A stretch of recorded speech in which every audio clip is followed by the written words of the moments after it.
What's up there, wonderful people? How are you guys doing?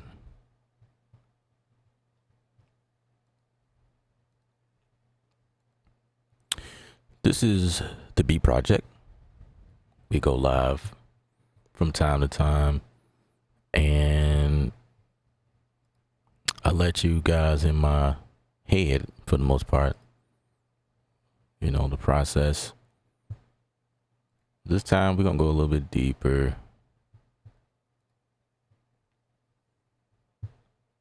This time we are actually working to release a new project, and if y'all care to come with me, I can share like some of the things that I do that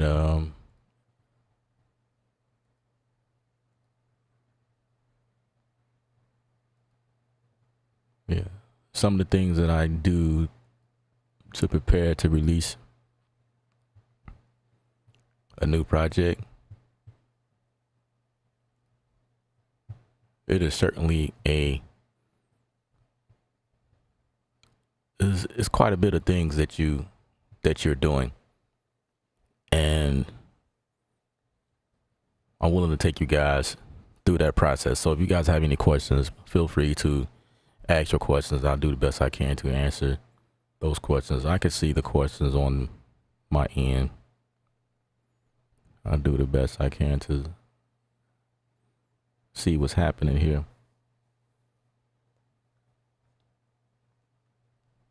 So to make matters easy for me, what I'm doing is I actually sit here, and because I create a lot of my work online like this, coming up with stuff, I feel like a lot of the content is pretty good to release. So I definitely killed two birds in one stone. I don't like saying that. I don't like killing birds. I've never killed the bird before, but you get what I'm saying. Knock out two things in one take. How about that? That sounds better to me. So one of the things I like to do is creating the artwork, the image, and you need you need sources to grab images and creating the text and stuff like that. So I found this one cool image I thought was really cool.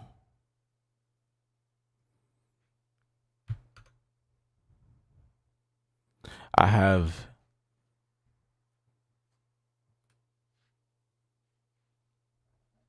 an account with this this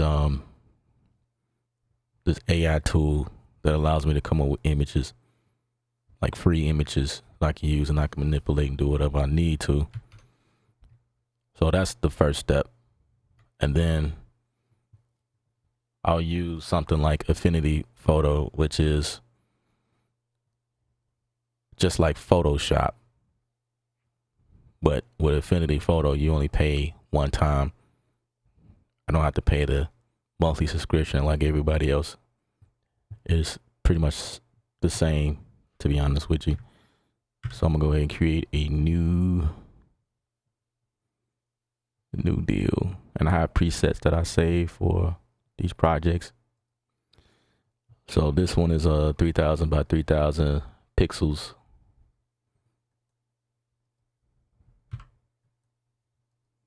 I'm gonna go ahead and put that image here.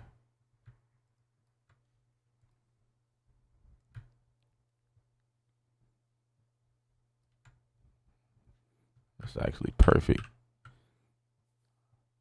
So this is the image we're gonna start from. Inspiration, and I can choose to do whatever I need. I think it's kind of cool. So some of the things you got to do is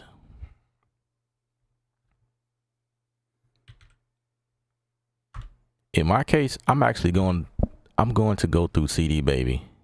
In my case, I went through DistroKid. I have a bunch of projects on through DistroKid, but I'm gonna go back to CD Baby. When I say back, that means that I have my earlier projects that I've done through this account. Now with CD Baby, it's been so long since I've been in here. But with them, when you release something, it's one price forever. And that's it. There's no yearly cost.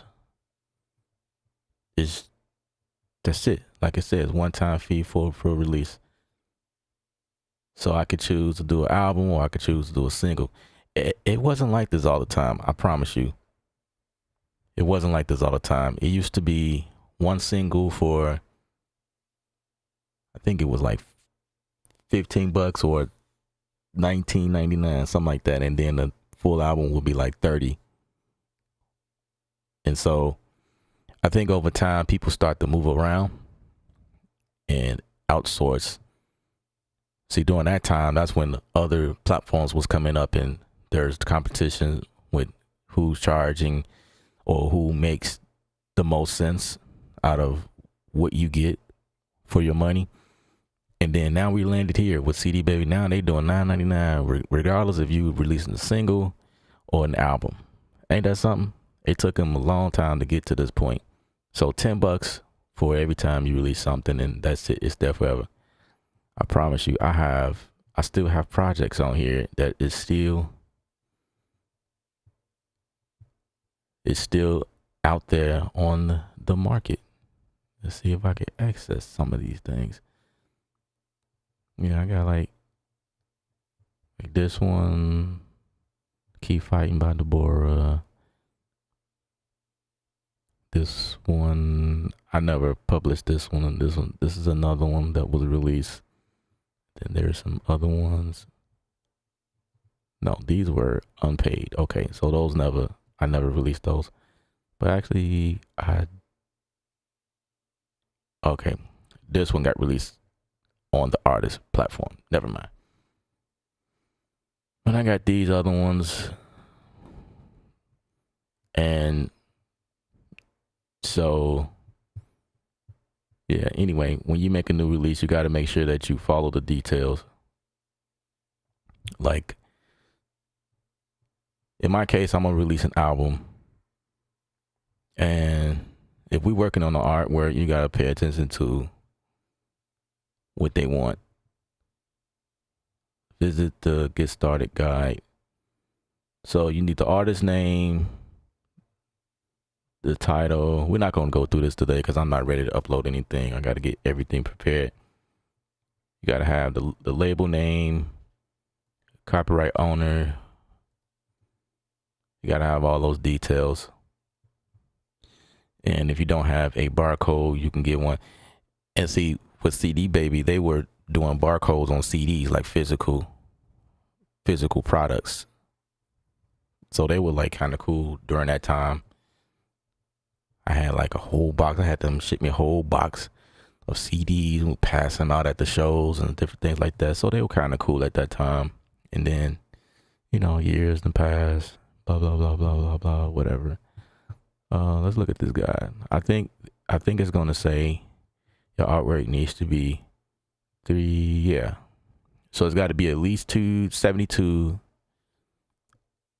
to 300 DPI, which is what I do for most of my work anyway. It's got to be at least 3,000 by 3,000 pixels, which is what we did. Your files must be 44.1 kilohertz, which is sample rate, and 16-bit. So it's the same. 16-bit, that's CD quality. And then, in my case, we're going to do wave. Everything is going to be bounced down as wave, of course. And then your colors have to be RGB and not see CMYK. CMYK is for print. So if you print banners or things like that, that's what this is for. But RGB is fine. That's for like web. And definitely want to make sure your file size is less than 25 megabytes. And this is what they look for. But of course, I'm going to submit a JPEG or a JPG file to this platform, and we'll see what happens from there.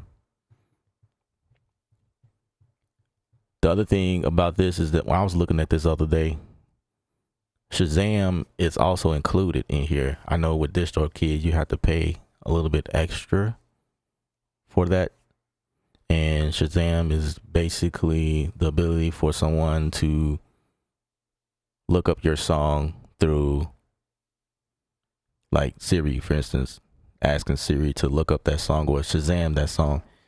They can find your song that way. That's very important to me, because if my song is playing somewhere, someone wants to know what's that someone's playing, then that's very important that is allowed. You know what I mean?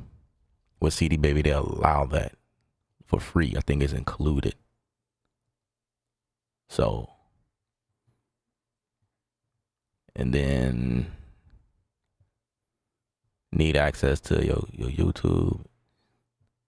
So I got to work on getting access to all these, because I have access through DistroKid. Man, they did a lot of work.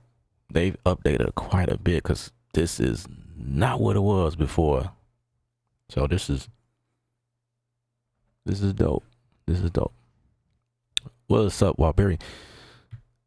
So let's go to my version. And I'm gonna do a little work on this, because you can tell that this is AI. You can certainly tell.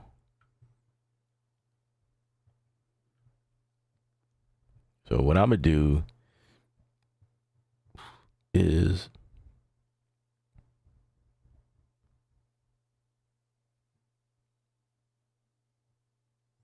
I'm gonna take my ink paint tool and do some work on this here.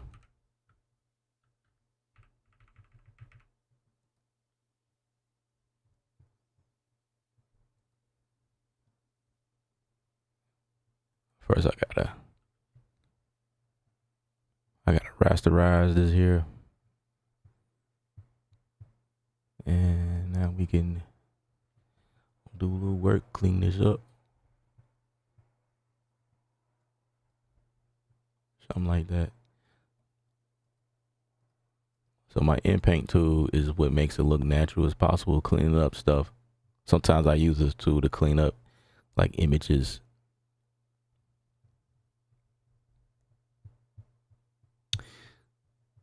Now I'm gonna take this one. I'm gonna clone this. I'm gonna clone this for this side.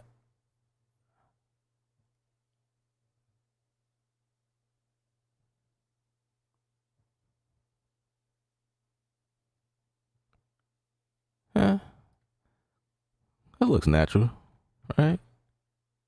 Yeah, he looks pretty cool. I like it. I like that. That's cool. That's cool.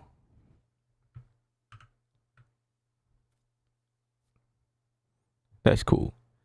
You know, I don't want to really don't want to do much to it, but I guess I could do whatever I want at this point.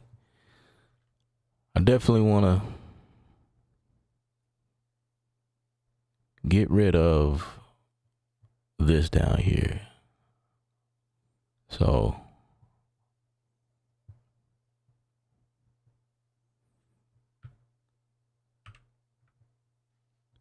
let me see.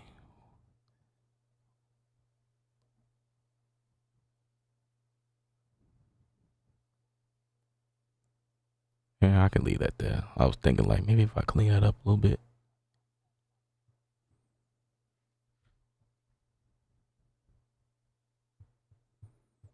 Let's go back to in paint and see.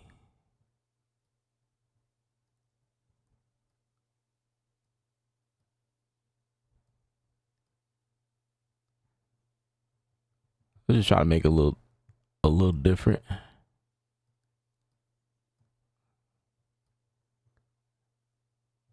Even though it's AI, it's like it was generated by commands that I gave it.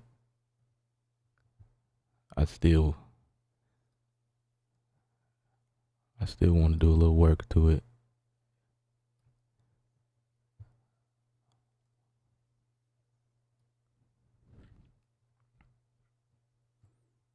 Something like that. Something like that.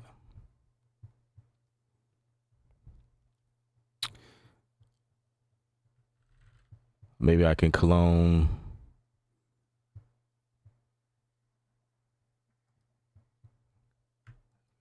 something up here.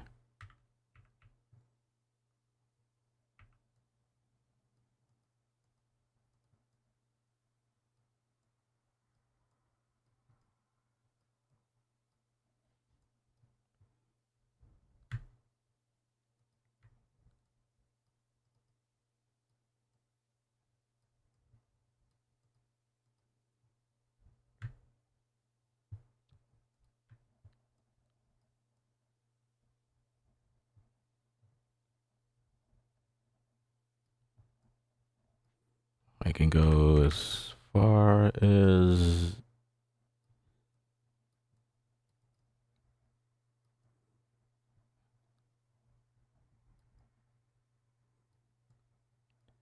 and the cool thing about this as I'm cloning it is like it don't have to be too perfect because of the texture of the art here, so I could just like it make it look sloppy. It doesn't the key concept is just to get rid of the wording because I wanted to say something else.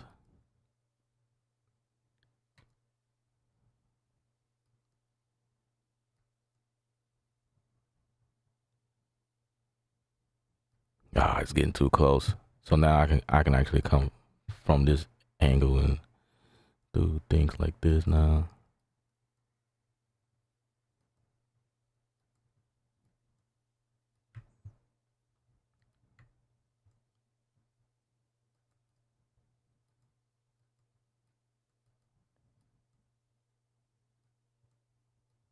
Sweet. And if I want to smooth it out, I could take my smudge tool and smudge things out like this.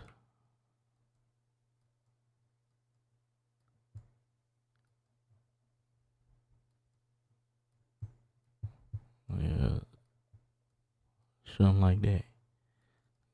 You know what I'm saying?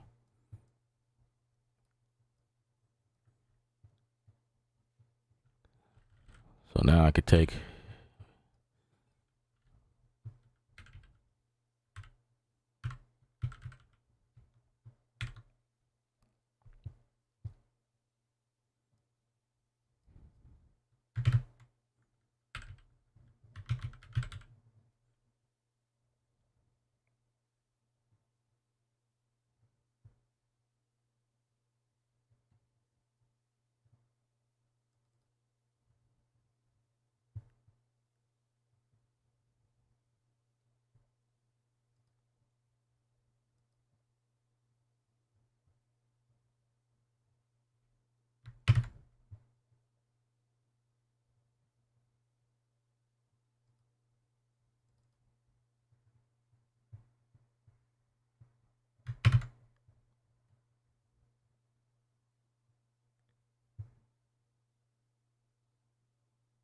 hmm.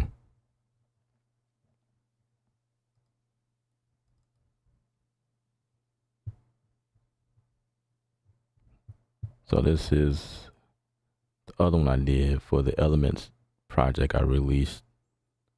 And so this one would be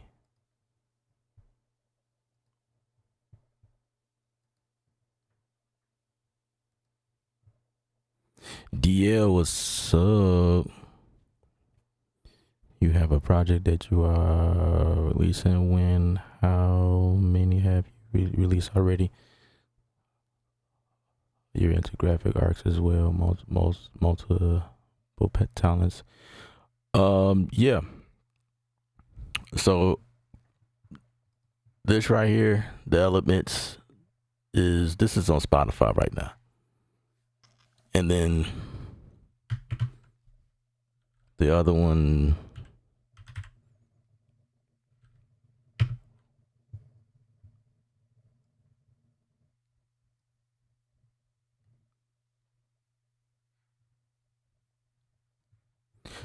so let me see.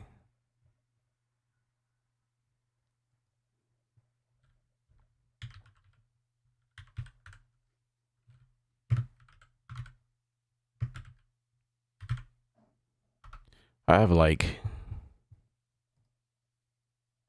4 projects I've released like last year. And it's about that time. So just showing y'all like some of the stuff that I do. As far as the graphic arts part, I've been into graphics since I don't know when, like forever. Like that's just a part of what I do. Everything that I do that y'all have seen, it's all me creating the design and everything. The way the stream looks, all of the graphic work, like just anything, websites, pictures, and anything that comes from me, I've done it myself. I'll either create it from scratch or I'll grab stuff from other places and manipulate it.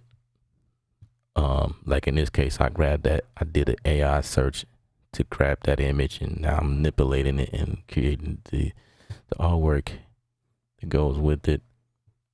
I don't know what is taking Spotify so long.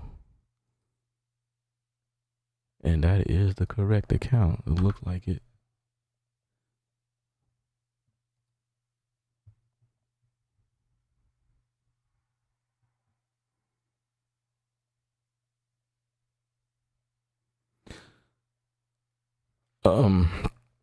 Well, there should have been more, to be honest with you, because my goal was to actually release a project a month per month, but I just been busy. And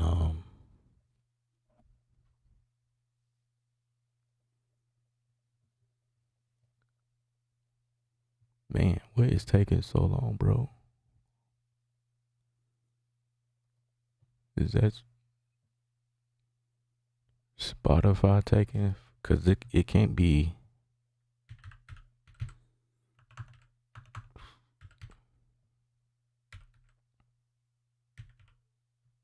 It can't be my internet.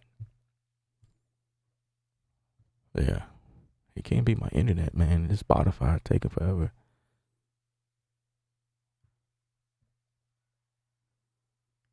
Yeah, that looks right. Yeah, my internet is good. So Spotify is doing its thing. Don't know what it's doing. Let's just go to Spotify like.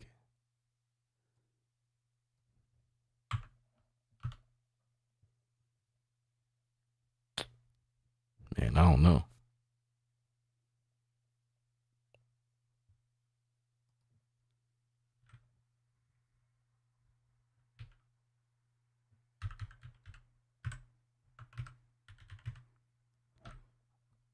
Well, I'm also on Apple Music, so maybe that works.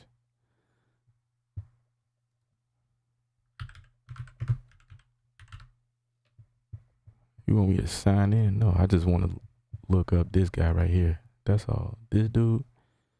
I just want to look up this dude. That guy. Yup, him. So I got the elements. I got the journey continues. Then I got the journey. The journey was the first one.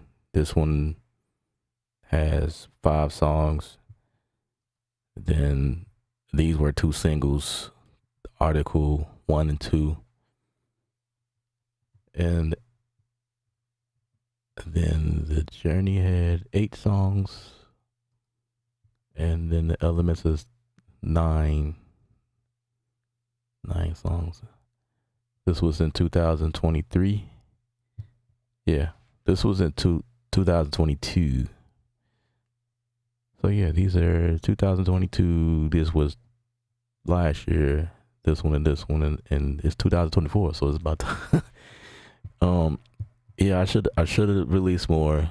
That was the goal, but I just been busy. So I'm kind of digging the little samurai vibe here. So we're like, this guy looks, he looks, he looks interesting. He looks interesting, but it's cool. I like it. So I've been calling this the elements. The elements. That's kind of where we been with this here. So now I got to find the right font that makes sense. So what are we gonna go with?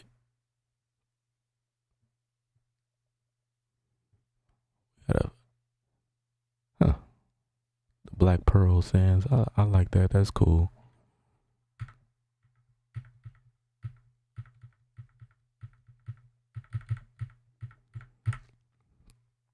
So sometimes I'll spend time going through different fonts to match like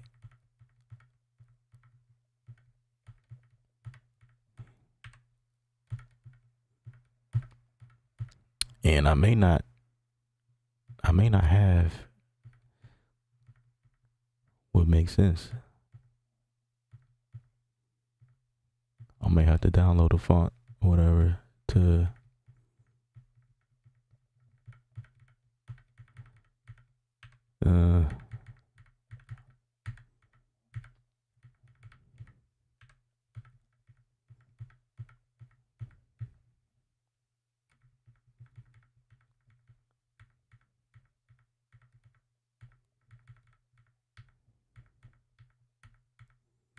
all the thumbnails y'all see on the videos. That's all me.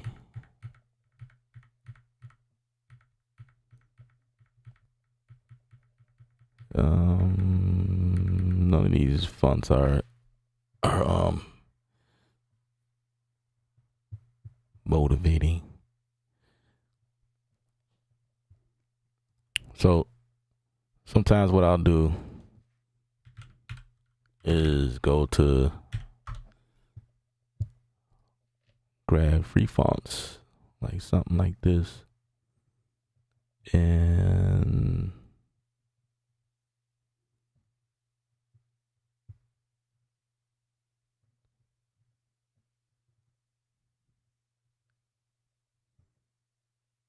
this one might be cool.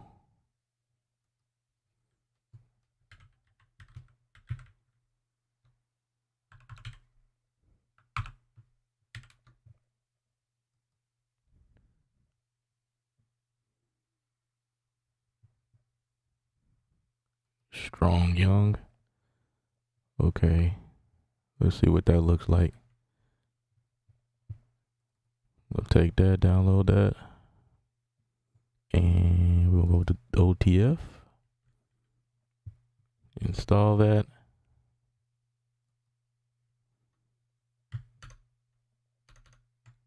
and we're gonna see what it looks like.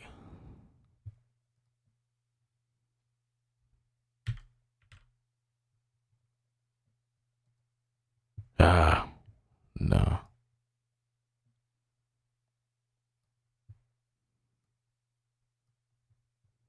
I am not feeling that. However,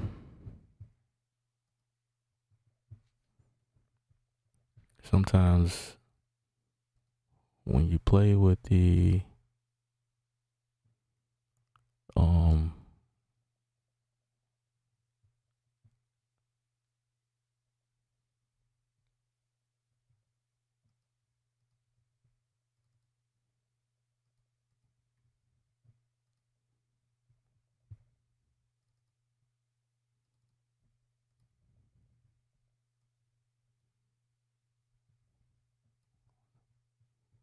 Say we go for that. And then the bottom is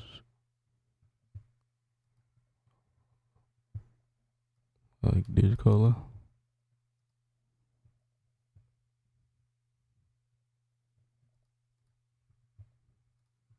Something like that. And then we're gonna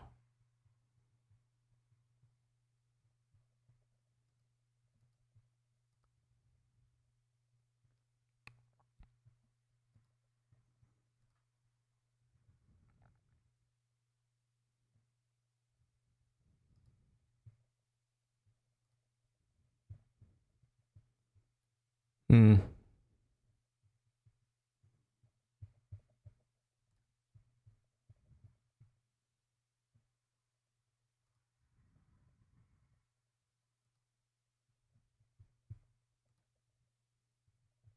Don't know.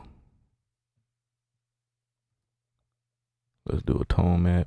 See what these look like.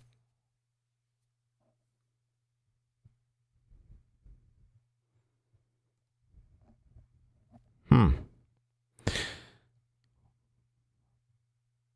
I like that. I like that even better. Hmm. Okay.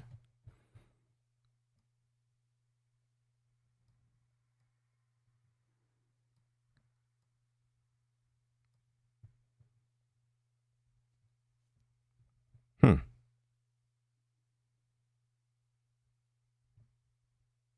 Mm-hmm. Okay. Okay.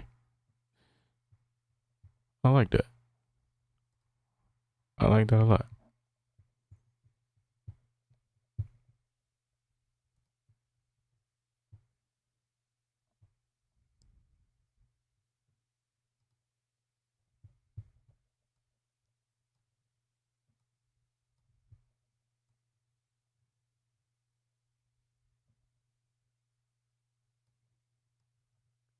This is what I be doing, guys. I just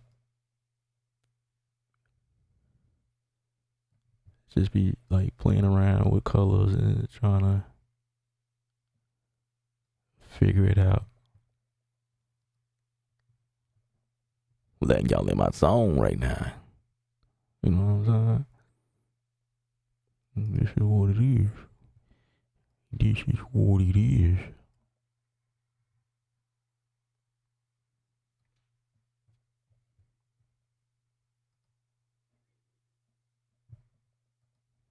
Just get some levels.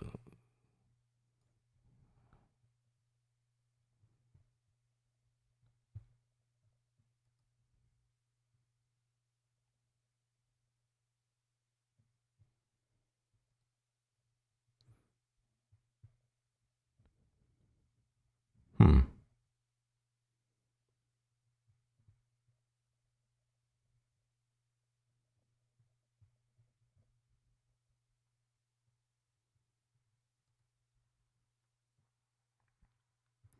That means this color is gonna have to. We'll have to do something different with this.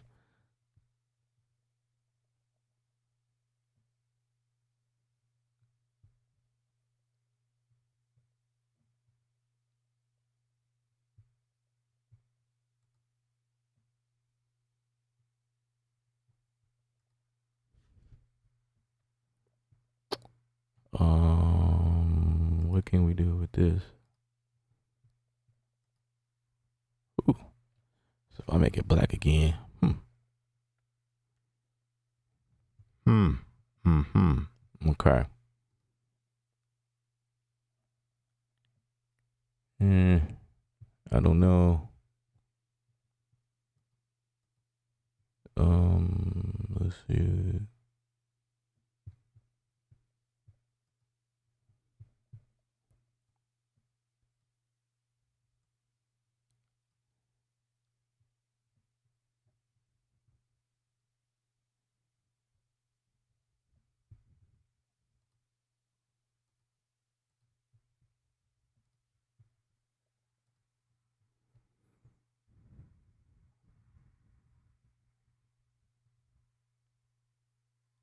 It's that font.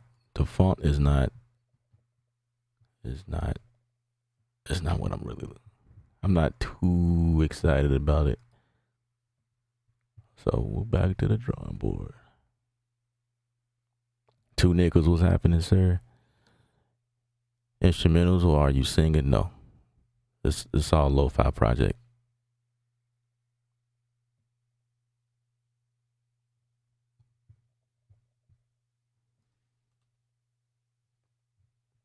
It's all lo-fi stuff.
Okay, okay, okay. So let me type this in here. That's what I didn't do. Let me type that. Let's see what these things look like.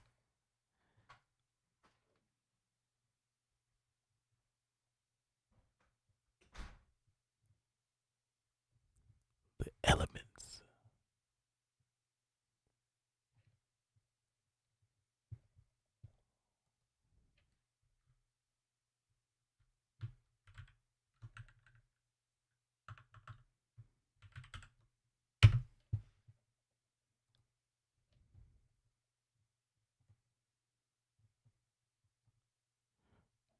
So if you go to Spotify, just type in Kevin Ellop, you can hear what I'm doing. You can hear my style. Just type in Kevin Ellop, KEVNELIB. Go ahead and add that to your playlist.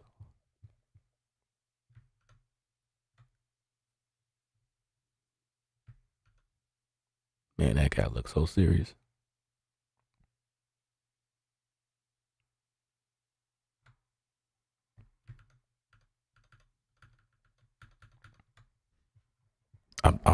I'm liking it though.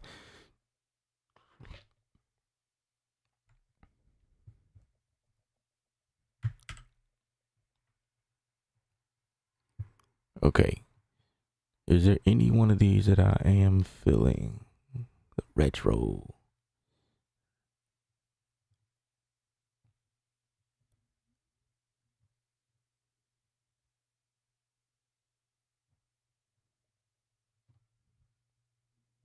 The elements. What is it gonna be? What is it gonna be?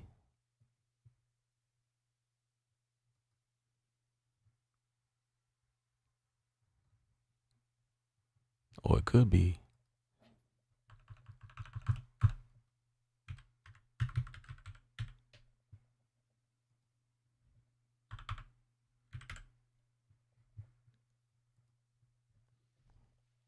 If I do it like lowercase and see what.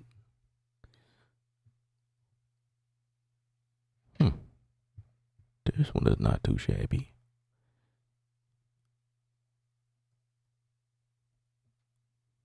Let's see. Copacetic. The copacetic. Copacetic. Copacetic. All right, let's get that in there.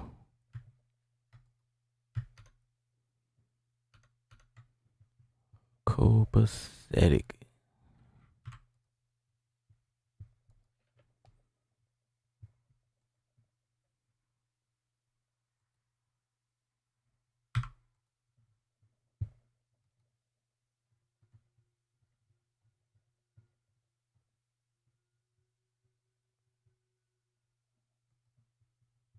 Hmm.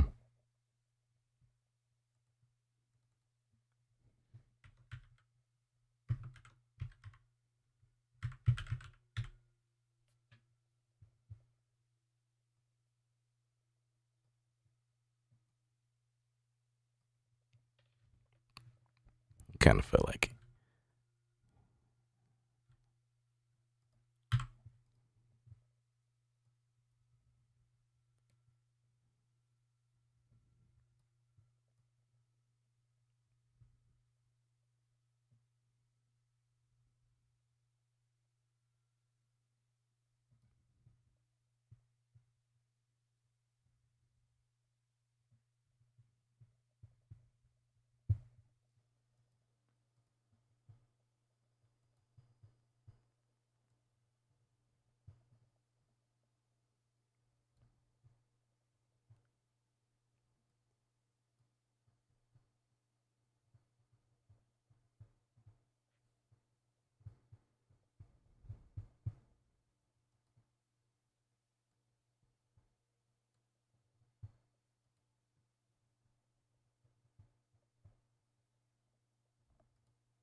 Trying out some new things. Huh. You know, that might work. I kind of like that. I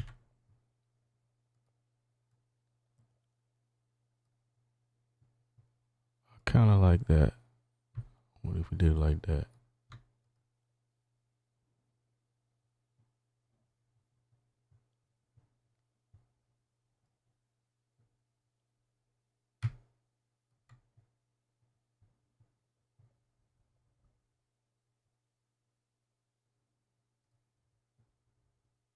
And then I'm a mask off maybe the edges.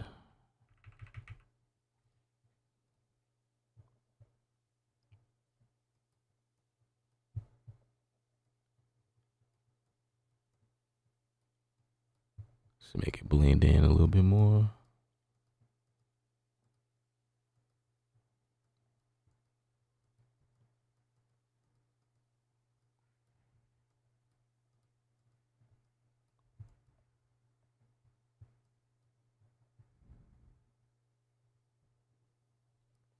I could.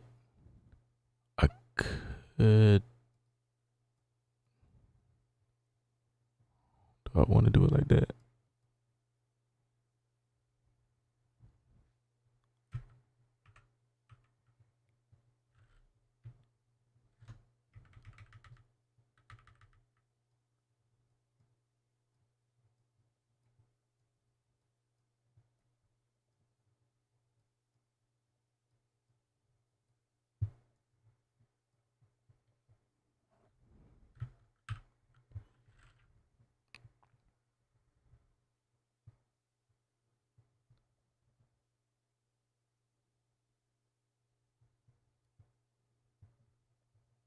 I could try to like round it off.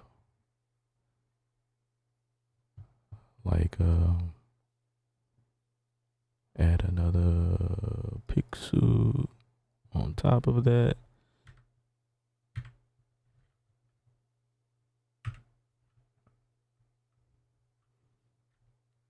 And do something like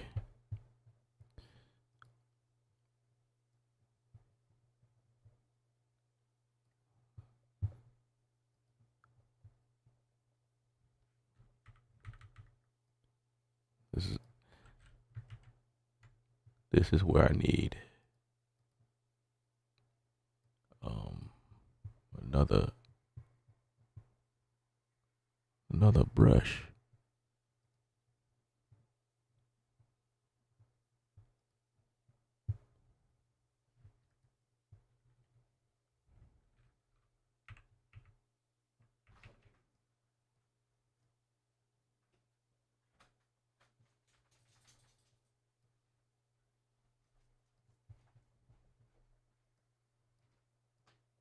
Actually, my pencil. Need a pencil.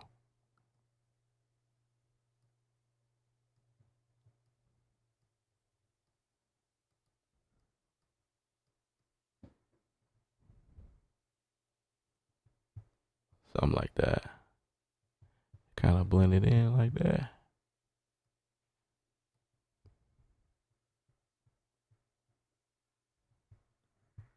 And then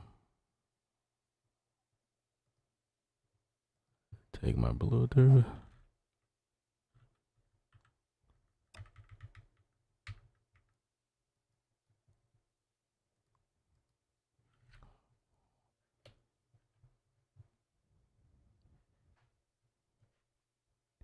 Yeah, this is where I need.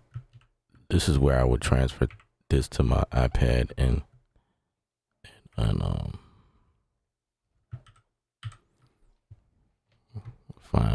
fine tune this thing here. Okay, it needs to be sharper. Sharper, not blurry. Make it sharper, man. Make it sharp.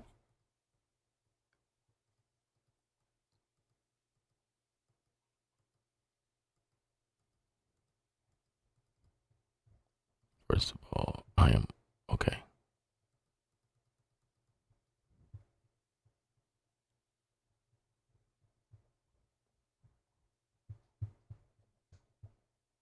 Actually,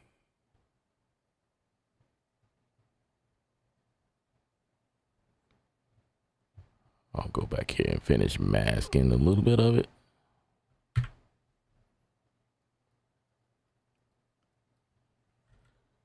Oh, gotta.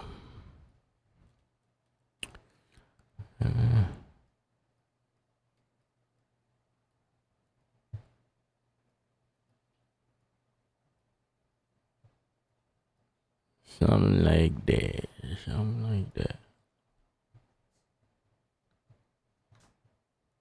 For what I'm doing, it kind of don't matter what it looks like because it's like it's already.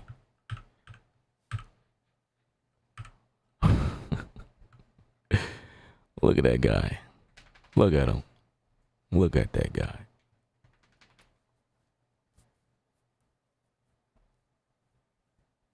Then I can finish doing, I don't know, some other stuff. I don't know. So I transfer that guy.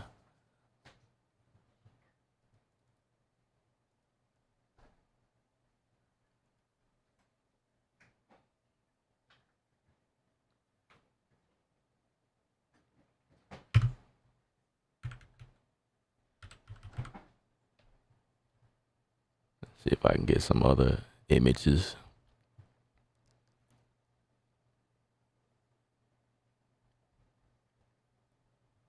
I don't know.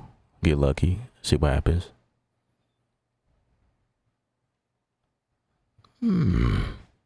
Okay. Okay. So what if I used that?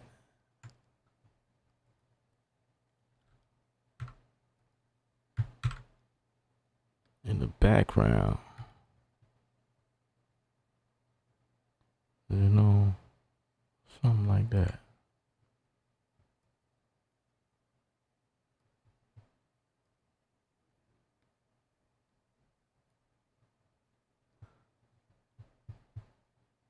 You know what I'm saying? And then blur it out.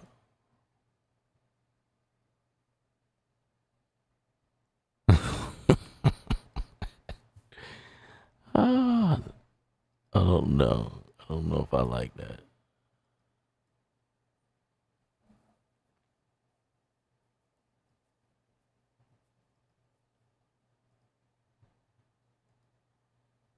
I don't know. I don't know. Let's see. Let's keep working. So if that's in the background.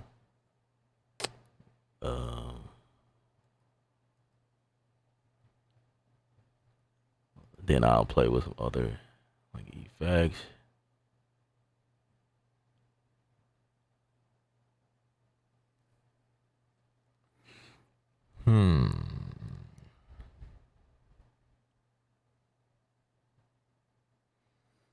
Okay, I like that. I like that. It's like a texture thing going on. That's it right there. We on to something. This is what I be doing, guys. I just be figuring it out. That looks cool. That looks proper. Now, this guy, I could probably do the same. As a matter of fact, I could take him and add that pixel. No, this one, that one, that one. We can merge those together so that way it's one image. Look at that. That's nice. That's nice. It looks, whatever I did looks like it. Yeah, see, man, this stuff is coming together. So, what if I took, ooh,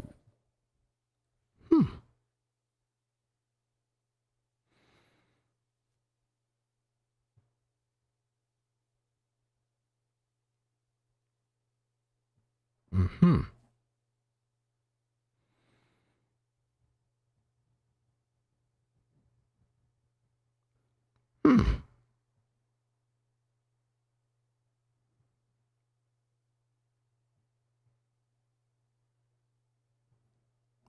Choices. That's a message right underneath it. Y'all ain't even see that. It's like coded messages. Okay. Okay. All right. Look, one of these things. I liked that one, the lighter color. What if we did? Man, the lightning. I like the lightning. Actually, I like this one. The linear burn. I like that. This one, I'm gonna go ahead and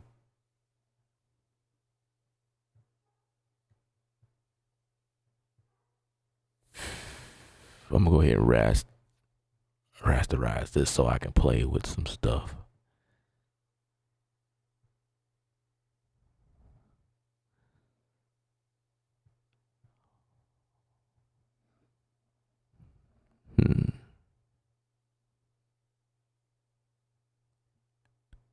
Reflect.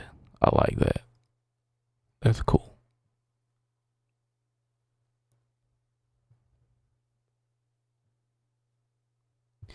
I can either do it like that, or I'm gonna duplicate that, or I can do, oh crap, I already rasterized it, so I can't really change much.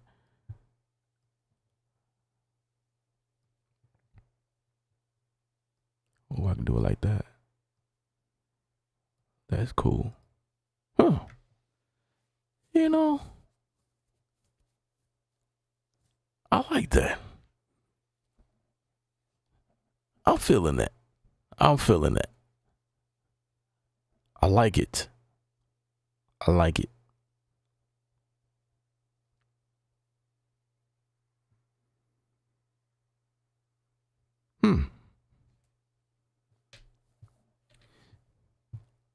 What if I do this? Let's see.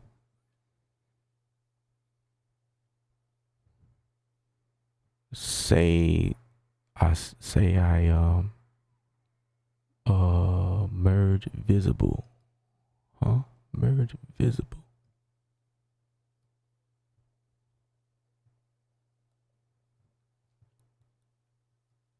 say we like that, and we work from this one. Say we tone map that.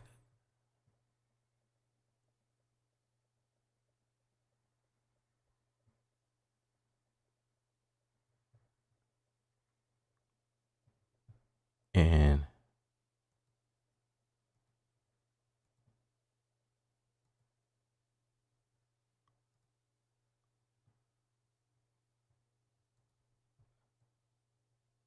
somehow I undocked this here. I didn't want to undock you. Yeah, put you back. Say, man, that's nice. So I'm all about abstract, like doing some crazy stuff, man. Like that's now we getting into some things right here. Say we just change the whole vibe. Say we keep it there.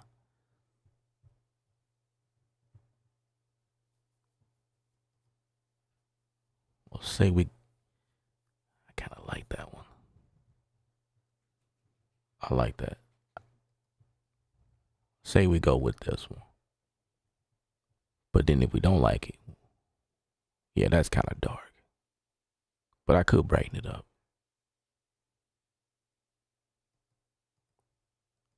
Like with this adjustment layer here, I could brighten it up with no problem.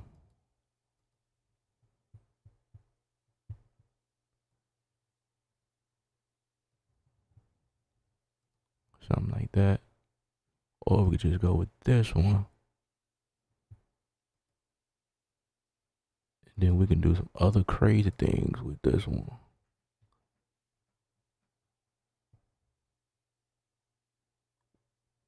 Ooh. Oh, we can just go black. Or we can go like that. Oh, that's kind of the color. Color, normal color. I like that. Yeah. Because the other thing I could do is I could take this and mask that with things underneath it. Like I could take this brush and I could mask out stuff like so. No, I need this one.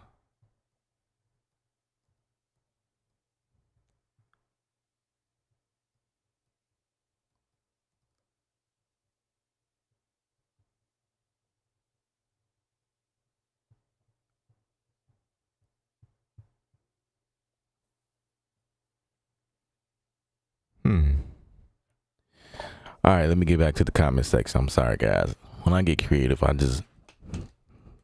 forget that I have people that's watching.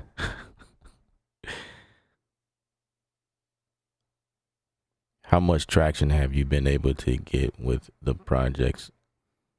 I don't know. I haven't really been keeping up. I just whoever rocks with the music, just I haven't been paying attention to any of that because I have not been persistent in updating music. So I would imagine not much. But it's all about marketing. All right. The creative part is the fun part. Okay, Photoshop, or GIMP, I reckon. This is Affinity Photo. This is not Photoshop, but it's just like Photoshop. It works just like Photoshop. Everything you can do in Photoshop, you can do in here. It's just without the extra fee and cost that Photoshop has that they make people pay. I don't worry about that because I only pay one price and that's it. I had this program for some years. And I'm gonna show y'all where to get it. Basically,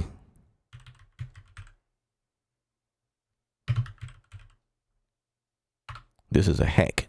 Okay, this is a hack. I'm showing y'all what it is. So, affinity.serif.com.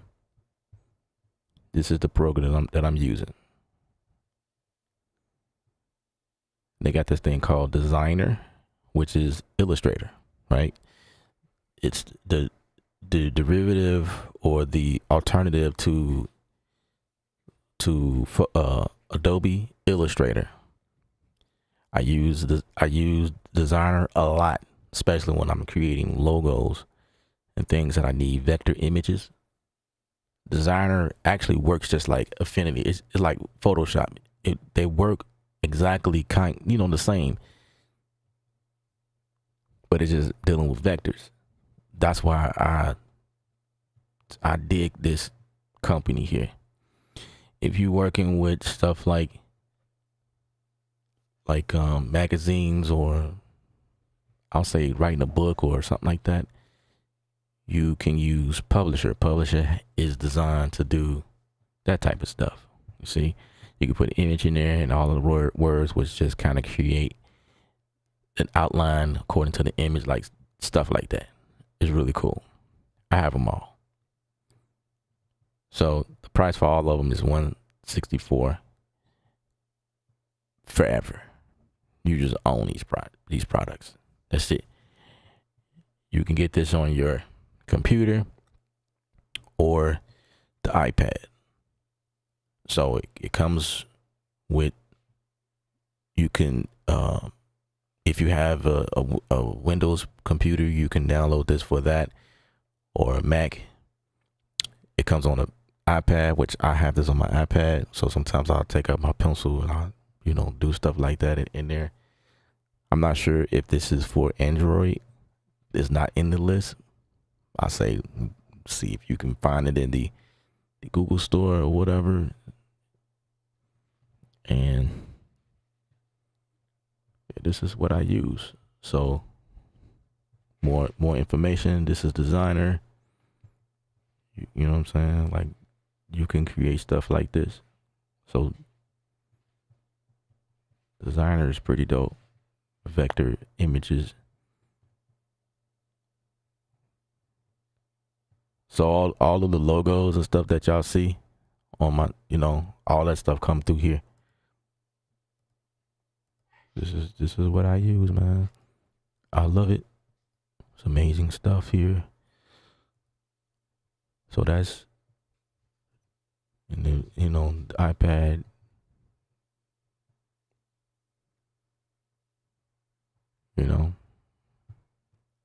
You can get down and dirty with this here. And then, of course, this is Photoshop, which is what I'm using right now, or Affinity Photos, what we call it. That's the proper name.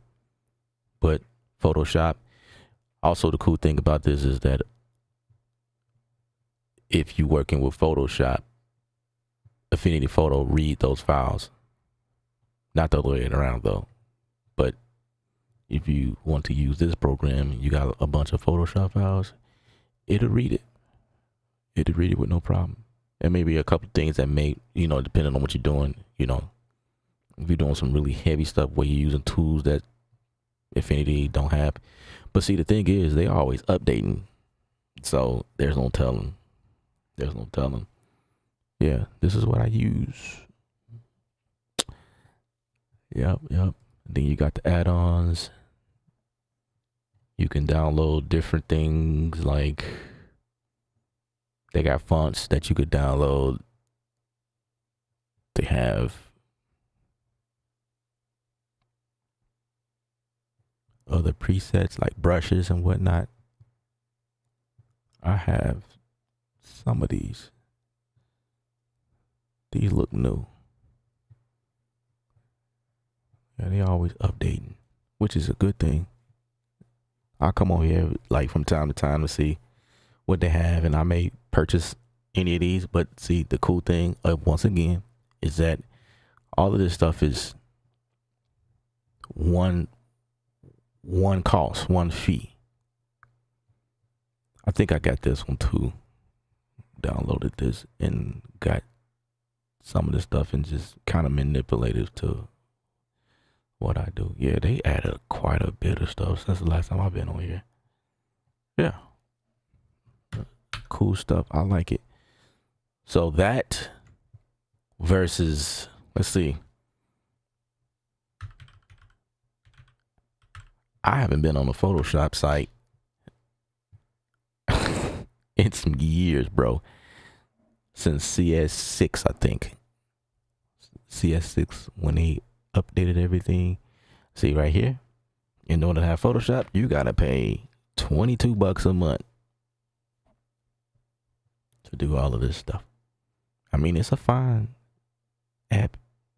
You know, you can do some really nice stuff in here. But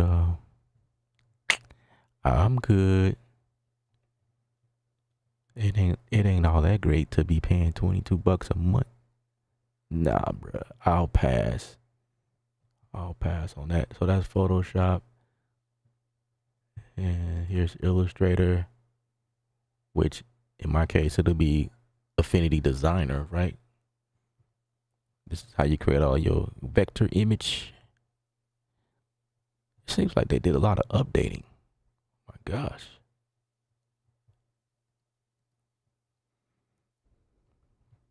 Wow. I mean, it looks nice. But see, this is what's happening here. You want Illustrator, $22 a month. Creative Cloud, you want everything, $60 a month, right? So to get all of this, you get what? Illustrator.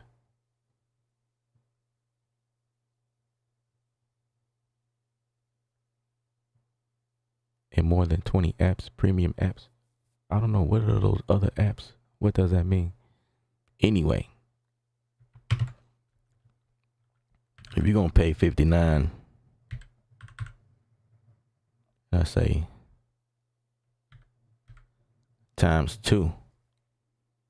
So in 2 months you paying $119, right? By the third month, you overpaid. That's $179 versus this, where you pay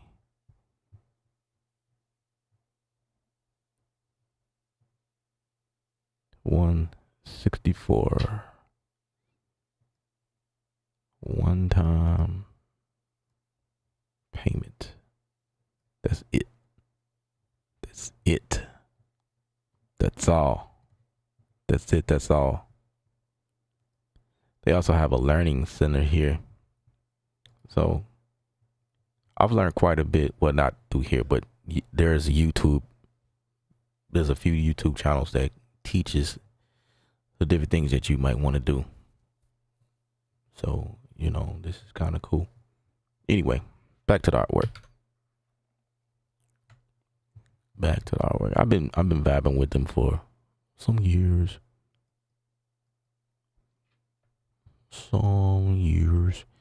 Okay, I like this, what I did. So I think with this, I'm gonna take this. Oh, wait a minute. Sometimes when you moving around like this, it's like you doing stuff that makes it does look cool. That actually looks cool. So what if I took that and just darkened that? Did something like that in the background. Saturation. Ooh. Nice.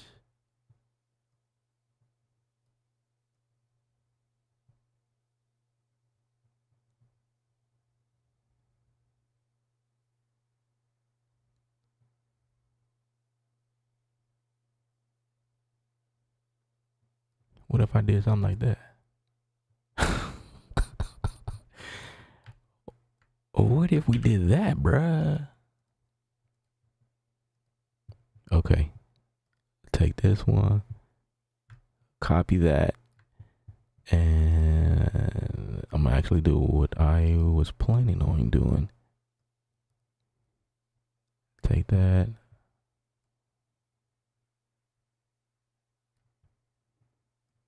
All I wanted to do was like kind of darken it a little bit.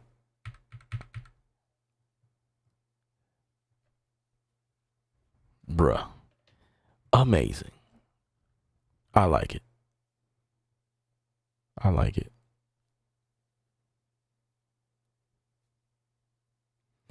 I'm not fully happy with the out. I don't know. I need to figure out if that's what I want, but like the concept here,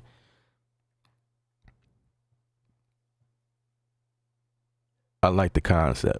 I love the concept. I love the concept.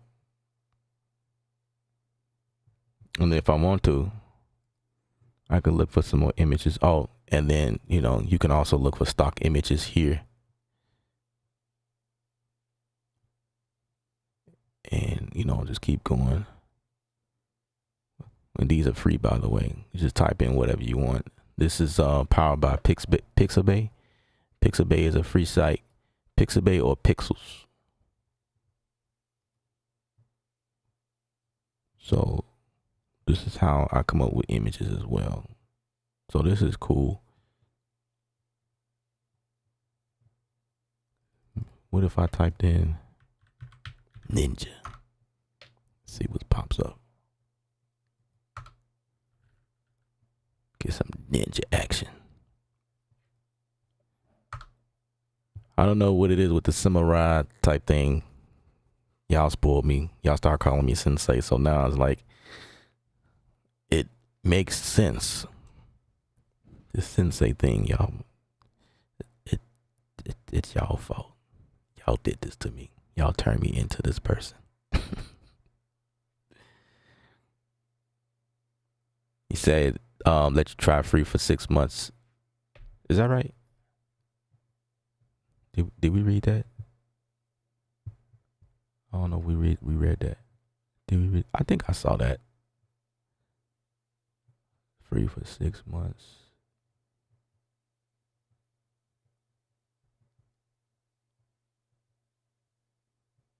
Wait. Or was that Adobe?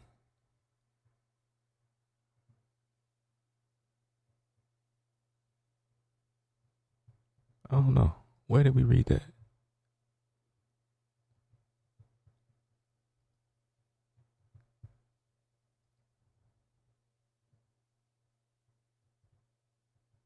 Oh, try for free. Try for free.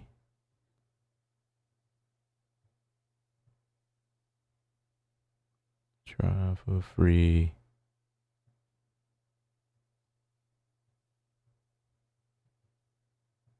Six months. Yeah. Try for free for 6 months. So yeah, I mean, you guys are welcome to try it out for 6 months. Yeah.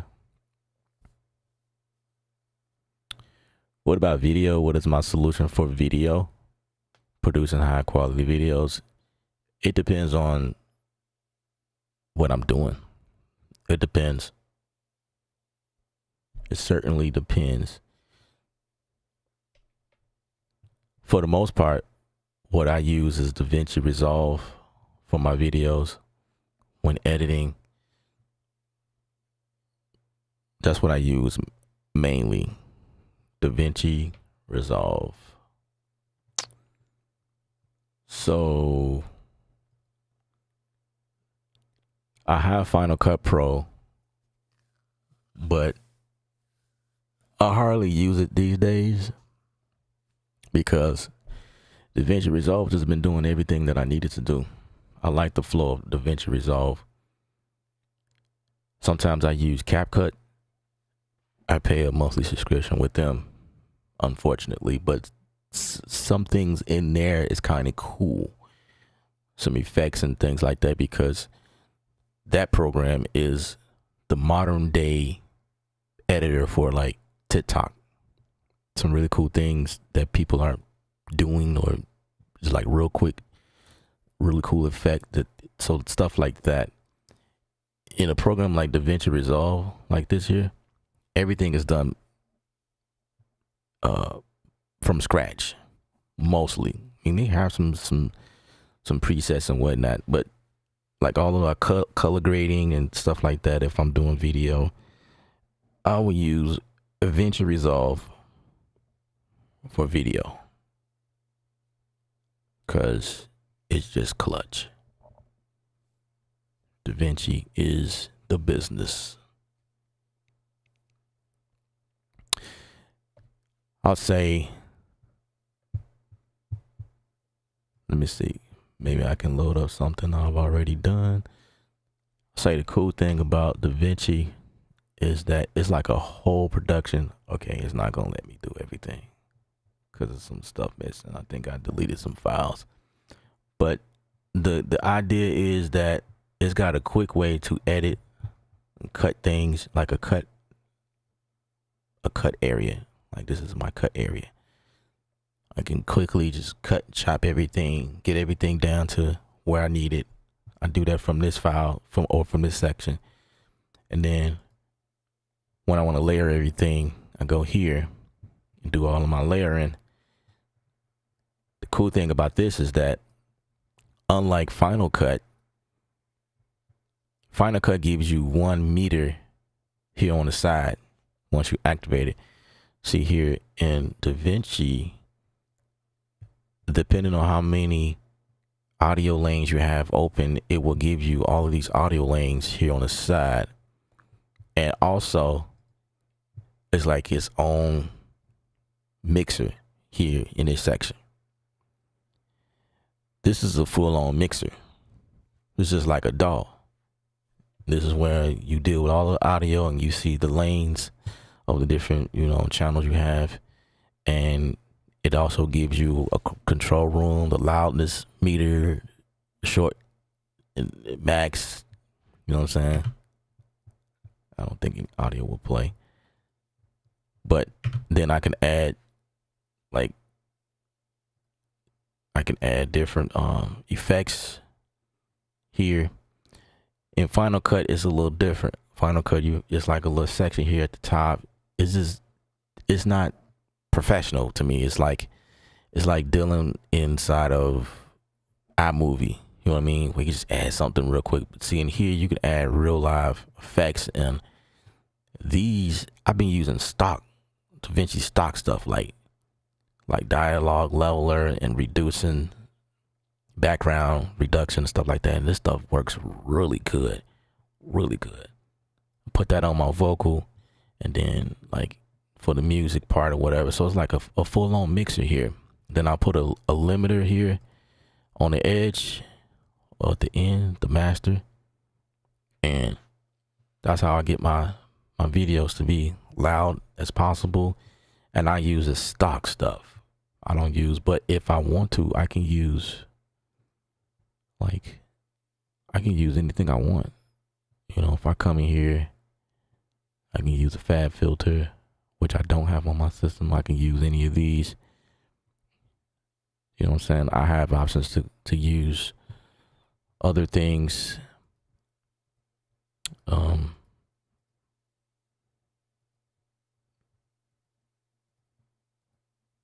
This is what I use on my vocals sometimes.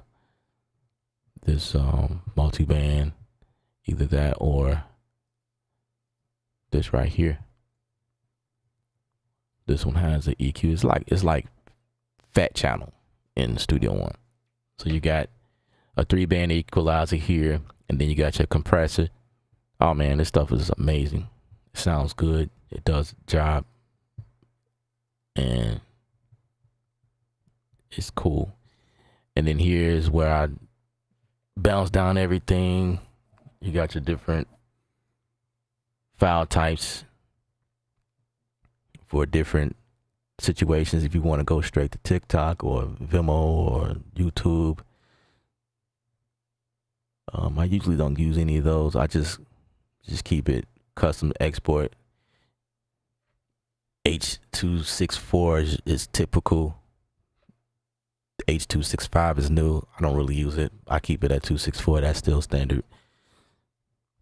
And render everything. The render times is pretty decent on here. Well, of course, depending on how long your video is and all of the processing. Oh, and also color grading. Color grading is very important. So if I want to color grade, here's all of my modules and stuff like this. This color slice deal is new and I love it. That color slice is the business for like just getting the right color in your face, your skin tone, and just overall video. You know, this right here is amazing. Now, this is a little bit more complicated than Final Cut because it is a full-on professional. Not saying that Final Cut is not, because Final Cut has got me so far.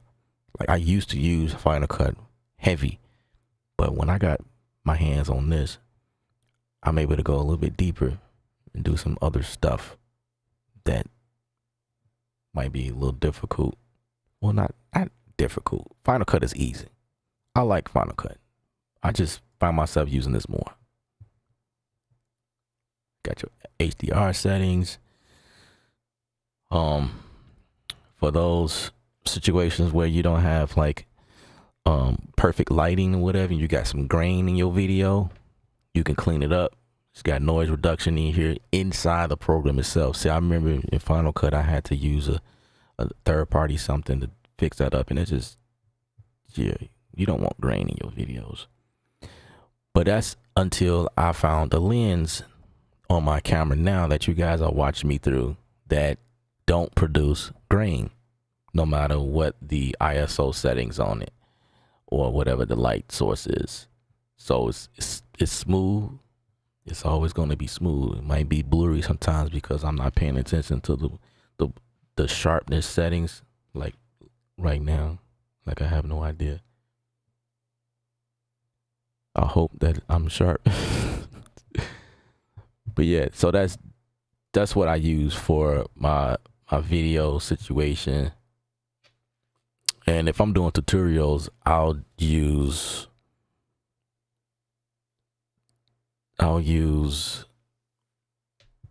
ScreenFlow. So like if I'm uploading videos to YouTube and I'm showing you guys my desktop and I want my mouse to do those little animated things, I use ScreenFlow for that. And ScreenFlow works just like DaVinci somewhat, but it's very, very limited. It's just like, it's really, really designed for like your screen, but it will record all of the different layers, like any video inputs you have in there. It will record the video, record the screen, and record all your audio sources. So like your desktop audio, it also records the mic, all that's separate, which is really cool about ScreenFlow. So I'll use that for that. And then, but for mostly what I've been doing is using Ecamm, which is how I'm also streaming to you guys. I'll use Ecamm to do a lot of stuff because it's easier that way. It has the ability to record video, and so everything that I'm recording is just based on layers or scenes, and then I'll chop that sometimes and post that. So that's my video situation. CapCut is for everything. That's why I like CapCut. CapCut, I think you can download that to your phone if I'm not mistaken. There's an app for it on your phone.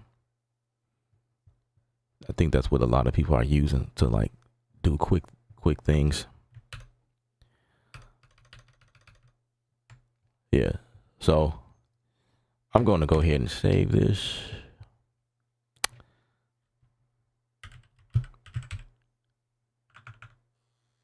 Oh crap, what did I do? Okay.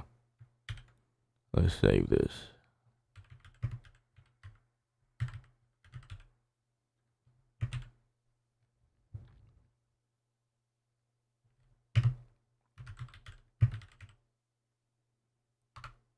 I am not done with this because I think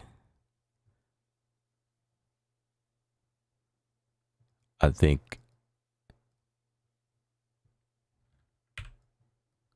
wanted to say 2.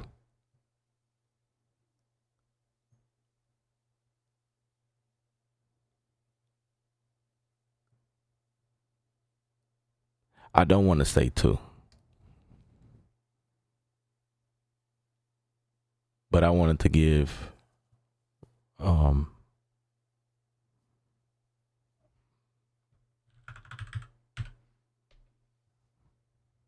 don't know.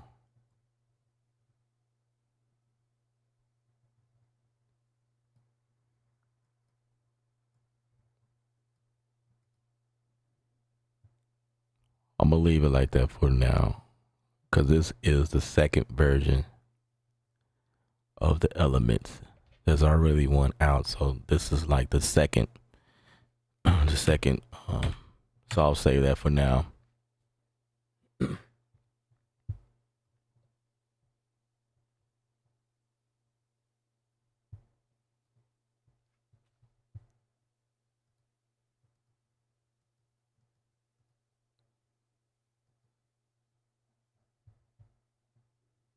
I can continue to put textures on top of this if I want to.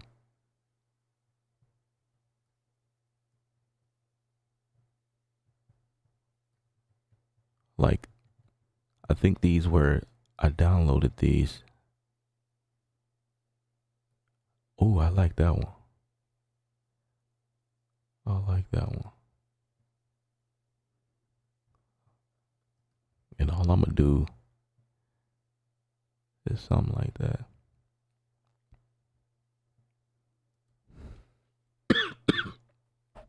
That's cool.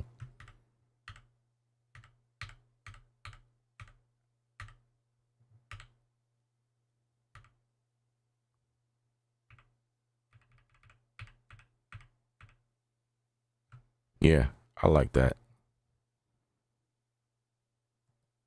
And then just kind of blend that in.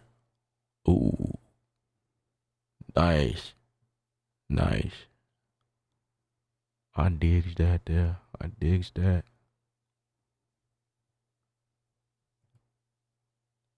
Yeah, just add a little bit more. You know what I'm saying? Yeah, I'll just keep adding, probably just to make it solid.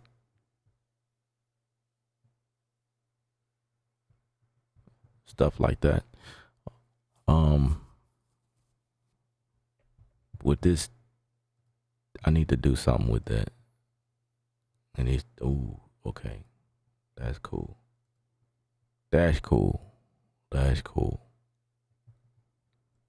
You can probably like change the opacity on that. Oh no, I don't want to do that. Put that back. It was this, so it's already at 100. Okay. That's fine. I can do something else. How about a divide? Maybe change the font. Maybe.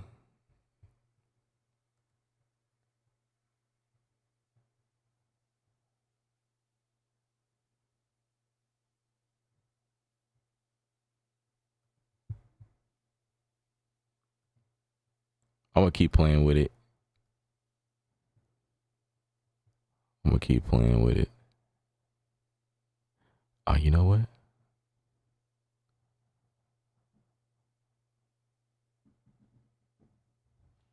Take that.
Could change the color altogether, actually.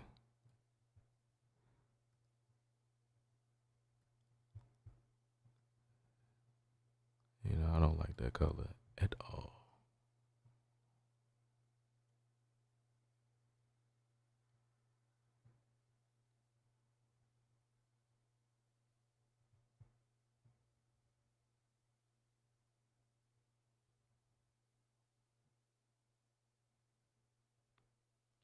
Maybe something like that. Well, I got to change the. If I'm gonna do that, I need to change it back to the.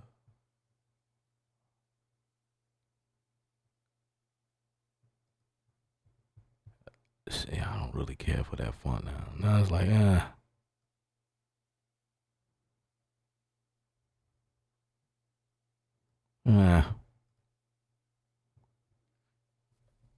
Mm,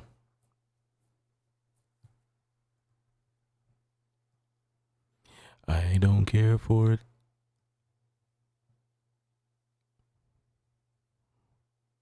Could do something like that. Probably need to be black.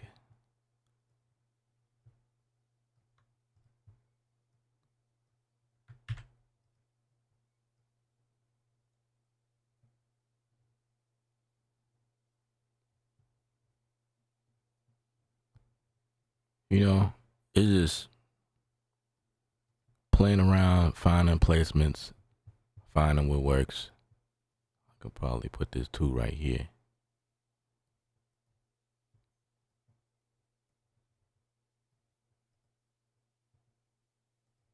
Something like that. Maybe. I don't know. Maybe. Maybe. Maybe.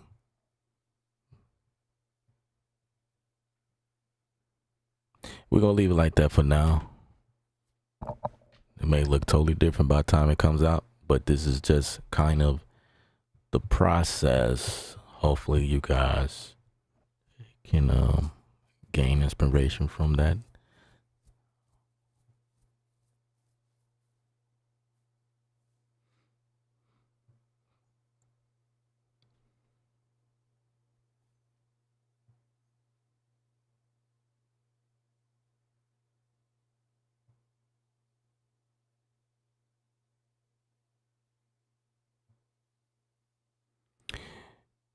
There's a free version of the video editor. Yeah, DaVinci Resolve has, you can download it for free actually.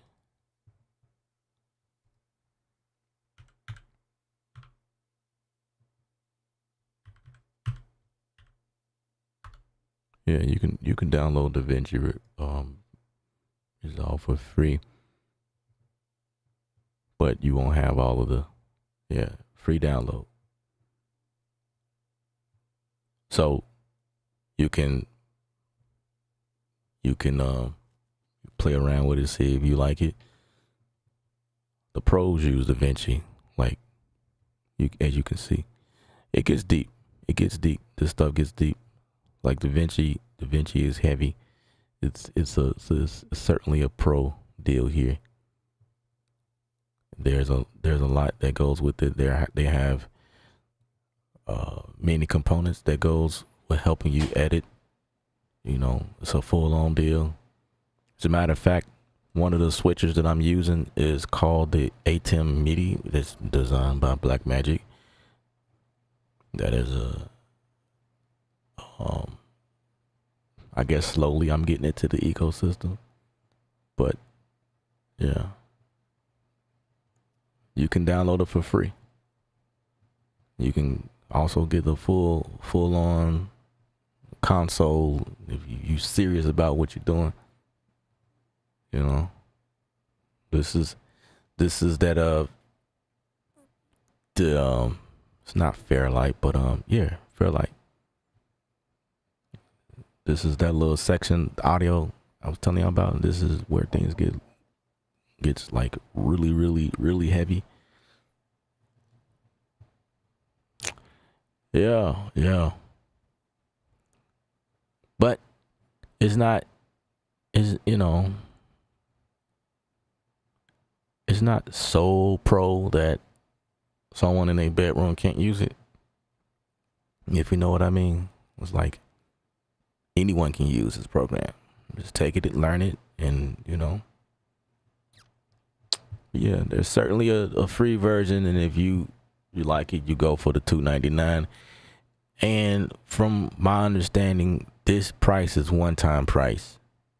So I paid this price, which is fabulous for this type of software. I bought DaVinci Resolve at, I want to say, during version 17 or 16. I can remember 17. I got on when it was 17. DaVinci Resolve 17s when I first purchased. Or I downloaded it for free first to see if this is something that I'm interested in. And it didn't take me 2 days to figure it out. Yeah, you want this and you want the full version of it. So I actually bought mine through the app, through the Apple app, because it's also on Apple as well. My mistake, well, they fixed it by now, but my mistake at that time was it was something funky about what it was doing and wasn't allowing me to do things that I needed to do if I just bought it straight from DaVinci website and downloaded it from there. That was the downfall at that time, but they fixed that problem, so I'm good. So I don't think it matters where you purchase. You can download it from the App Store, or you can just get it from here.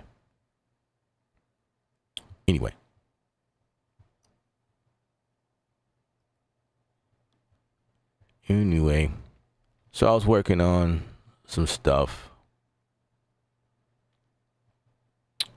and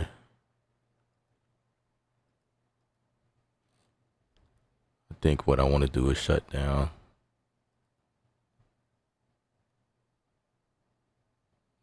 everything, because I done had everything up.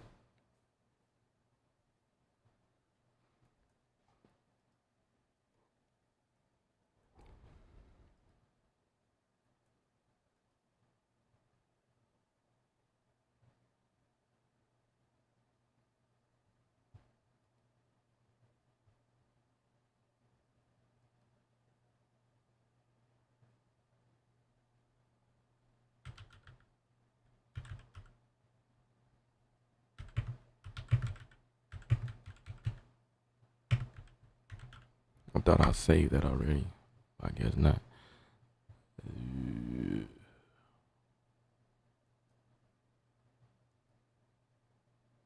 Let's get to some work. So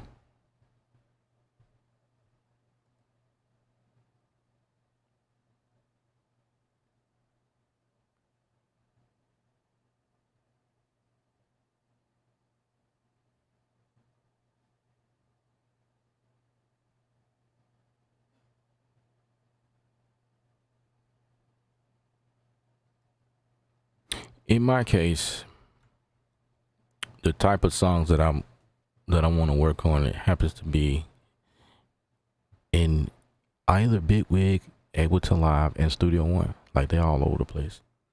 So I guess we'll be like doing several things. So let's go here.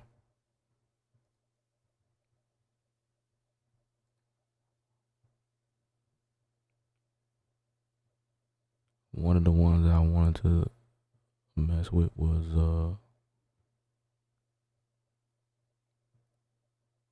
120.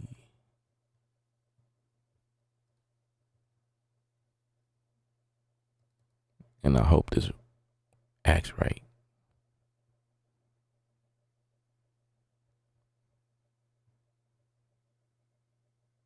I hope you act right, man.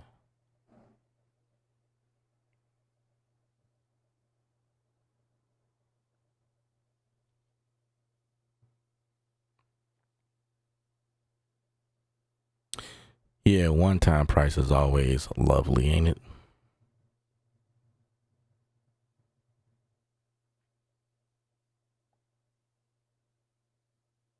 How long does it take to how long did it take me to learn how to use it good enough to make a YouTube video? That is totally up to you. How fast you want to learn something, how confident you feel to upload something. It depends on what you want the final product to look like. I think that's something that deals with you. You know what I mean? When I first started, if you was to go back to my earlier videos was not that great, but it was cool at that time because everybody was doing stuff like that. You know what I'm saying? You definitely want to keep up to date with everybody else because it, like, in terms of quality. So if you can learn whatever you need to learn to keep to make your videos look current and resonate with people currently in this realm, then that's when you know that you ready to do things. But everything that I've learned has just been like day by day. If I want to learn something that I don't know how to do, I'll go and search for someone else that is teaching it on YouTube, and I'll figure it out, or I'll just figure out myself. A lot of times that's what I do. I'll just dibble and dabble, and at my status, a lot of stuff that I want to do that I may have not tapped into will be me just trying to figure it out myself because I've been doing this for so long. So it's like, if I want to do this, I can figure it out because it's like once you learn something, you probably can figure it out because you know what I'm saying? It's kind of like one of those, like, once you learn how to make a beat, say like hip hop for instance. Okay, you got that down pat. You never did an R&B beat before. Okay, it's not going to be that hard. However, you do need to know that R&B is more melody driven versus hip hop. So it's like, yeah, I can probably figure that out. Because one thing I do know about R&B versus hip hop, well, there is a beat. There's still a beat that goes into it. And a lot of times, some of the same type of drums lives in R&B as well as it does in the hip hop space. It used to didn't be that way, but nowadays it is. You could certainly do an R&B track using hip hop style drums. It just depends on how you manipulate everything. Okay, Ableton is taking too long. I don't know what the situation is here. Oh, the situation is it already loaded. Let's see what this sounds like. Okay.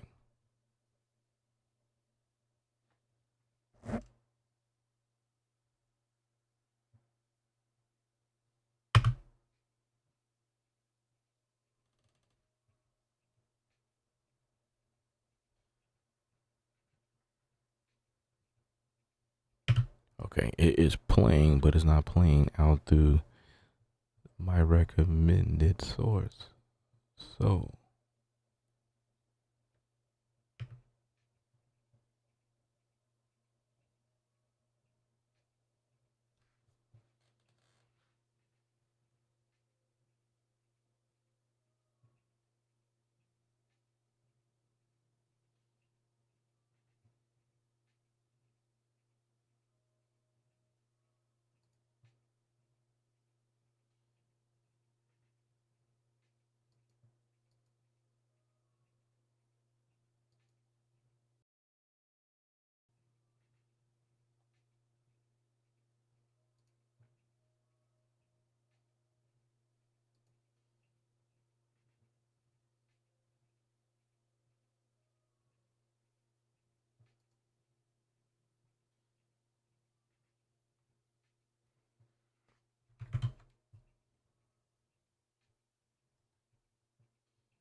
Mm. Is that why?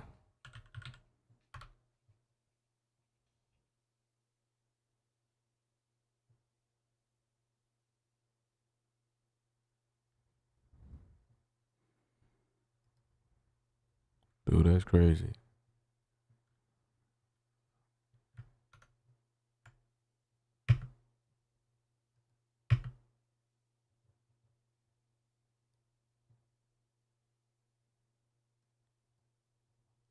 Okay, did that change everything?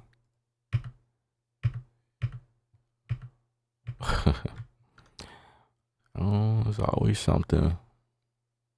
Okay.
I don't blame you for not using Reason Studios.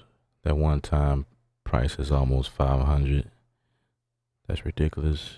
When Cubase, Studio One, and Bitwig are more affordable and as powerful, if not more powerful. So the thing is,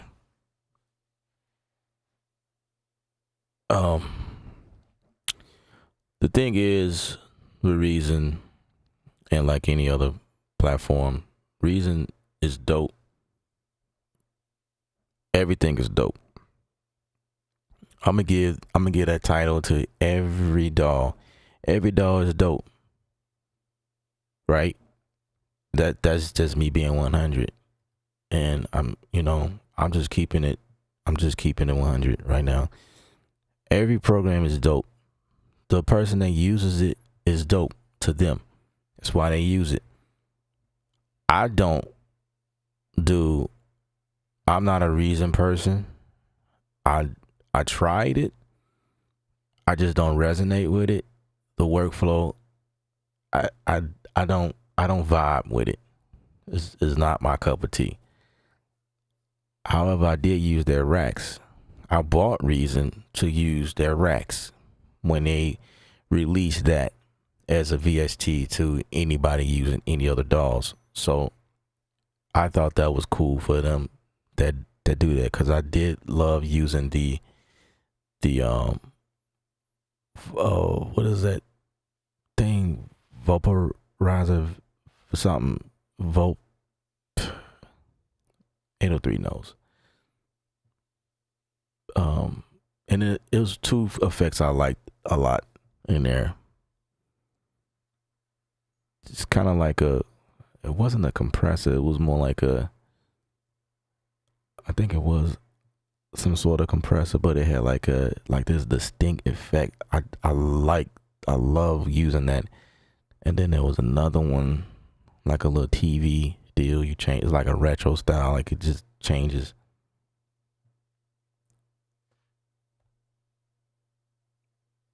Yeah, it was the rack. Um,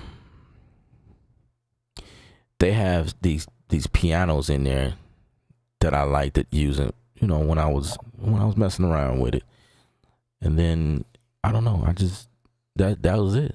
That was about it. I like using their effects, but it wasn't. Logic is dope. I I grew up on Logic. I didn't grow up on Logic, but that was the doll, my main doll for a long time. And then when I switched over to Studio One, I locked in. I'm still locked in. So, but these days I use Bitwig, Ableton, as y'all see on the screen. And when it comes to price, you have to tell yourself what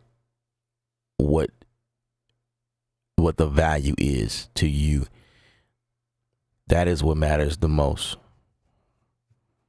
Ableton is not cheap. Ableton is probably the most expensive platform out here. If you want the suite, I have the suite. This is not cheap. You know what I'm saying? But when I bought it, it was like the value means a lot to me in my workflow. So I've been using it ever since then. I don't use it all the time, but I use it enough to do what I like to do, come up with creative. Like if I want to be super creative, I like to resort to Ableton Live for that purpose. So that's just me, you know what I mean? But Reason might be your thing and it's dope. Cubase might be your thing and that's dope. That's cool. You just use whatever resonate with you and your workflow, whatever you have. That's what I like to tell people.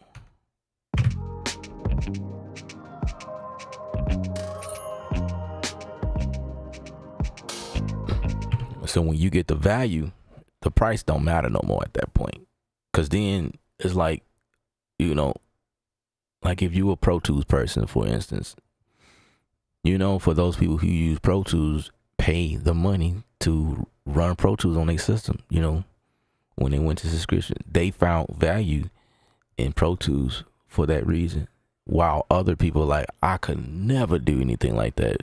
You know what I'm saying? So it's just, it's all up to you.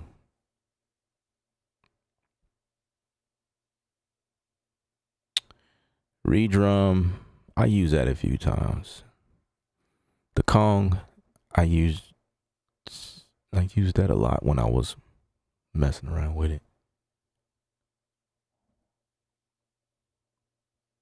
It's simple to add VSTs in it. Never record vocals in Reason. Mix it. I remember when Reason wasn't a full DAW. Reason used to just come with everything you buy. All of the MIDI keyboards or speakers, it was always a disc. And it was like, like who is this designed for? We just thought it was designed for techno producers because it wasn't really a thing. Well, at least not for me. And then they just started working on it a little more. Yeah.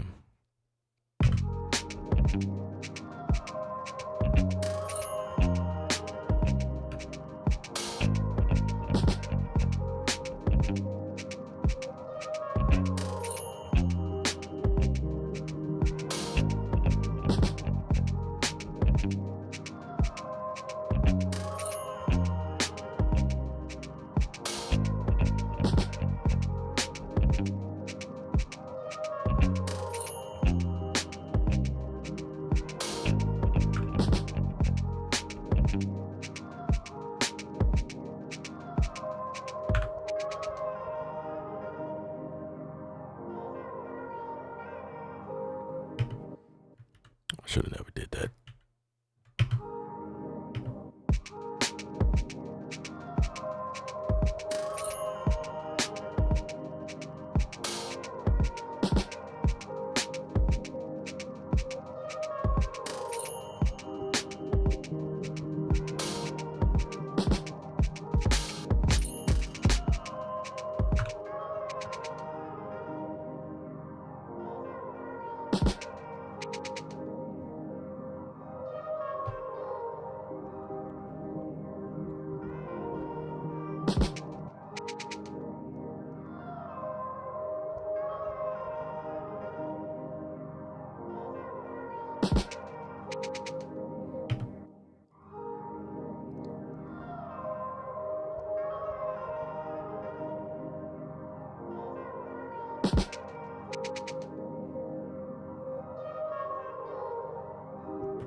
Said, do I have access to the rack? I don't know. I deleted everything. I had access to Reason 10, but I think they had 12, 9, 12 or 13. I don't use it. So I deleted everything. I needed the space on my computer. It was just on my computer. I fell out of desire to even search for it. It's just on my system. Just holding no space. I just deleted it all.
I want to do that over.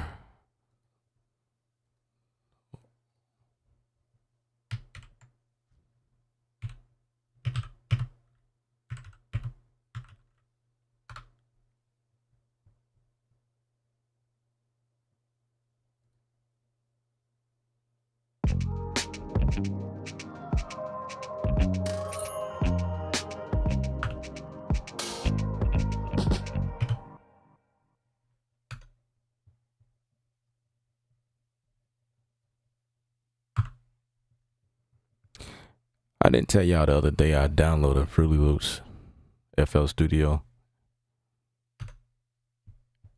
I was gonna do a live stream about it, trying to figure that out, and then I was messing with it, and I was like, yeah, this is kind of cool, all the effects, and I liked the library that comes up on the side, and it was like, this is nice, it's cool. It felt different being on my system. It was like, this is why a lot of people like this program. I can see. But then, like, after a while, I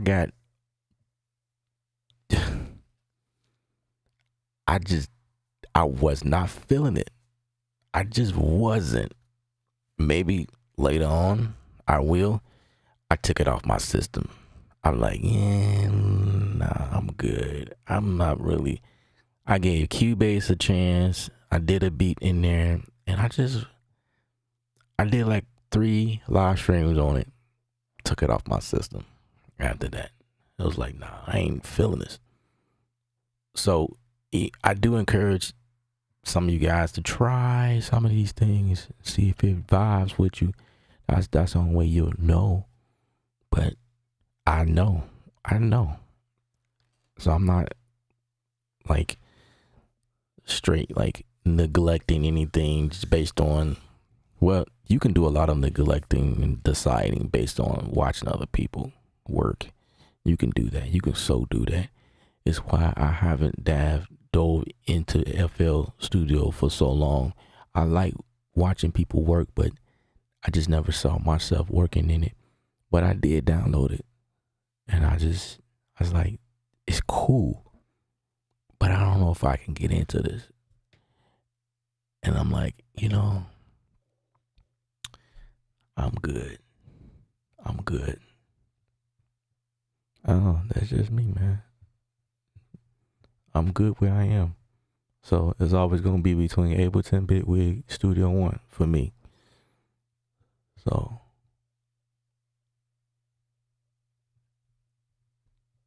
that's what it is.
Let's see.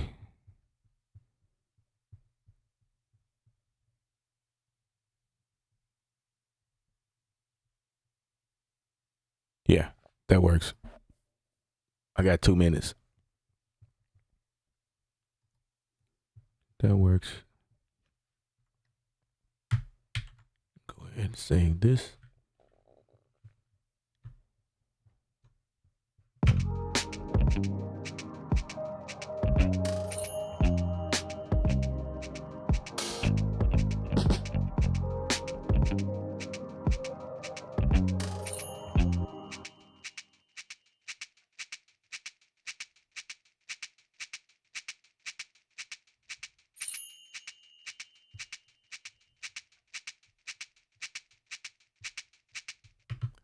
work on this section right here.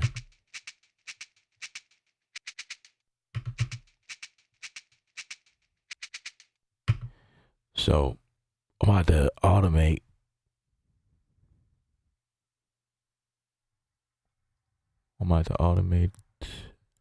Grab a, cause this Kabasa deal, this effect deal here is, I think what I'll do here is grab a utility tool.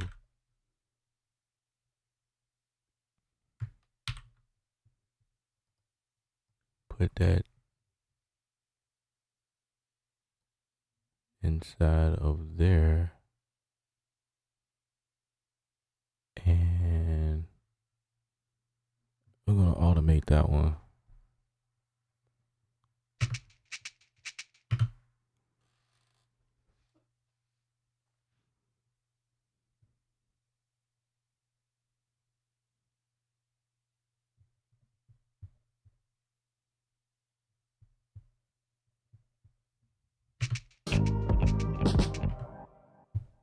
Okay.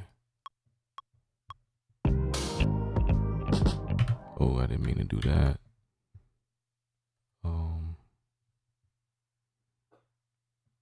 We need to do that. Yep. Just like that.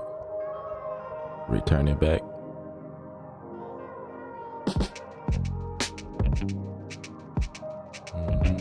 Now make sure that that recorded like that. I didn't. Okay.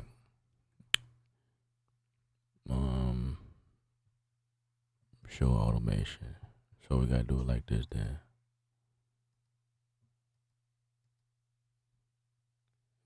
Gotta do it like that, man.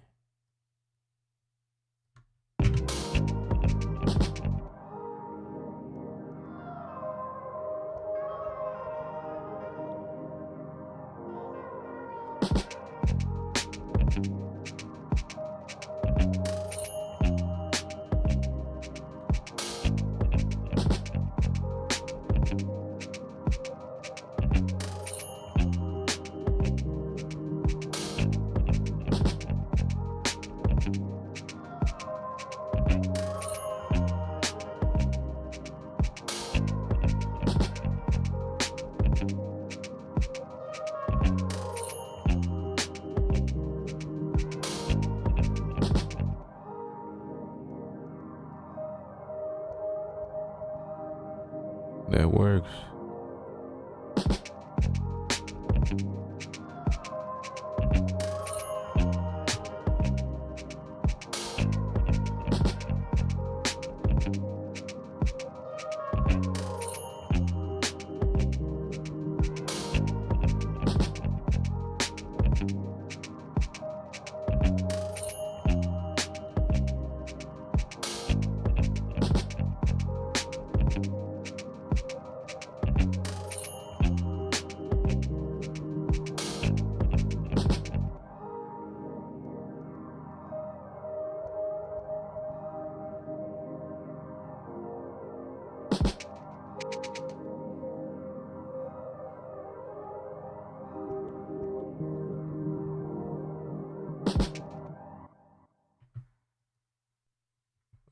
Okay, so if I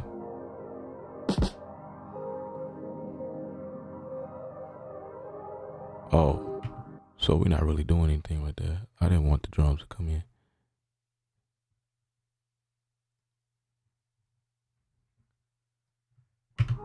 I could have just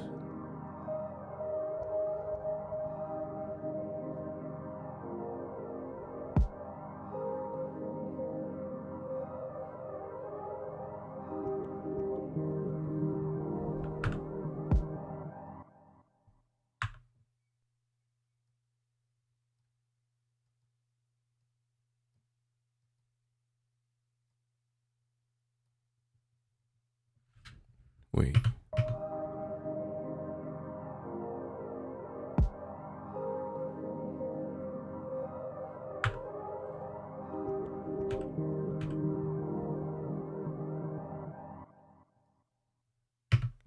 Yep.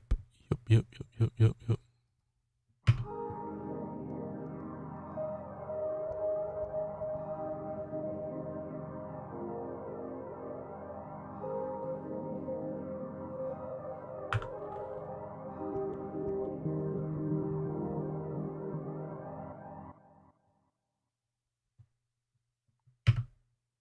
Sweet. Sweet. I like it. Um,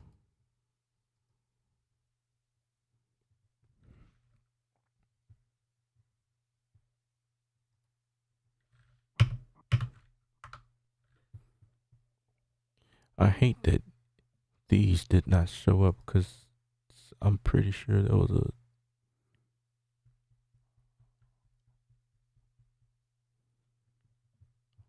Wow.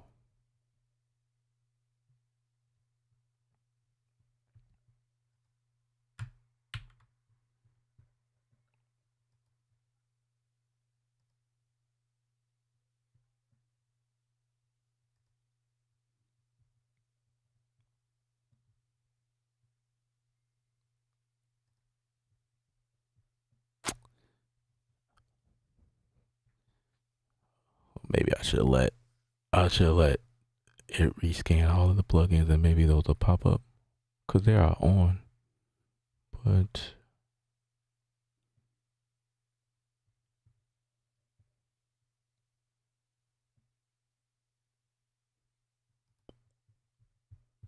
I'm gonna deal with that later. I'm pretty sure that this sounds different, but I at least wanted to get that structured. And we're gonna move on from here.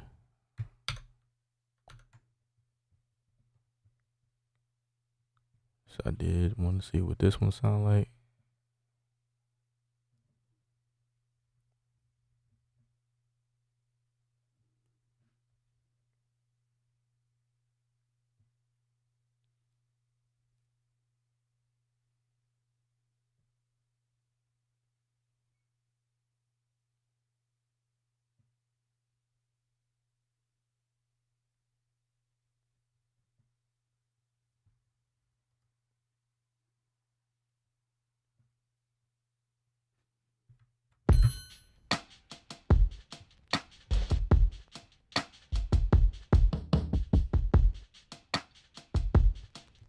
Oh crap.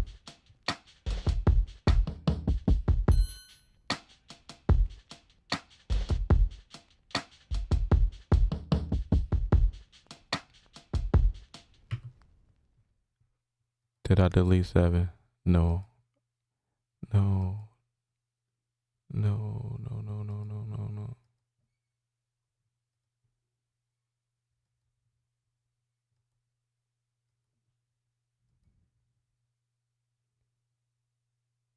But Mellotron should be here. What is going on? Mellotron, like what?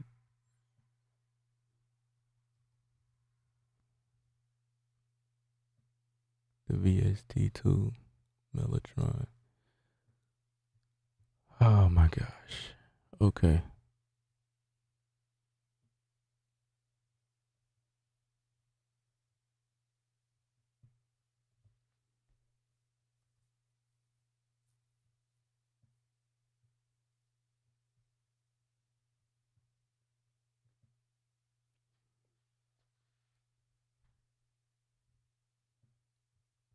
All right. Coming back to this. Need to make notes. Okay.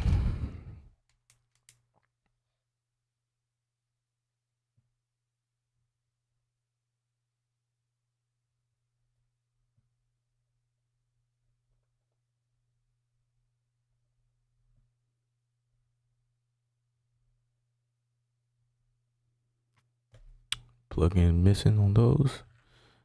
All right. Let's go to Big Wig. That was the next song I wanted to mess with.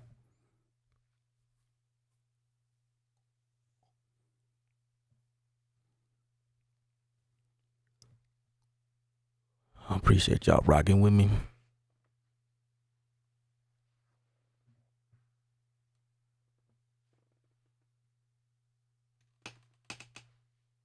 Today is a different type of stream because we getting ready for the release.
Hmm.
See, contact 7 pulls up here in Bitwig. You know, that's crazy.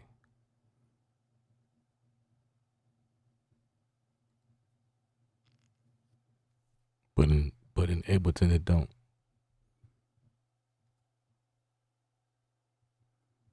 The contact 7 pulls up with no problem.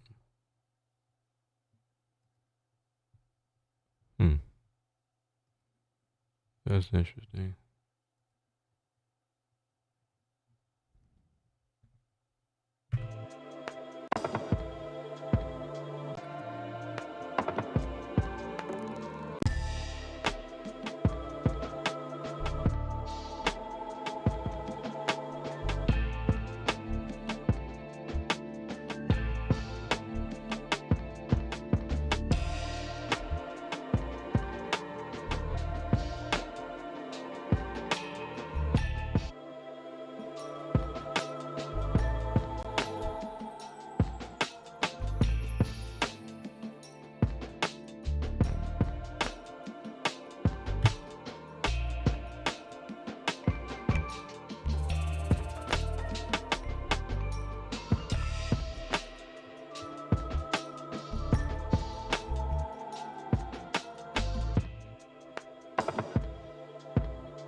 Okay, so if I go here, that's only a minute. I need to get it another minute.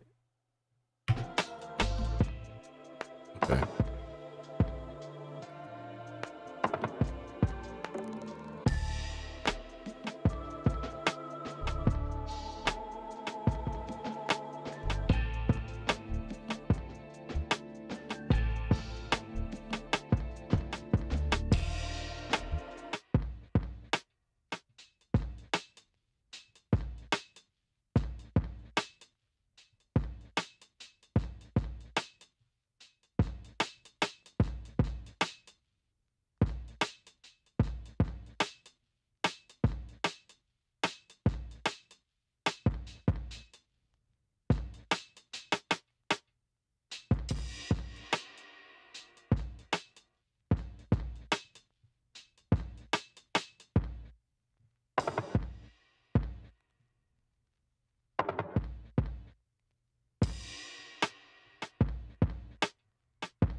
Just go ahead and bounce that in place.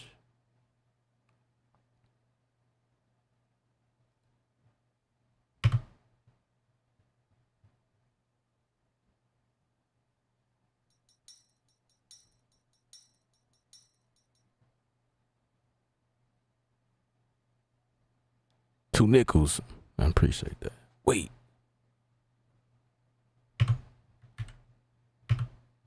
Really?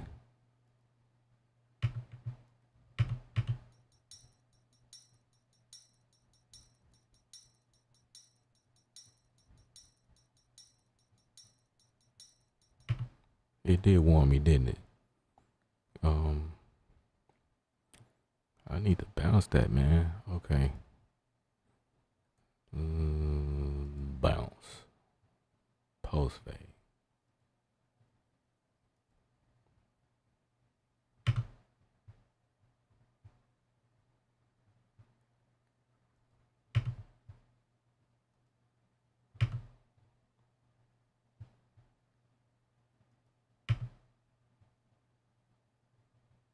Come on, man.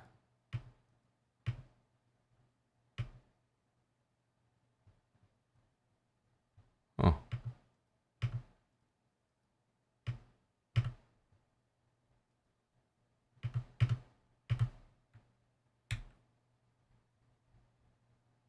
Let's save this project. I don't know, why is it not? Things just hung up.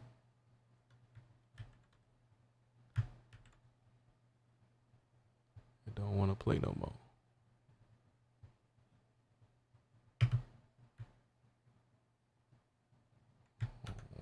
Why?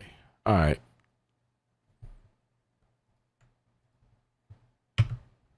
It doesn't want to play. Okay. Let's go to this one. Let's see if it plays. Maybe I need to restart this thing.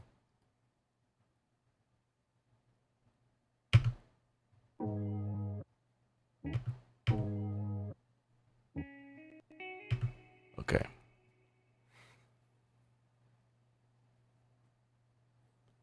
I'll let everything load up.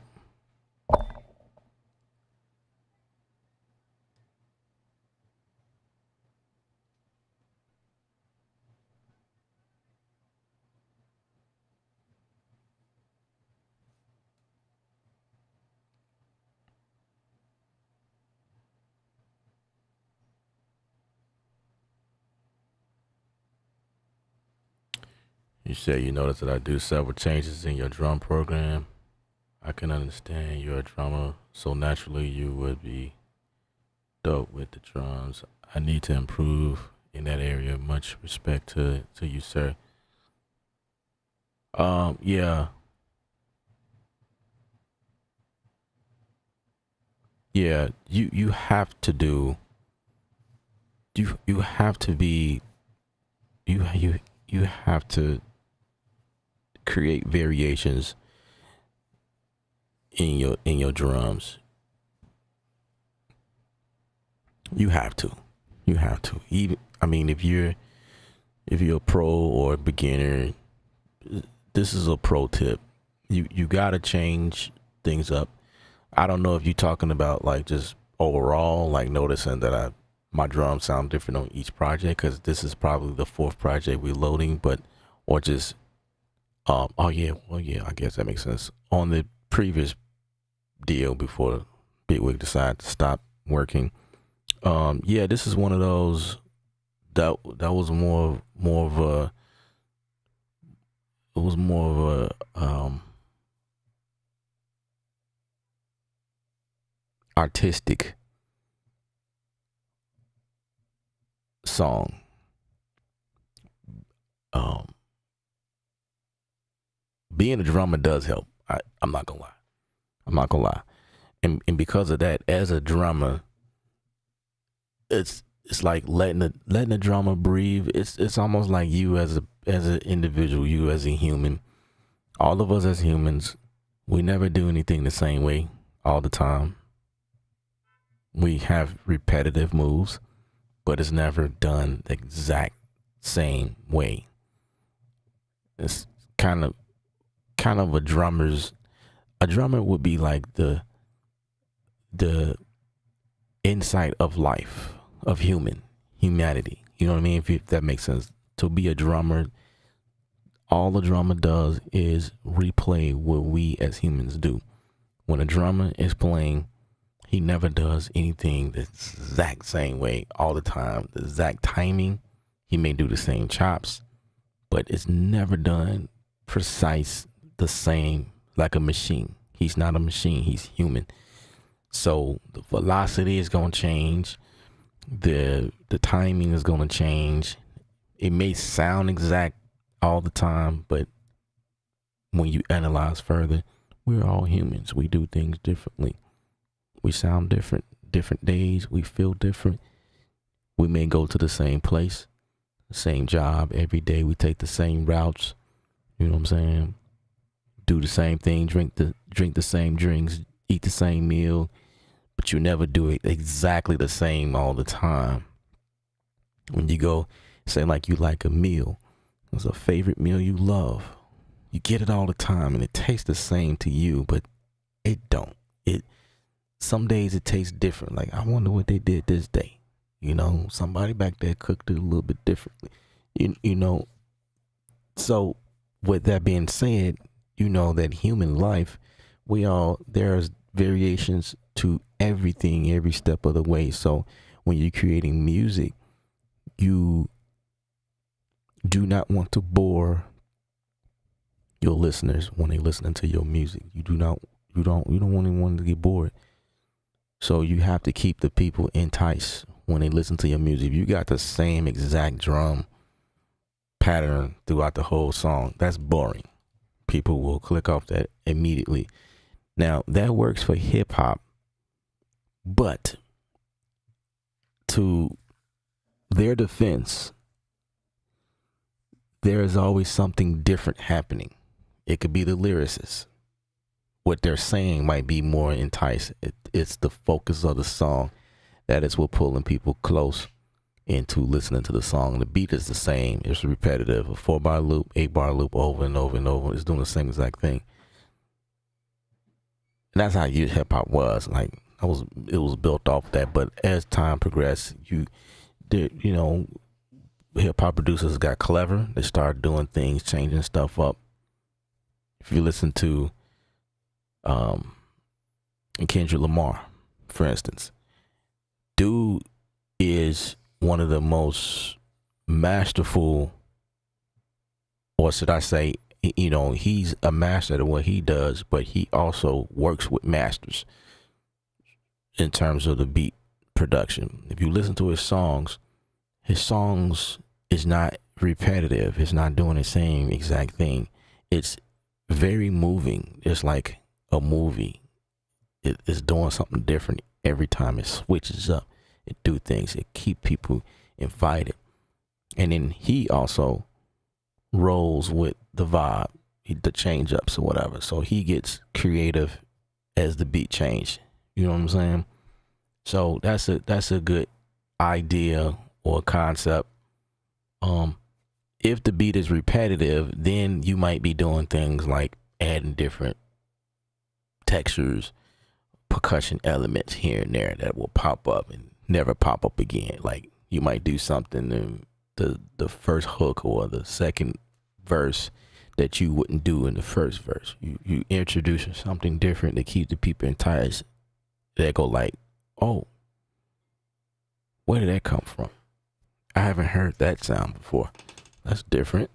And you keep people like at the edge of their seats, wondering what's going to happen next.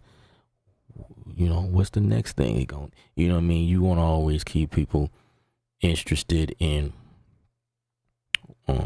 what you got going on in your music. So if your beats is repetitive, nothing wrong with that.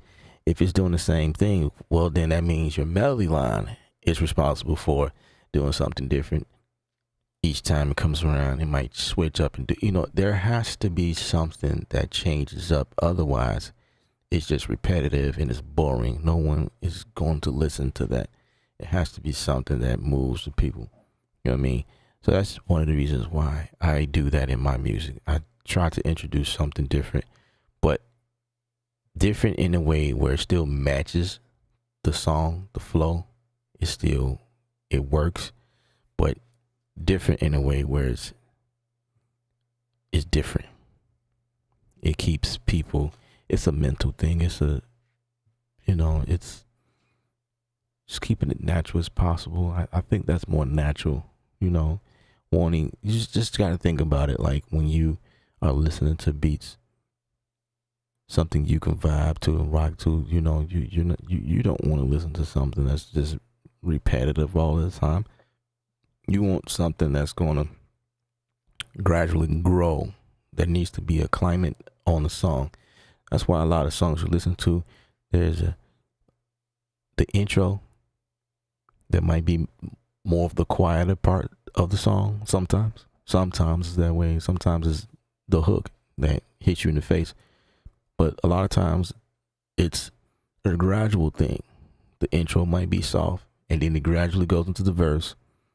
There might be more elements that pop in. That's enticing to people. It's a point that starts real soft, then it gradually goes up, and then when you get to the pre-hook or the hook, things is at its climate, like boom.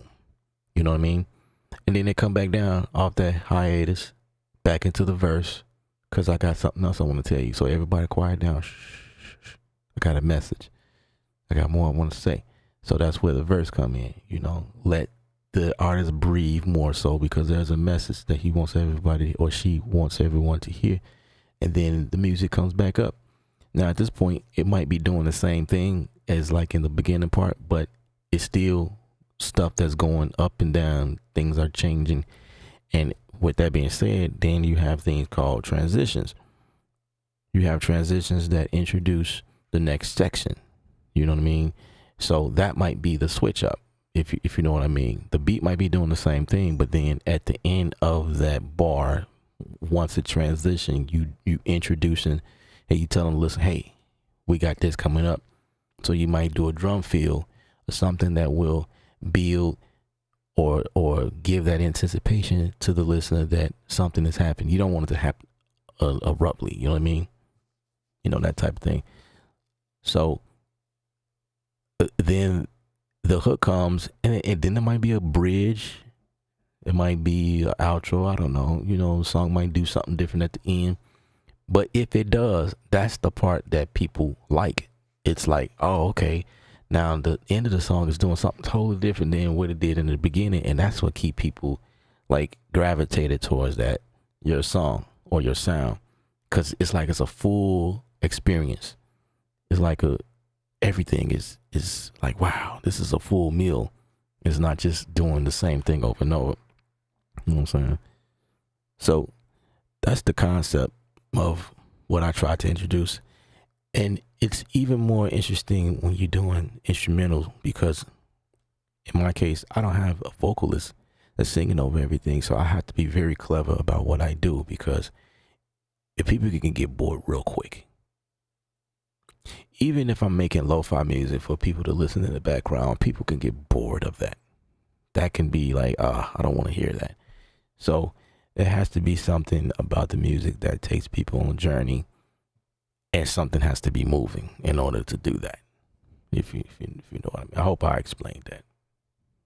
I did the best I could, but that's the concept with music. A lot of times us as producers, we create 4-bar loops and that's just repetitive. Great. That's cool. But if you watch what I do here on the streams, you notice that I always create variations. I got this part doing this.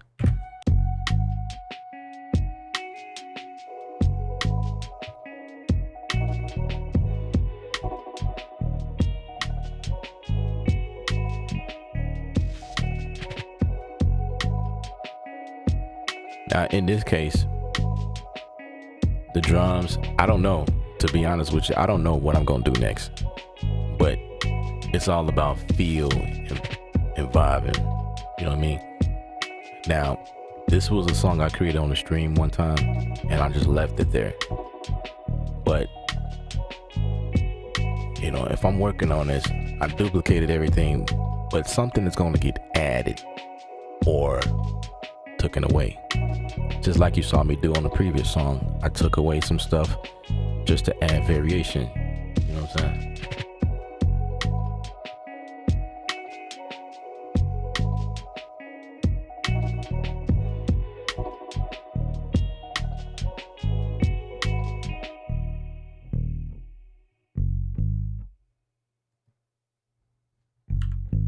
Right now, I'm just labeling everything just so I know where everything is.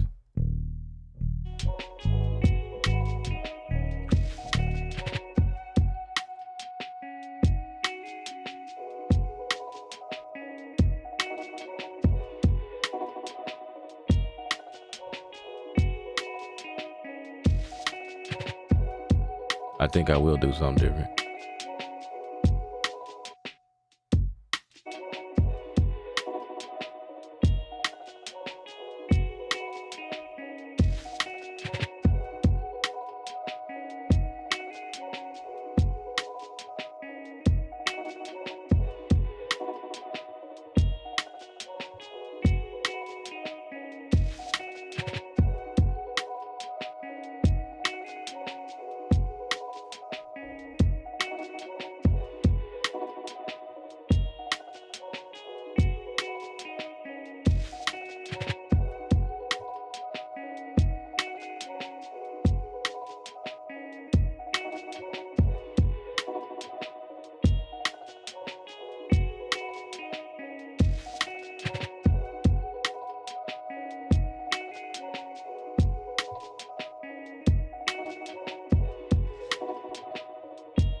I think in this situation, I'm going to export everything down to its own so that I can do variations. So with that being said, we're going to change this.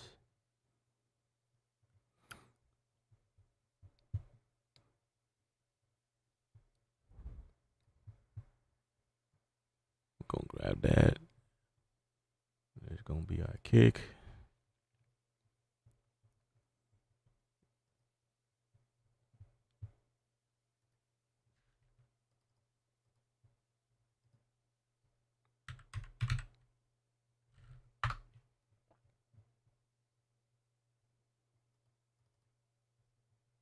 And then I can come in and chop. So that's the kick right there. This is the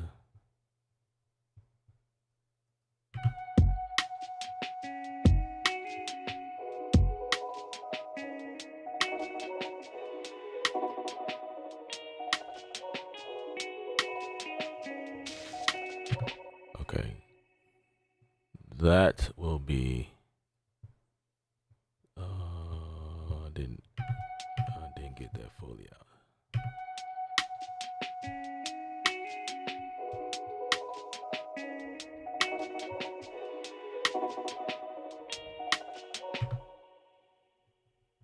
This is going to be a snare shuffle.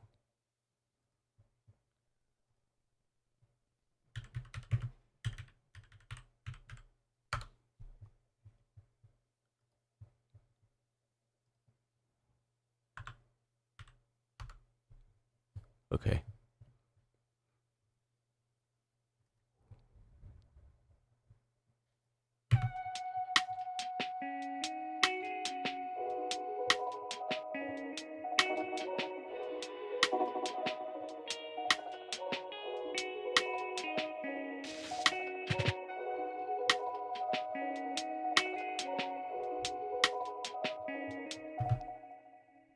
Gonna grab that one. That's gonna be our hat.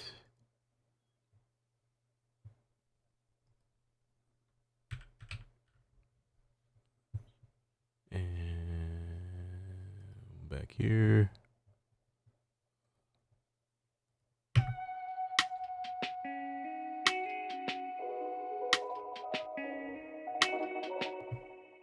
Let's get that one.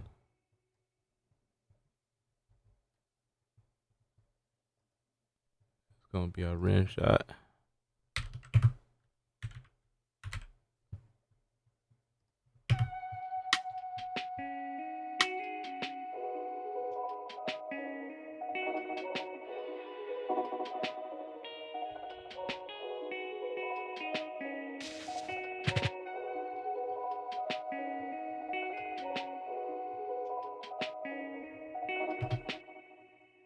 That's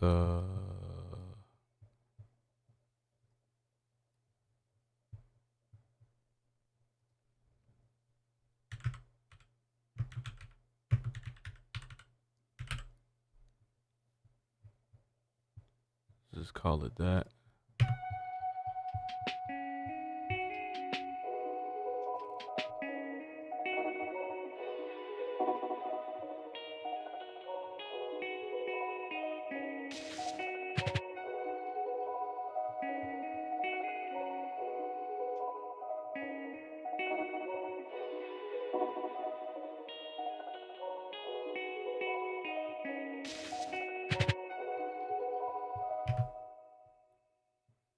Okay.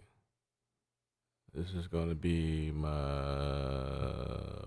feel.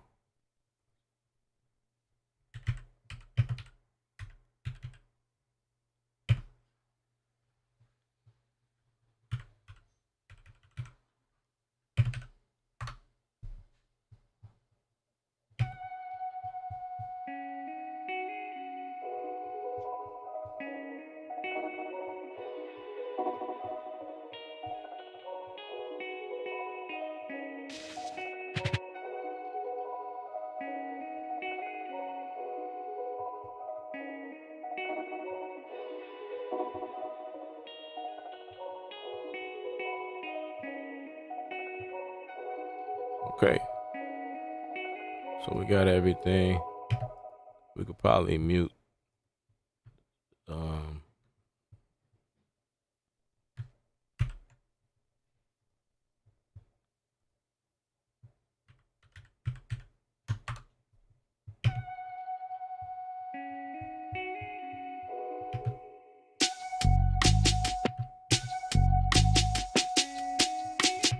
Oh, wait a second. What is going on here?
That made Oh, it may not be right. So I'm gonna go back here. That sounds different.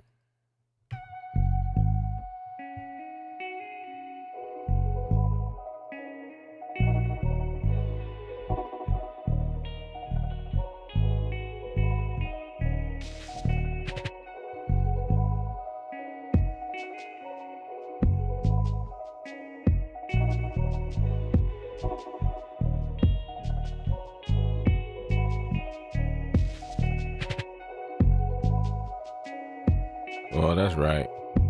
It's just these effects on here. Yeah. I guess I couldn't get the effects to come with it too, huh?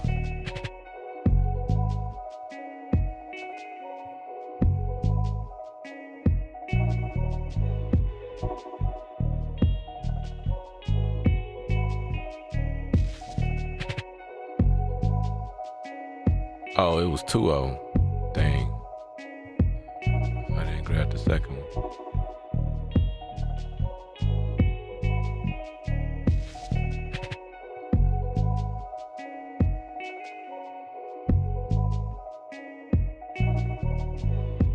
So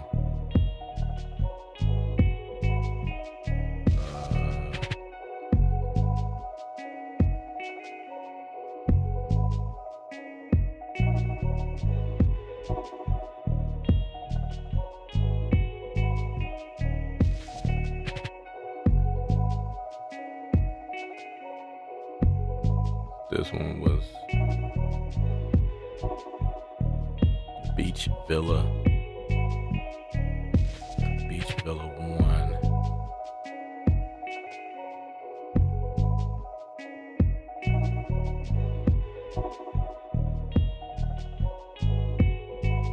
I gotta get this one.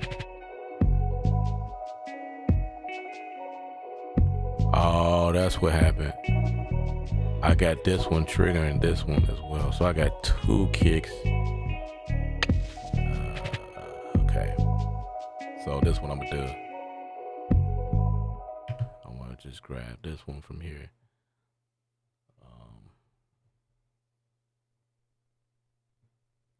That's what happened. That is what happened.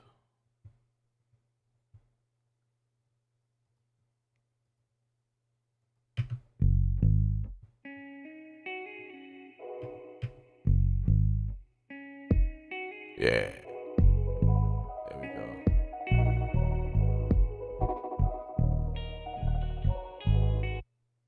I'm gonna get rid of this one, because that's not what we want.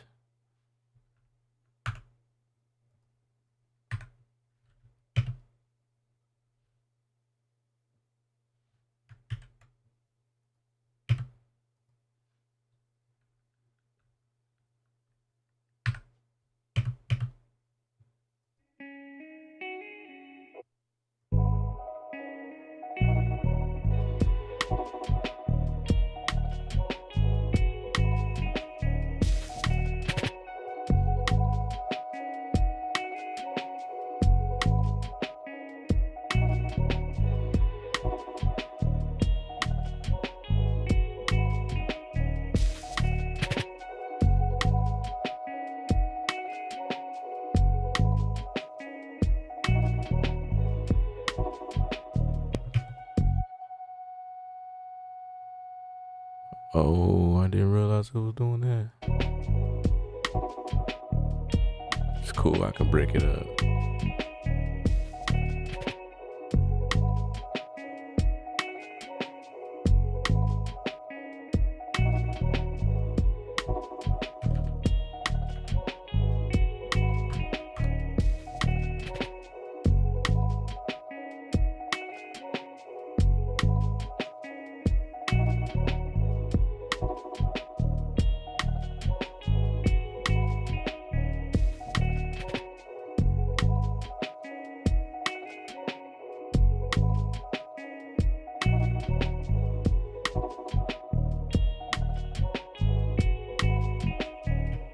This one is repeating real interesting.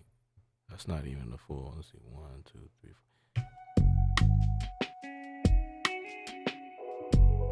4. Yeah, we need to. We need to.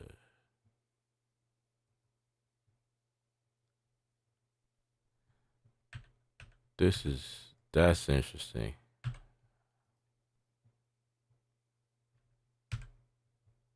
This needs to be.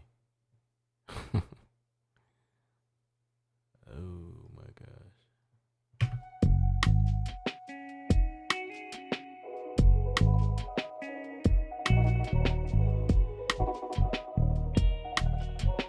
Yeah.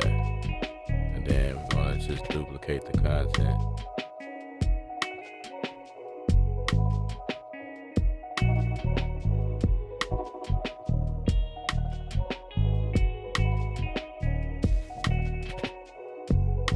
I'm gonna do like this.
You know, something like that. And then we just keep building, and this is one of them things I just didn't finish. But I was looking at the stream. I was like, I need to finish that. I need to finish that.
Ooh, that is interesting. Crap.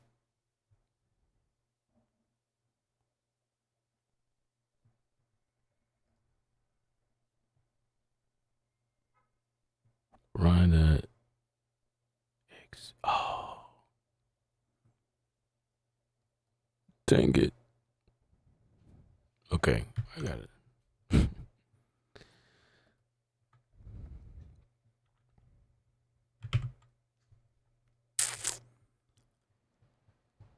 That is my bad. I think I deleted that.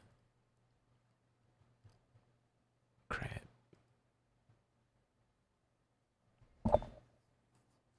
I gotta remember, where did I buy this from? Was it plug-in?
Okay.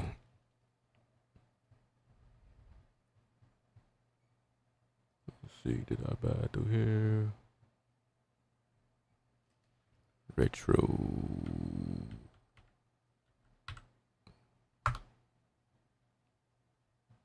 I did buy it through here. I didn't download this joint.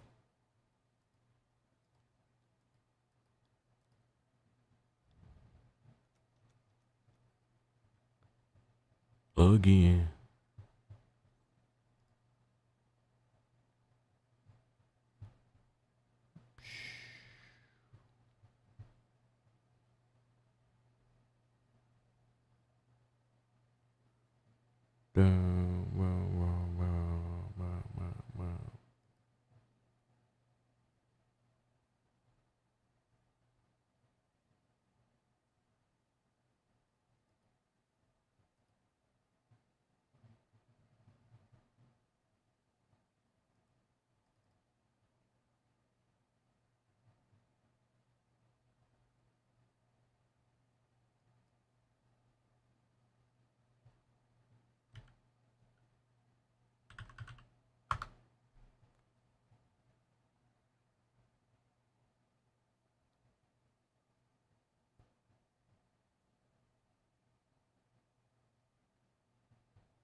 Come on now.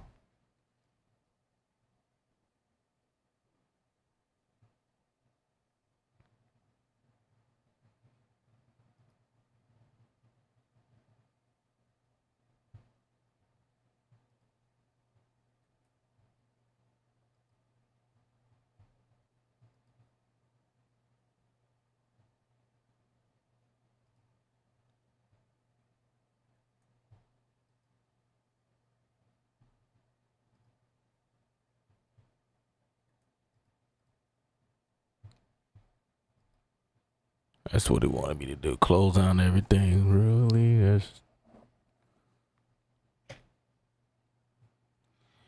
That's interesting, man. Okay, let's close down everything so we can keep working.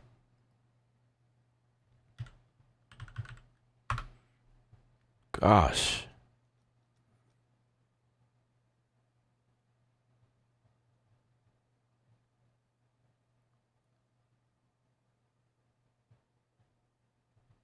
Did it work? Did it work? Did it work? Welcome. Man, I don't remember any of this stuff, man. Log in with email. Authenticate with passkey.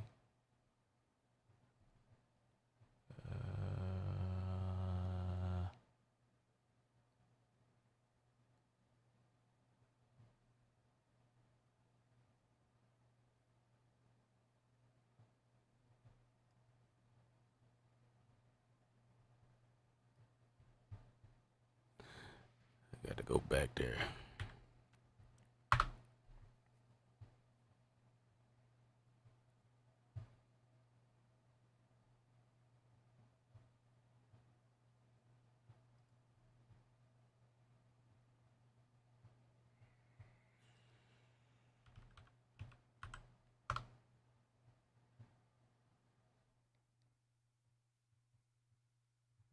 Oh, crap. So that's not going to work.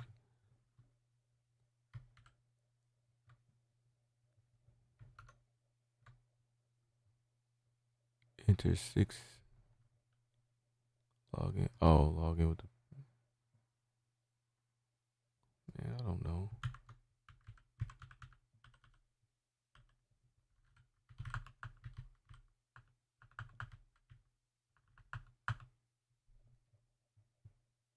I don't know what the passkey is.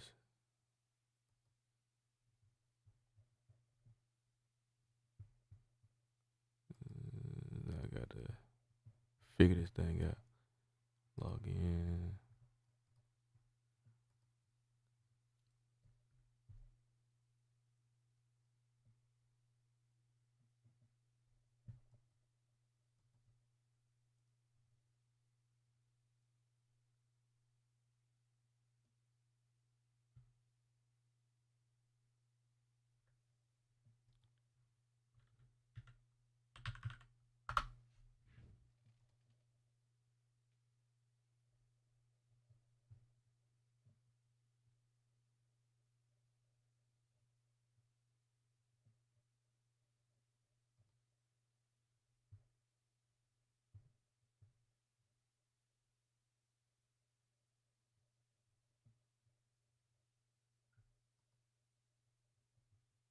Okay.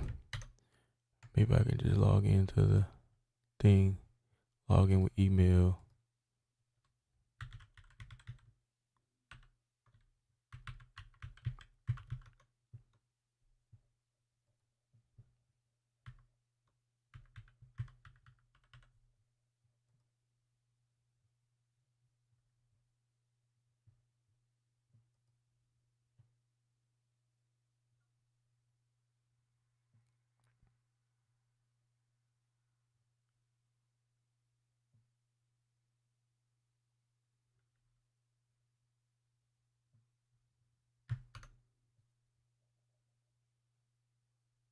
What does that mean? I don't know. This means I'm good. Do I need to do all that extra step?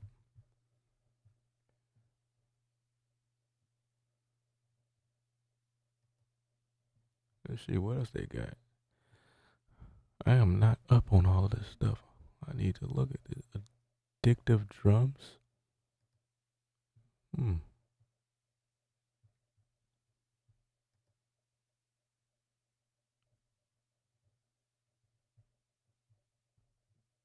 What does this sound like?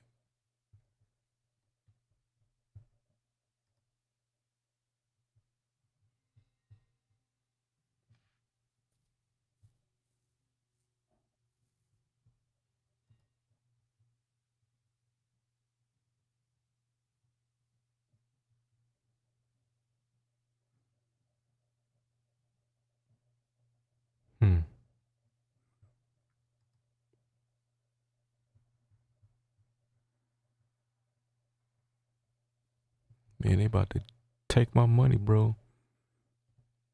This looks like something I want to get into. What does it sound like?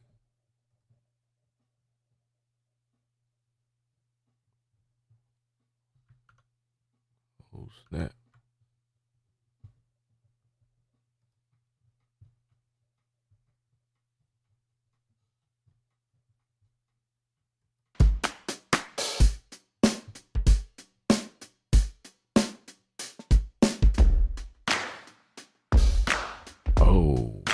Oh, we need that. Oh.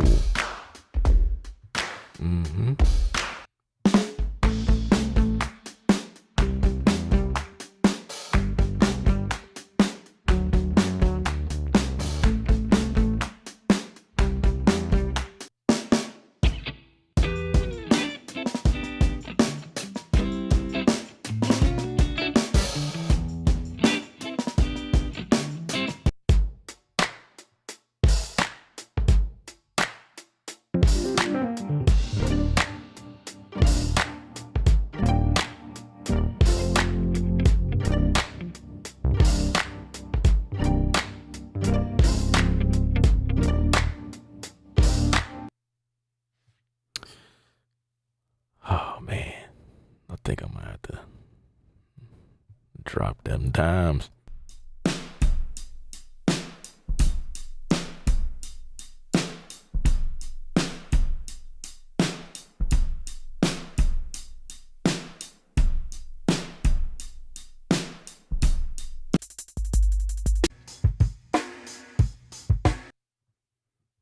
Okay, I want to hear what this vintage joint sound like.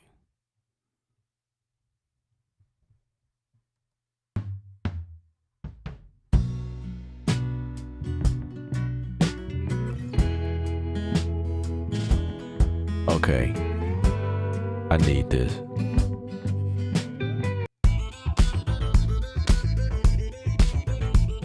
Oh my God.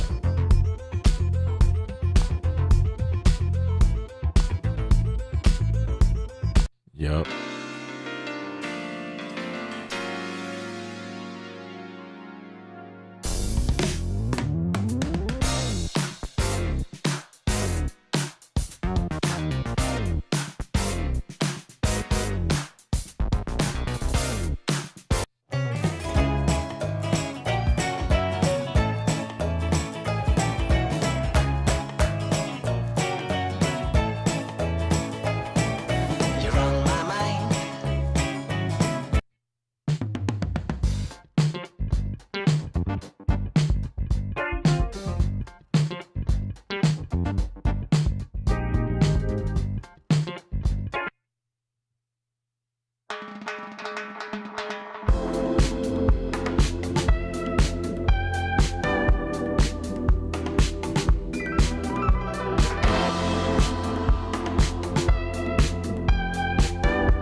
Okay, I'm about to drop $80 on this one.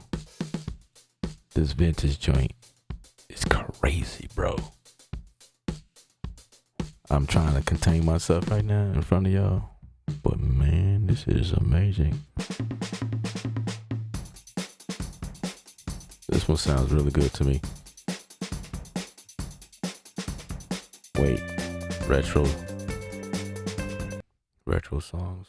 What is this about?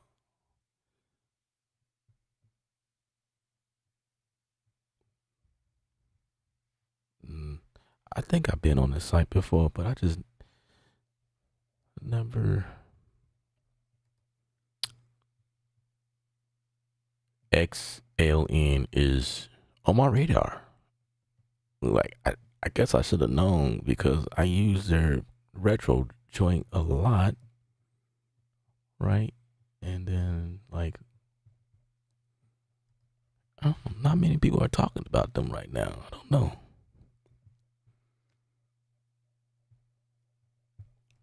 Dead and dry. What if I just went for this?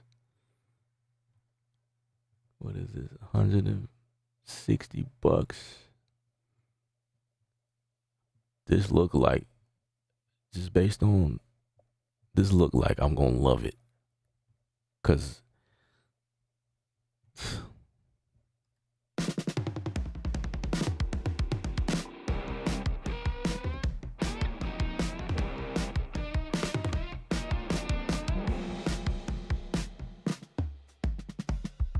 yep.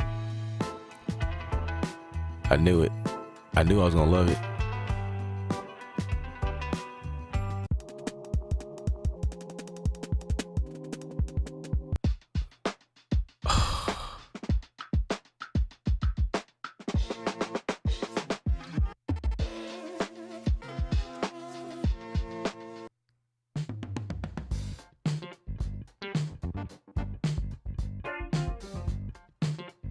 All right.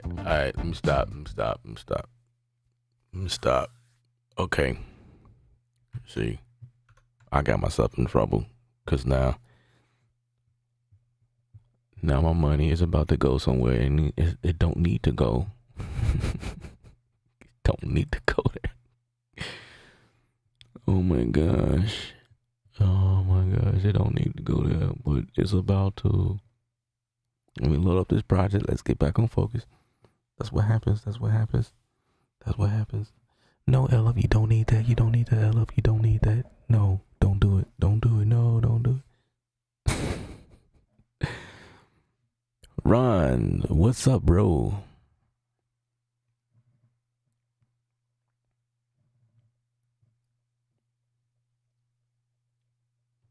What's happening, Ron? How you feel, sir?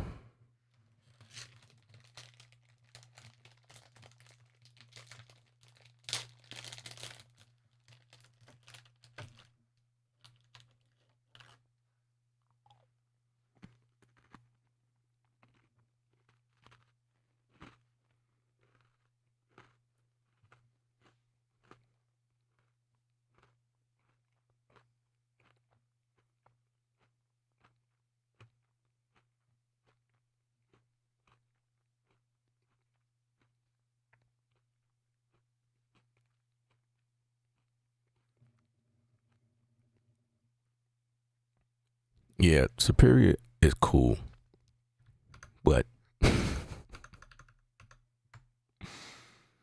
man, this is nice. I love the design. The design is that's kind of dope.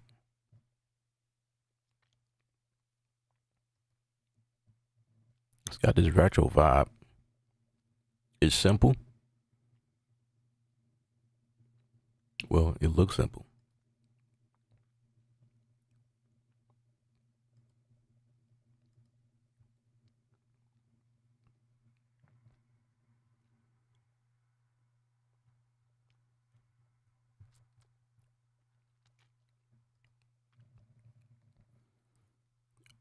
What? What is this? Addictive Drums 2?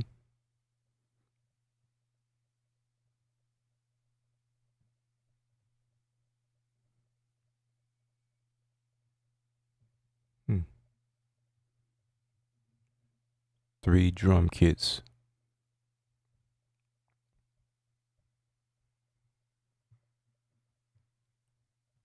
Wait a minute.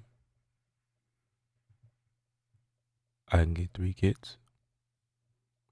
See, they about to get my money. I'm about to whip out that card, bro. Explore the addictive. So if you telling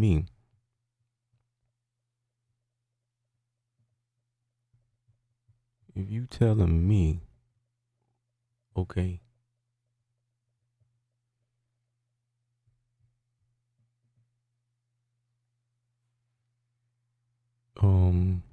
Come on, man. Stop playing. Stop playing with me, man. Don't do this to me. Apparently I already had something in the cart. This was from before, I think. I don't know how long this been in the cart. Oh, I was going to grab this DS10 shaper. That's what it was. I think I like this one. Here's an example with no processing applied.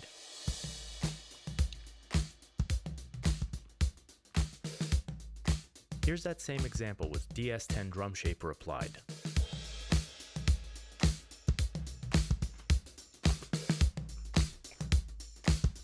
Here's the original sound again.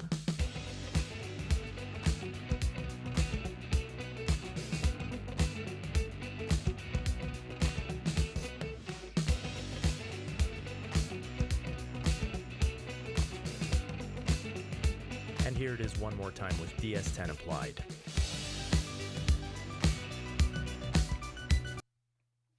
So this was in the cart, and at some point I think I told myself, nope, you don't need this. Get away. And now I'm back here, and there's a Halloween sale, bruh. 40% off addictive. Bruh, come on, man. Stop playing with me.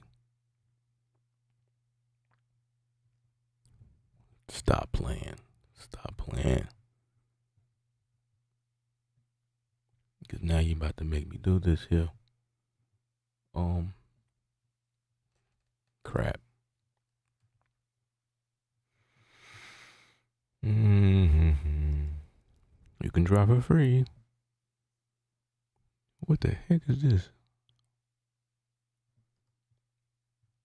Is this like their version of Serato? So I have this. I own this. The retro. I play with the EXO, which is pretty dope. I have this one, I think.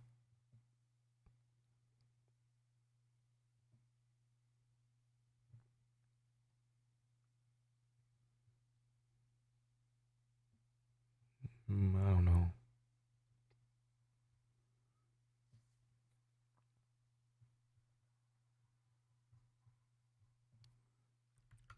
Stop.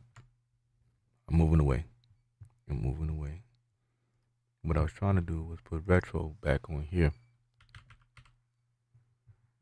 I messed around and deleted the installer. There we go. Finally.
Okay. I got what I need out of this joint. And let's see.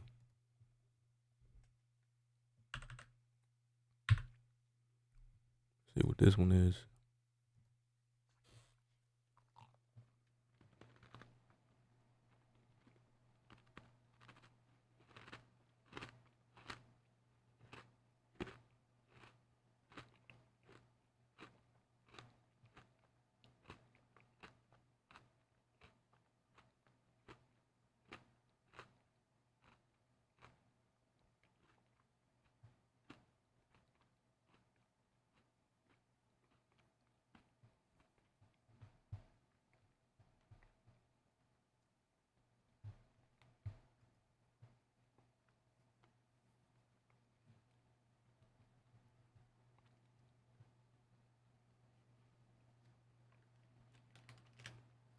Man, I did quite a bit of these joints in bid with, bruh.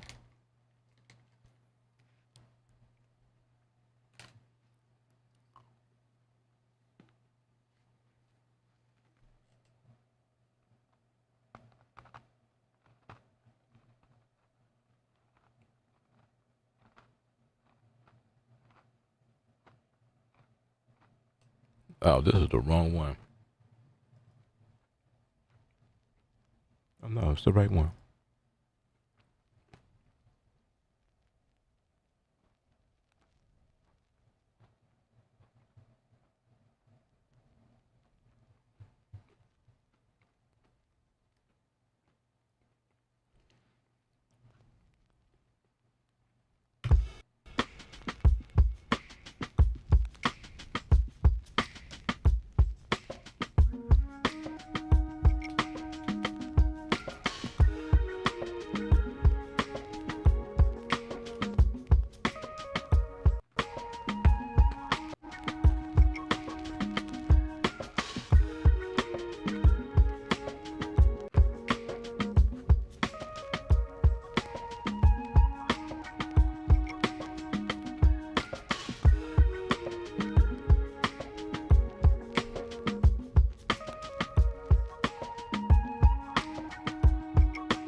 I'm glad I got retro back because I would have been in trouble. I use retro for everything.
a little maintenance, a little maintenance work.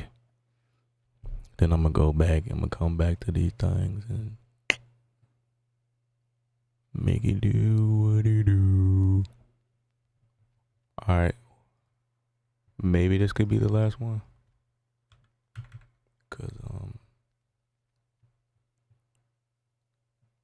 okay.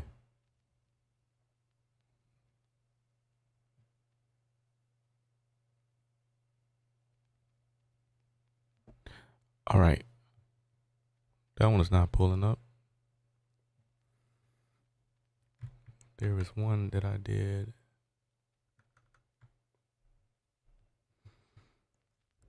Man.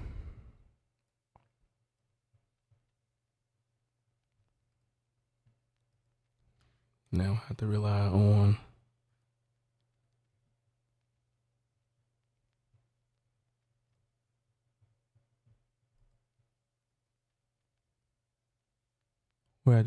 the dates for this one. August 31st.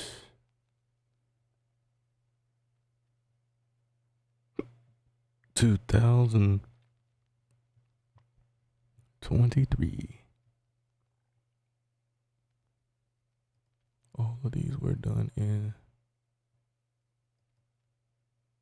Okay, let's try this one.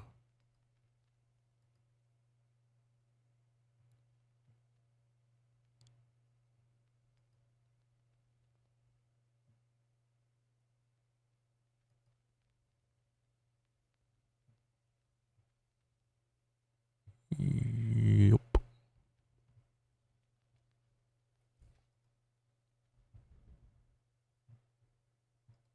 Let's try this one.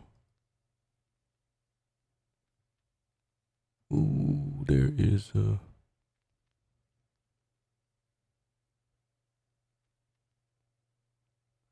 2023.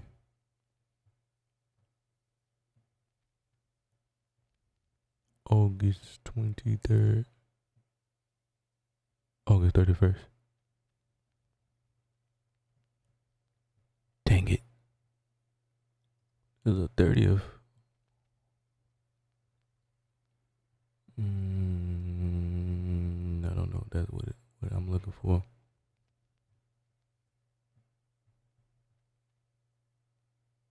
Let's see. Was it done in Bitwig? Yes, it was. Yes, it was.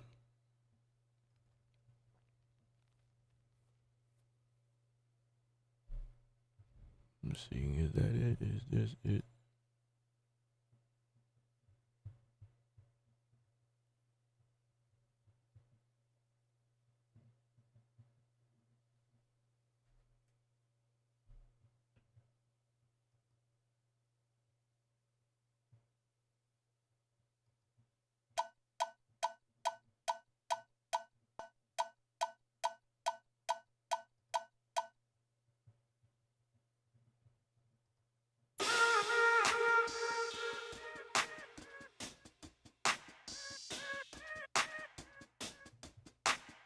No, this is not it.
Um, Complete Control is out of commission. I'll have to go back to that video and see exactly what I use on these joints in order to like get it up in Contact 8. But this is Complete Control. Man, I feel sorry for a lot of people who used it, you know. It's not working well for me. I mean, it should still work though. Anyway, that wasn't the song I was looking for anyway, so it's all good.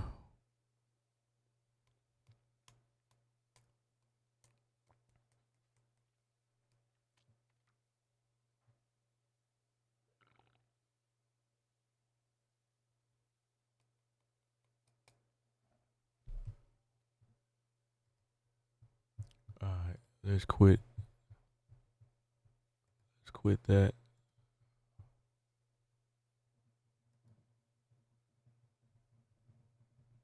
Yeah, whatever.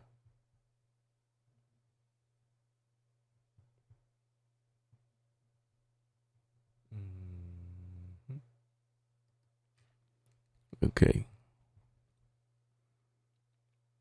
BO80. Let's go with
I almost had it. Gonna make me search.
Oh my gosh.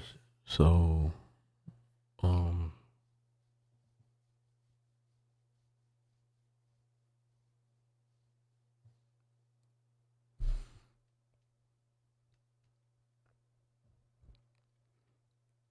this particular song,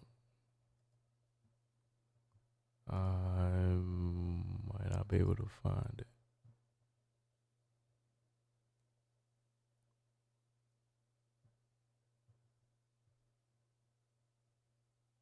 Well, I will, but it's gonna be.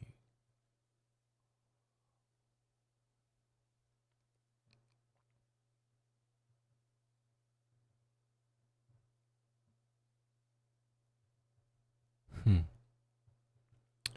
I wonder if it's.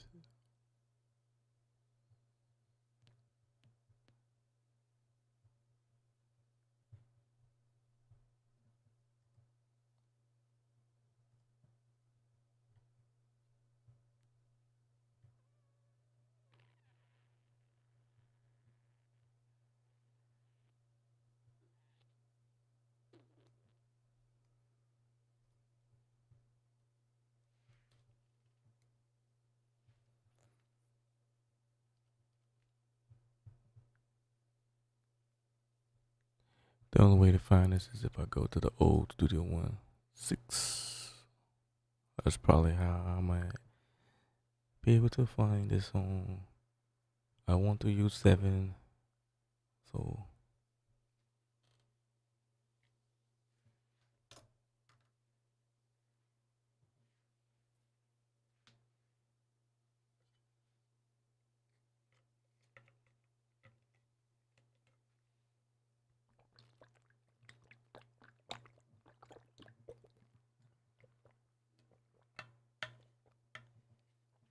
yeah. The thing about complete control,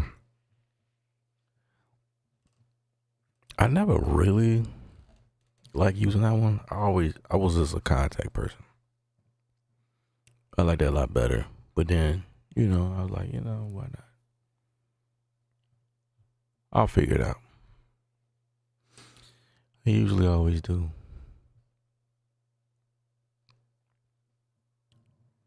A little bit of troubleshooting.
This is ridiculous.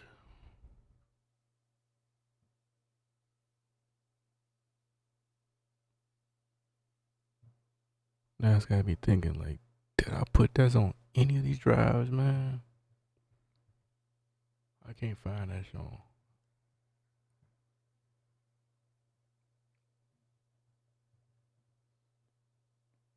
It would be, it would be on this.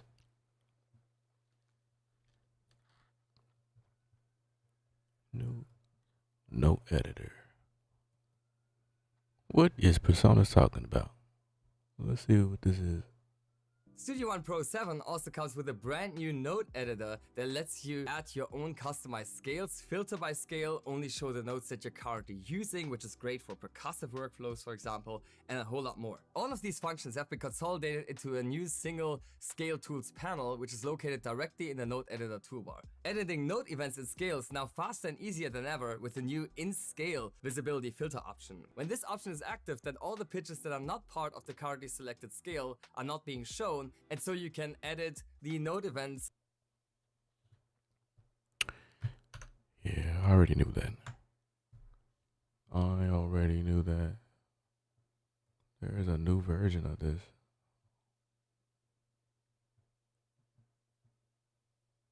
Oh.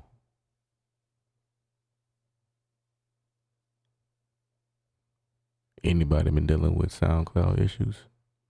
Well, they fixed it October 9th, 2024. If you in 6.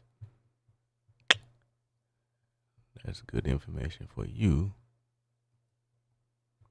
Okay. I can't pull up that. I don't know what's the deal.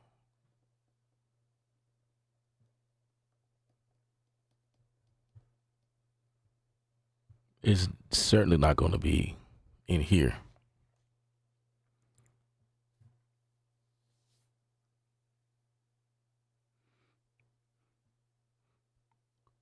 You're like, I gotta try that out.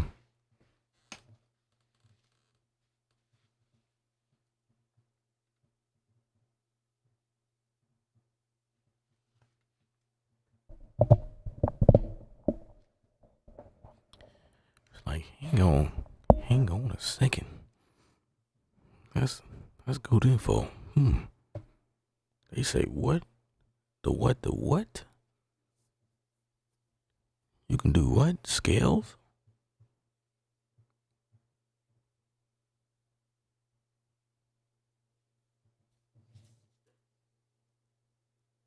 Run that back? Hold on a second.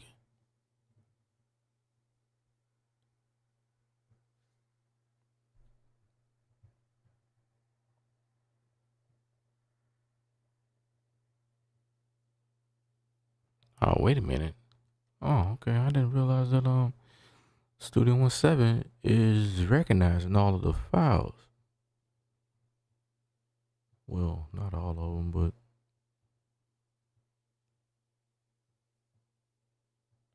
it's recognizing everything from 2 years ago, bro. That's impressive. I mean, the whole reason why I went back to 6 was because I just thought it wasn't gonna. Anyway, create a new folder.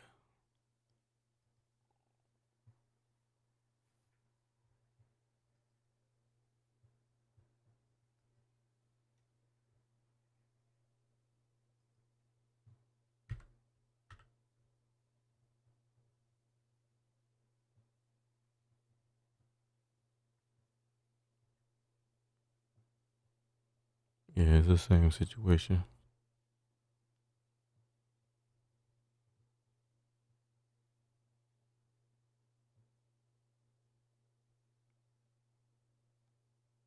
Okay.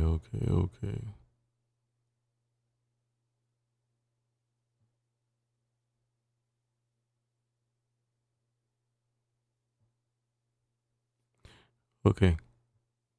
There's one I did have on my list as a maybe, which is this one. Since I can't find the other one, we'll see what this sounds like.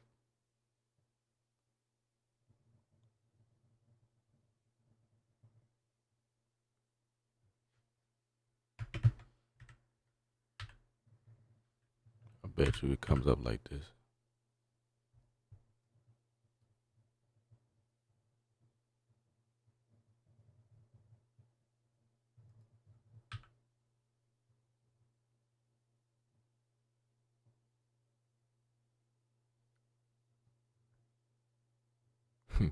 I bet you it don't.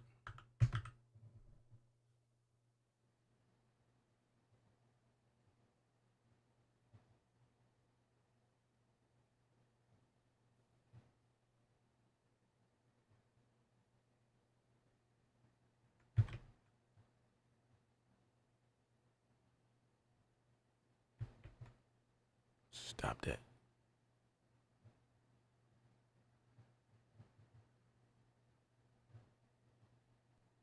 Man, I don't know what I did with that song. I'm gonna find it.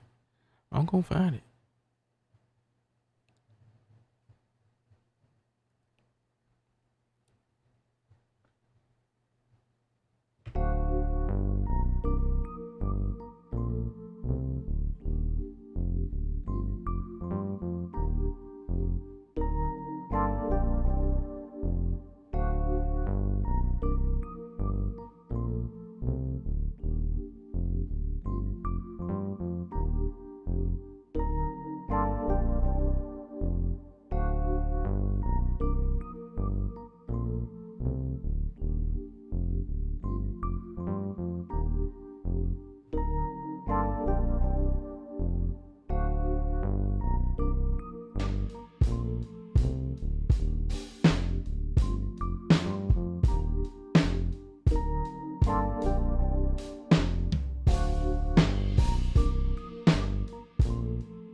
See now this is making me want to go and make that purchase, man, because I feel like I could do the drums over with the new. Oh God, stop it, stop it, stop it.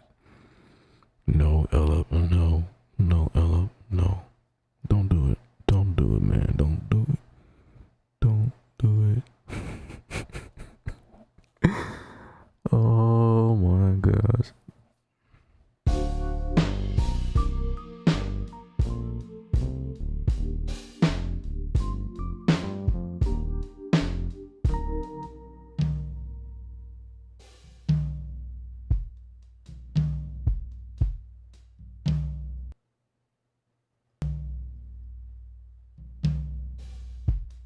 Oh, I need to. What's this, halftime? I need to find a license to this again. It seems like I have to do this like every 6 months.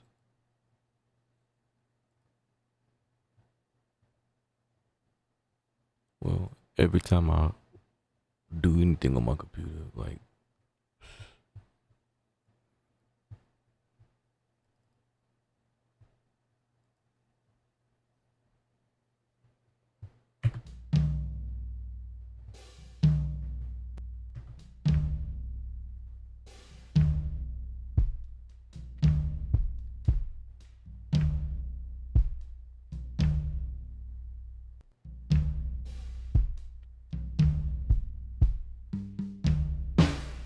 Oh crap.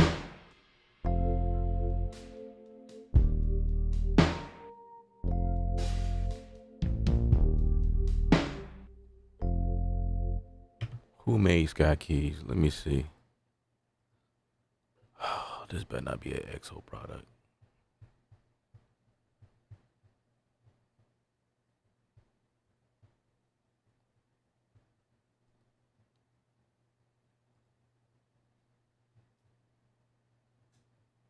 Locate files. There should be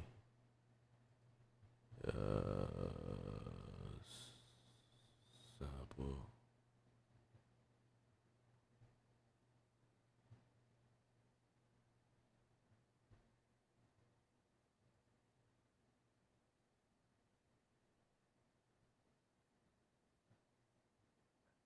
What? How did that get deleted?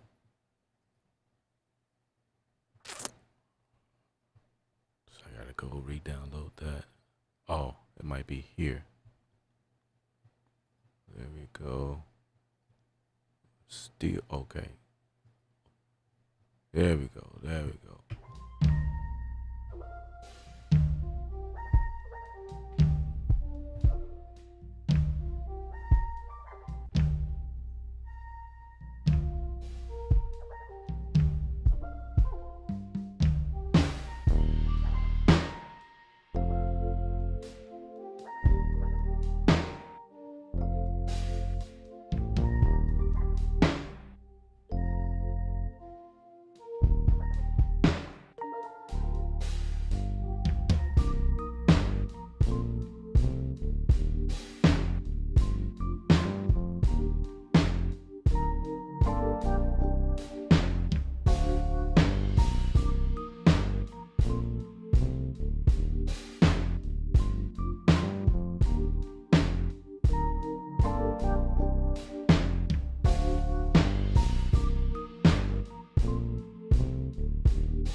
like I gotta do this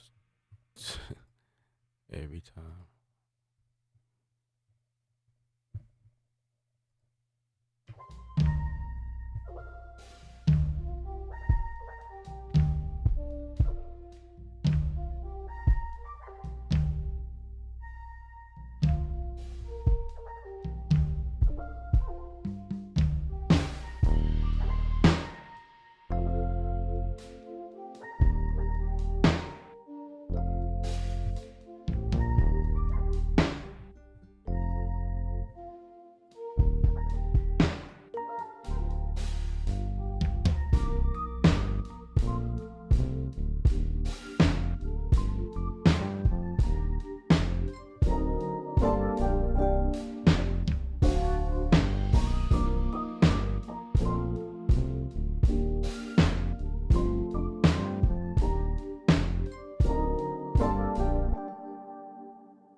I say Studio 17 loads a lot faster now and is handling itself pretty well.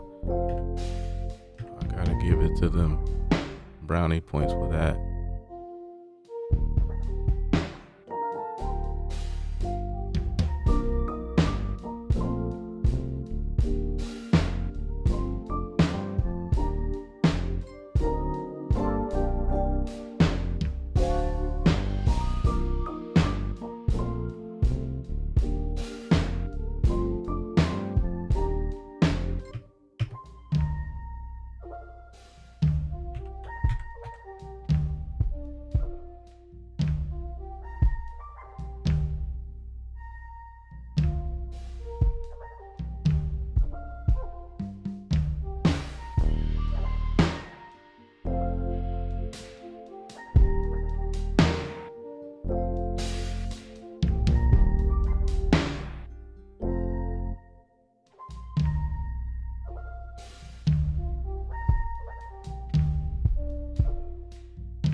Man,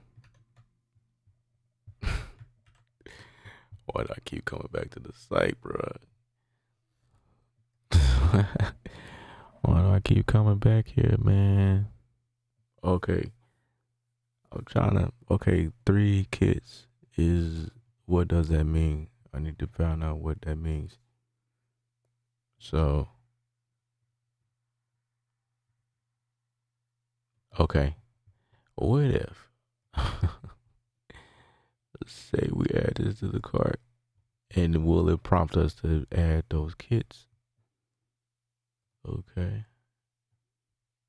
so say I add that, and then choose any. If you don't do that. You said the vintage. I can choose the vintage, bruh. That's the one I wanted. That one. The I liked the modern soul. That one was dope.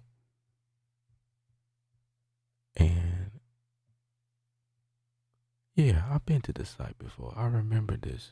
I remember all of these. And I couldn't really. Vintage Dry. That's the one. Vintage Dry. It wasn't. No, it was the Vintage Dead. It was the Vintage Dead. I want that one. I don't know if this was the other one.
I'm studying my 3. What is it gonna be, right? That's a deal. Like, that just makes sense to me. Get 3 for 160 when one kit is 80, I think. So 2 kits would be 160. I'm just go ahead and get the 3 for 160. That makes sense to me.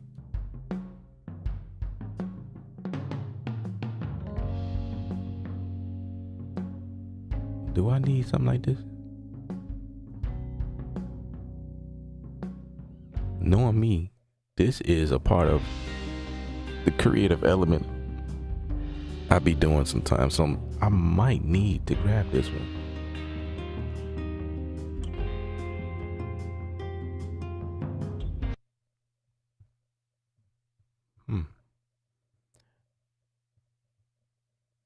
I know the Vintage Dead, and this is new. That's new. So I think that's probably why I'm so excited about it, because I don't think I've heard this one. So I'm excited about this. I think I heard the Fairfax. I've heard this one before, and I don't know. I don't remember what it sounds like. We stop this misery.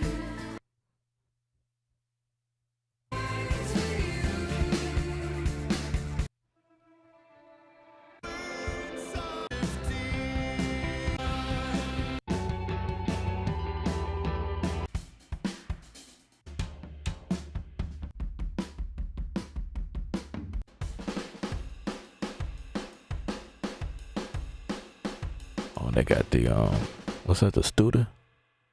Is that the Studer? Is that the Studer? Let's see. Look like the Studer, yo. Yes, it is. Yes, it is.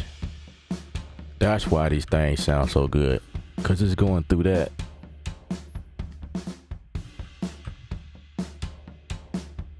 Oh my gosh. Oh my gosh. Oh my gosh. The Studer.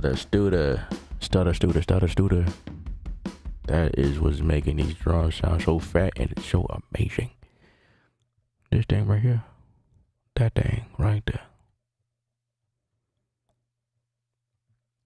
Where's the studio? Where do they record this? Don't say Abbey Roads.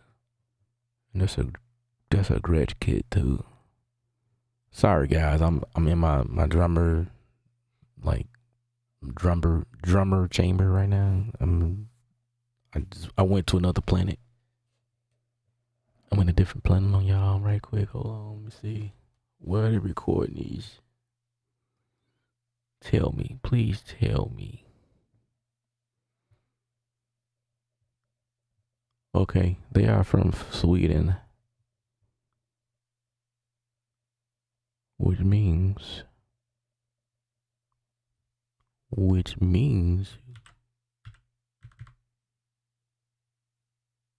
okay. The studio background looks like it's Abbey Rose a little bit. Just a little bit. Just a little bit. Okay. Alright. We ain't here like studio superior drummer. We picking out. I wonder if they got a Black Friday sale. Now that would be interesting. Dead and dry. Dead and dry. Let's see. Then I might be able to wait. I might be able to wait.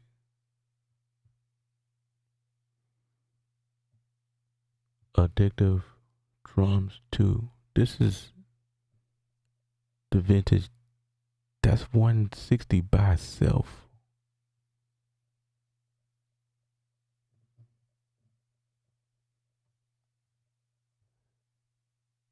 Dang. I need to study this site. Need to explore the sale. What is this sale?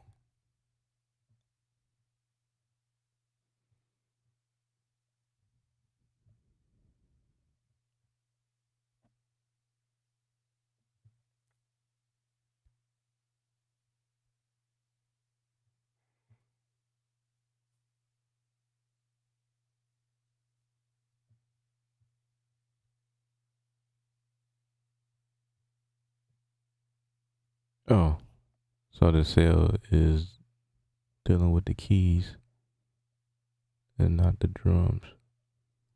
But the collection is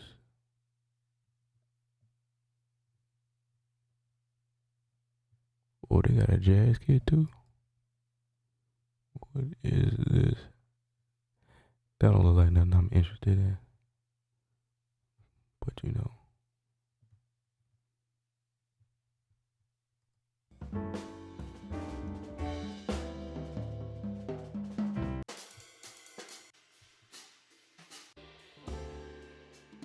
Yeah. I'll pass. Breaks and beats.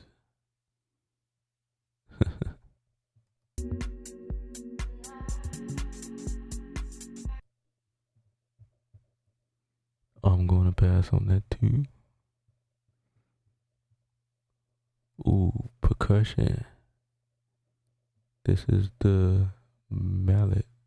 Okay.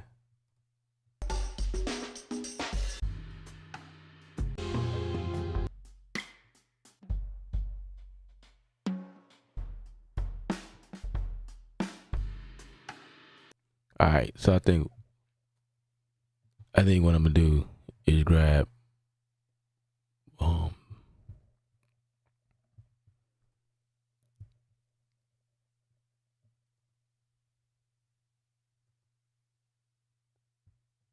include your choices. Like, how do you pick 3-inch benches, 80 packs? That one. Do you just add them?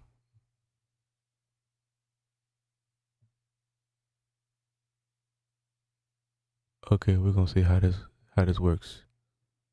I definitely want that one. I want choose say freely choose drums, sounds, and beats. As variety of the percussion addition drum suite.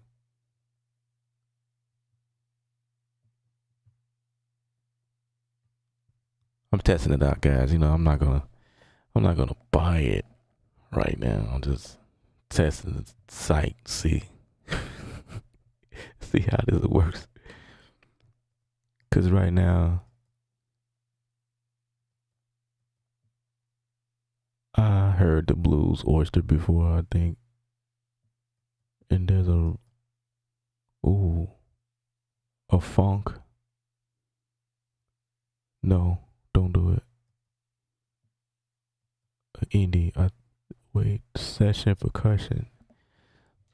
Do I need that? Cause this look like something I need, man.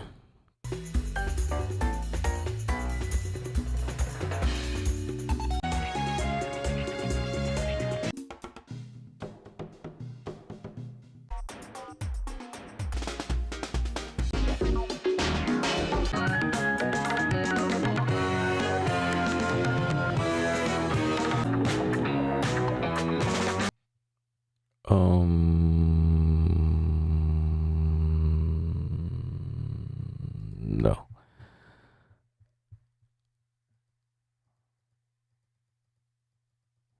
Any other day I would, but today,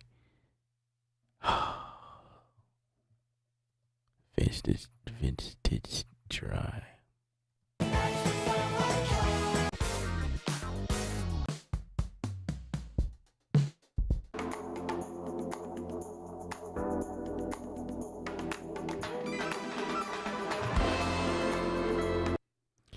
I feel like that's a redundant to the vintage dead, but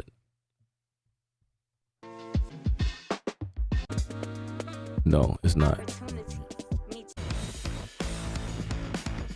It's not. They sound different. These are both in my lane. So we're gonna go vintage dead, and then we're gonna go vintage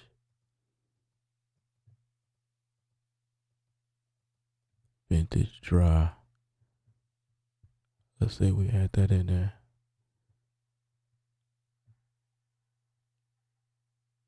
Okay, the price is not changing yet. Okay. Solid. We're gonna remove this.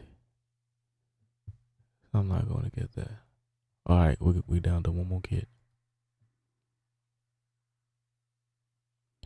Just going through the Studio 800. Come on over to Luna Sensei. We got you covered.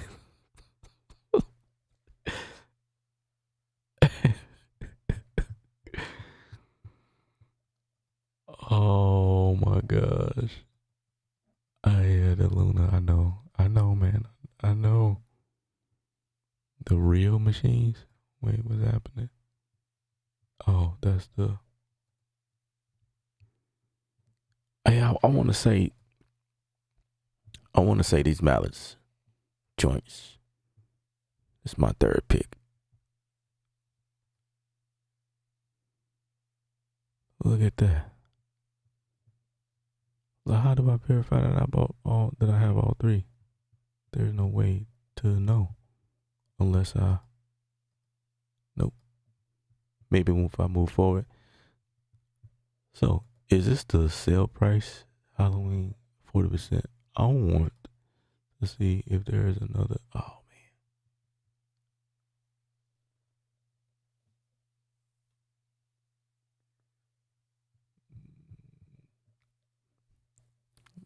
man. I'm not gonna buy it. I just wanted to test the site, man.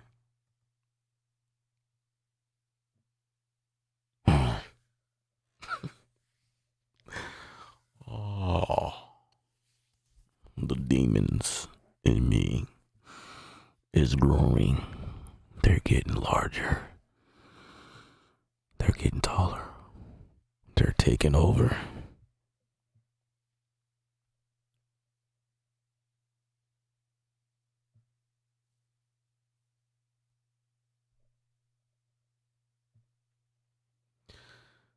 Oh, man.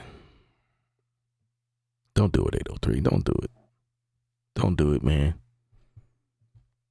Don't do it. Don't do it. Go to your cart and just empty it, bruh. Click off the site.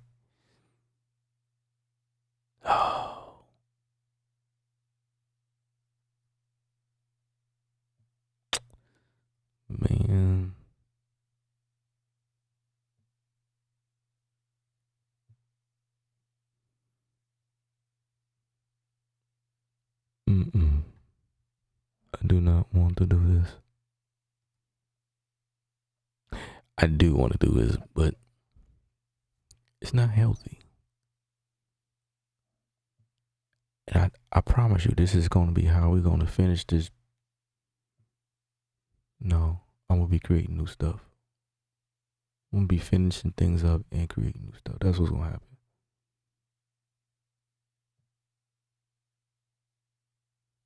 That's what's going to happen.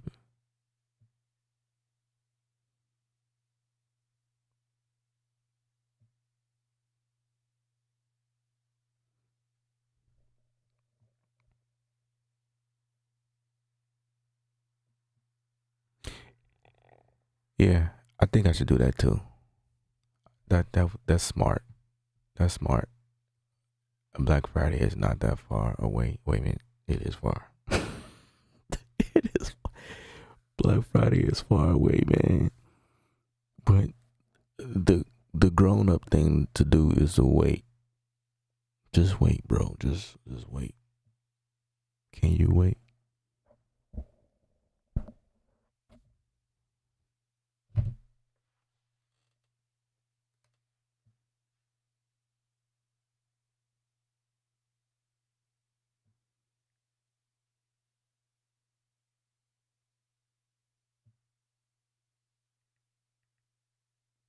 We'll be checking my account. See if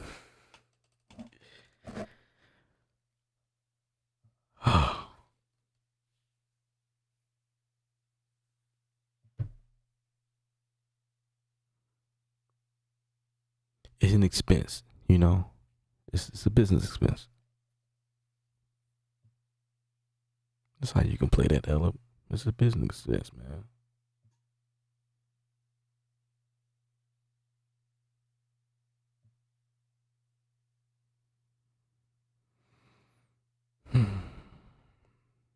Okay. All right, guys. We went through quite a bit of stuff, of material today. We were very eventful. We were productive today. I'll say this is probably like one of the most productive streams in that focus because we're preparing to release new material before the year is out. So this was a good stream.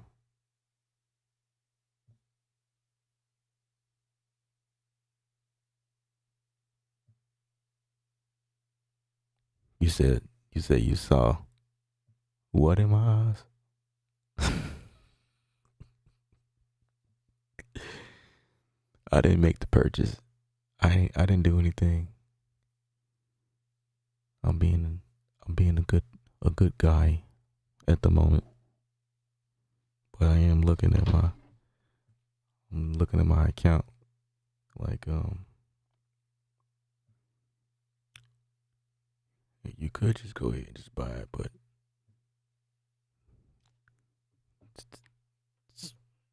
that's just you're just spending more money, man.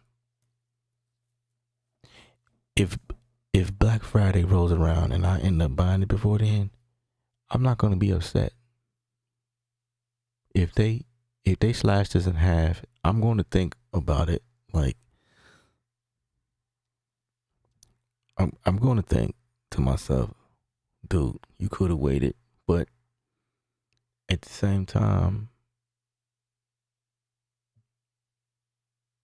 I feel like it's just based on the samples and based on what I saw, like the design. I feel like it's worth it. So if even they do slash the price, I'm not going to be too mad about it. I may just even buy another kit during that time because it may be, cheaper. And then that way I'll have even more kits, whatever. I don't really see much on here that I like that much. Maybe if I dive a little bit deeper to see what I can grab, but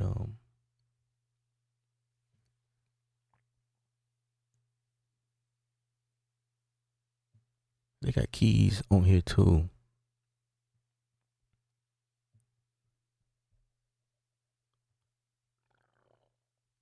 I think I I, I have one of them. Yeah, at least one of them. Let me see if I look up.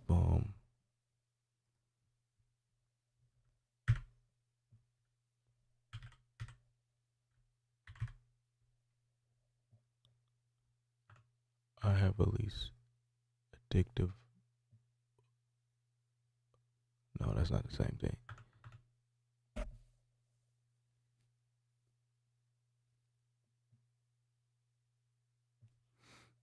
Um.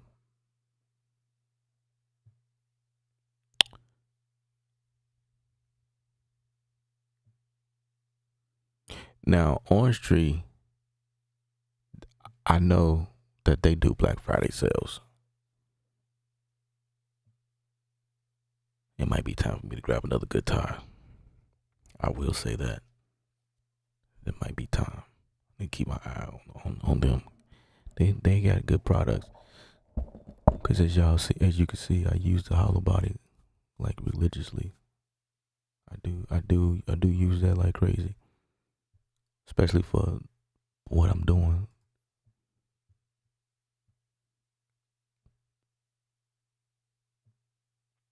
I could have sworn I have addictive keys on here. Cause that design looked dead.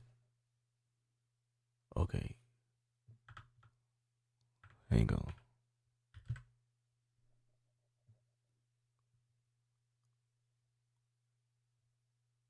Um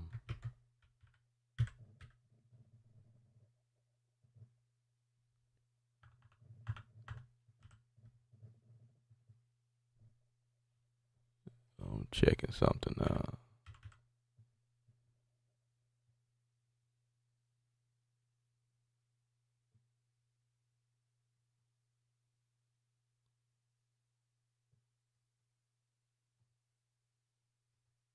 Okay. I have easy keys. Right? Right. Now these joints, these addictive keys look just like the easy key. That's why I thought I had some of this stuff already.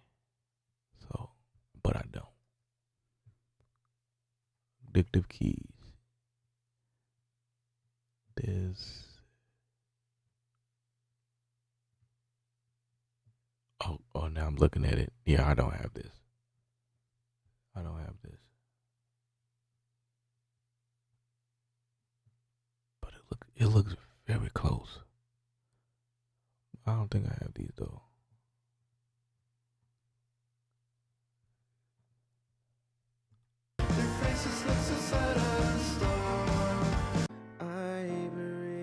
Bang bang, I shot.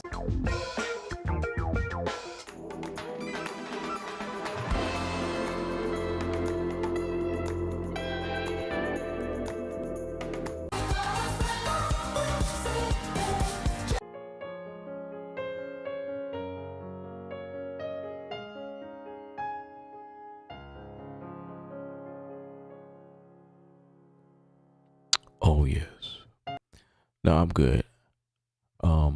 I feel like I have too much of keys. Native Instruments keep coming out with stuff, so I'm good there. I'm good there. Wait, they got a modern upright. Hold on a second. Hold on a second now. Let's hear what this sounds like now. Sorrow and grief. That awful sound made saying goodbye.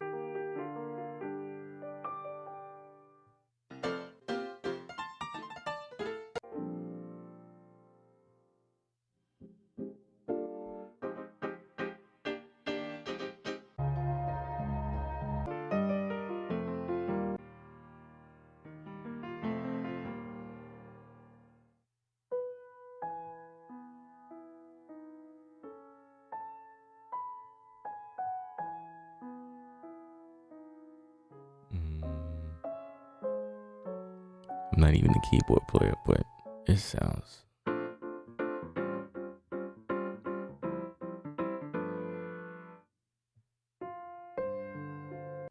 Stop it. Hey, yeah, is yeah.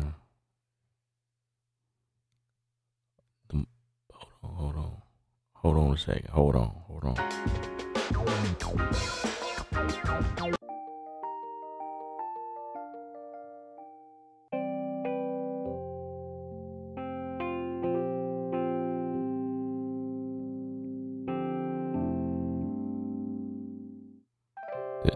This is only $53. Okay.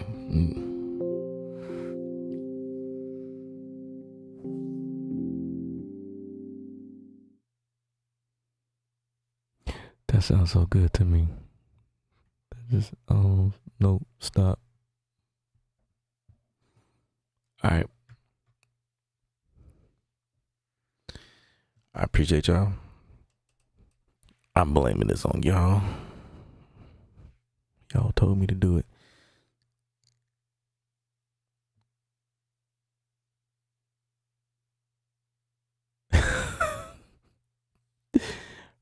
Ron, like, no, stop. We need to talk first.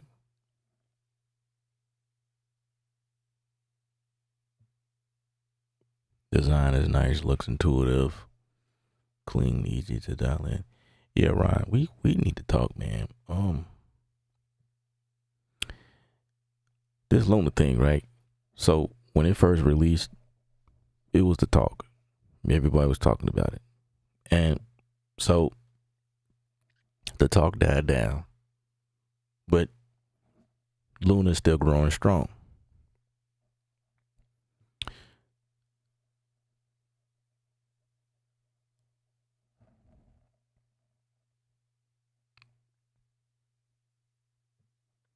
I'm thinking about some things.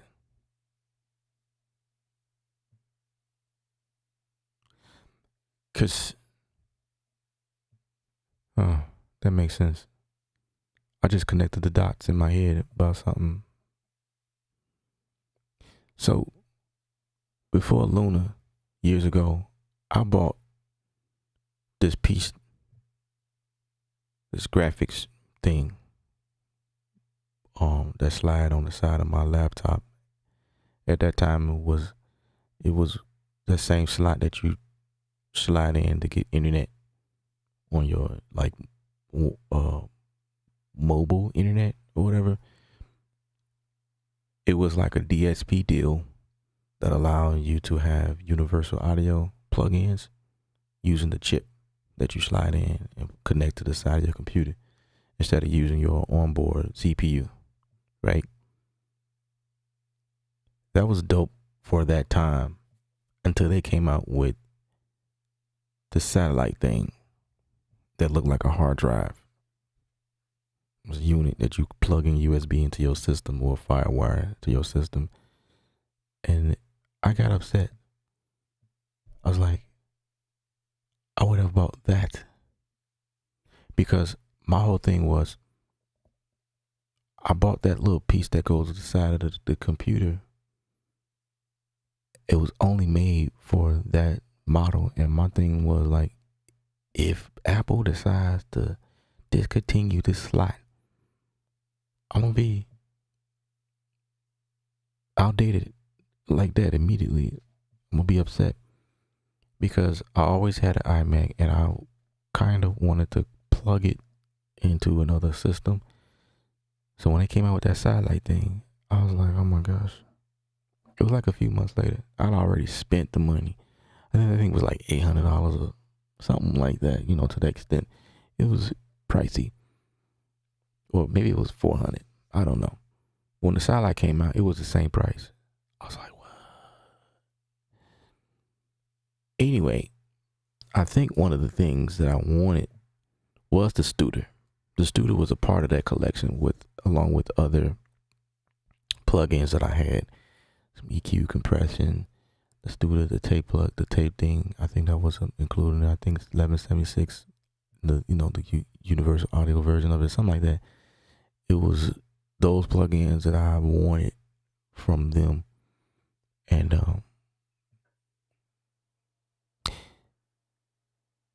then there was like something about having the Apollo or whatever. I forgot what that was. But I don't think you no longer need the Apollo now to have Luna, you know, because when Luna came out, they was trying to make that a thing. Anybody who has Apollo, I guess it's free to the Apollo users. If you don't have Apollo, you have to pay for it. Is that what it is?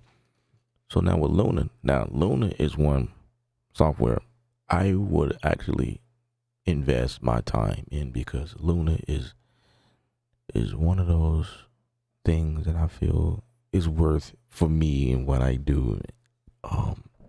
That might be the ideal platform to take my music and run that through that whole system, because of what it's modeled after and what's available in there by default.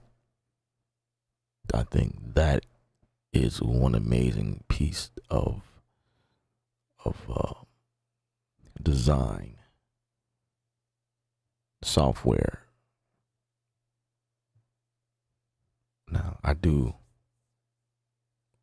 the UAD one card. It wasn't called that. It was called. It might have been. I don't identify that with that. It was something. It was definitely a flat piece for the older computers at that time. But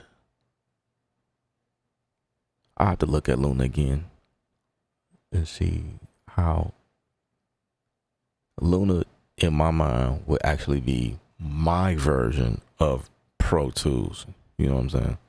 That would be what I would run things through. You know, Studio One is dope. I love it. But Luna has stuff by default that I feel I might want to run my mixes through something like that. Even if it's just running it through Studio, you know what I mean? Like, just have like a bounce down of everything, do everything in Studio One, and just run my mix, the 2-track stereo mix through Luna, just to get that sound on it. Even if I have to do that, the PCM, that sounds close. PCM chip, you know, it was something like that.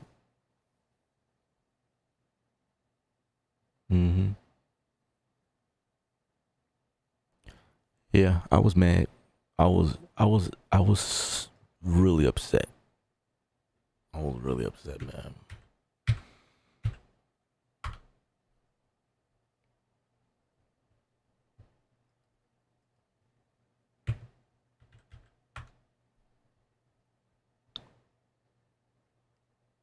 Oh my gosh, the Luna Pro bundle was $200.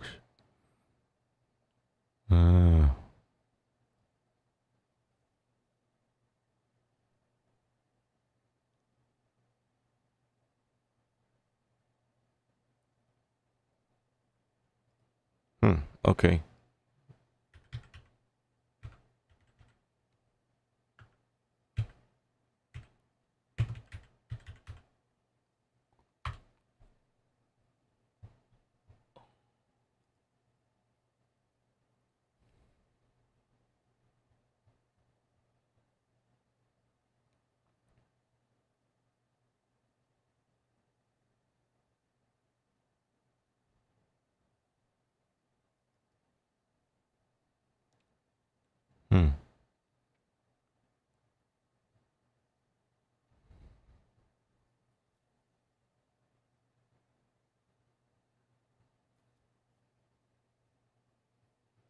So the Luna Pro bundle, $200. Look like that's a one price, a one-time deal. Okay.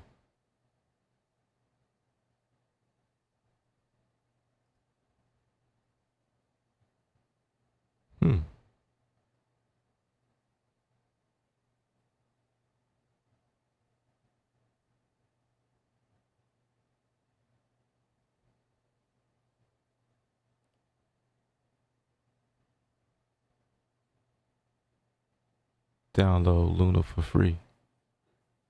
I just may have to do that. Try it out. And just to verify, I don't need a Apollo with this, right? I think that was, do I need UA hardware to run Luna? No UA hardware of any kind is required. Luna now runs native on your computer. Luna and Luna extensions run on Mac OS 10.15 Catalina or newer, and Windows 10 and newer. Okay. Do I need an iLok to run Luna? When all iLok accounts is required, Luna is authorized to your computer. No need to be online or buy the dongle, blah, blah, blah, blah, blah. Excellent. I like that.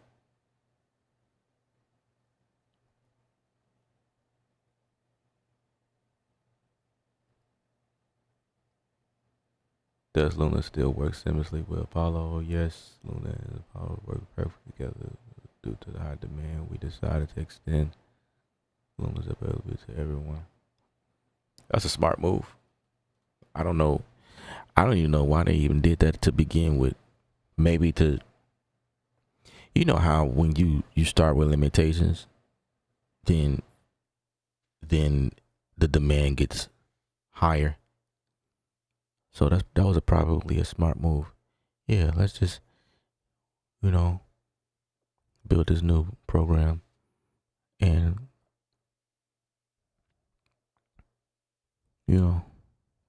only if you have Apollo can you run this. Yeah, let's do that. When they do it like that, it just makes it attractive to people. Because if they did it the other way, it probably wouldn't be in demand. I don't know. So when they decided to take off the limitations, it's like they did something. Like, yeah, we decided, because it's in high demand, we decided to make it available for everybody. Yeah. When they could have just did that from the beginning, right? I would have had it. But I don't have an Apollo. So,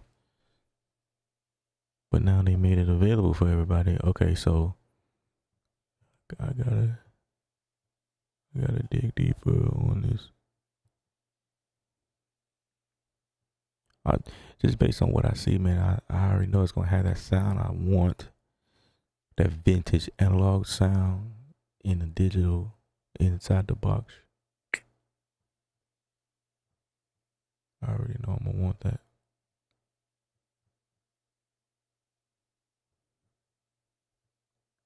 Now, in terms of production, I don't expect a lot from this in terms of like making music in here, like MIDI. I've seen somebody do something and that wasn't satisfying. But, oh my gosh, I need to download this right now. This is kind of cool.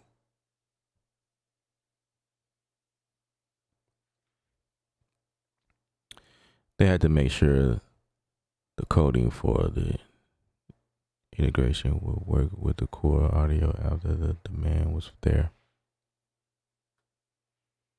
Absolutely.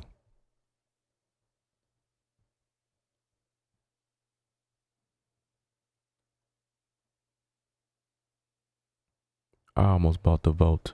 I think the Volt is an excellent idea.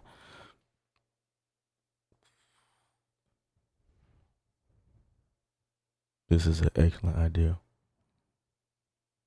Oh, they got it in wood now. That's cool.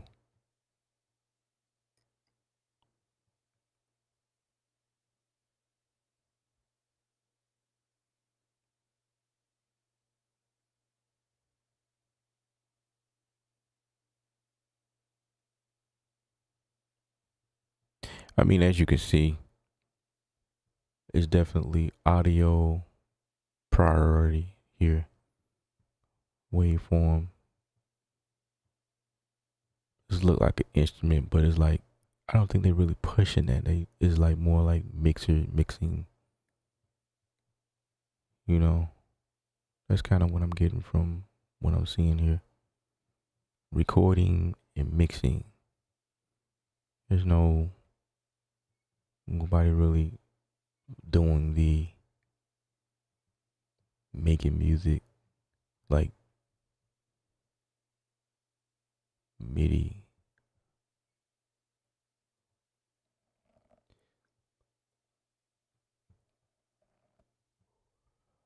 What is this?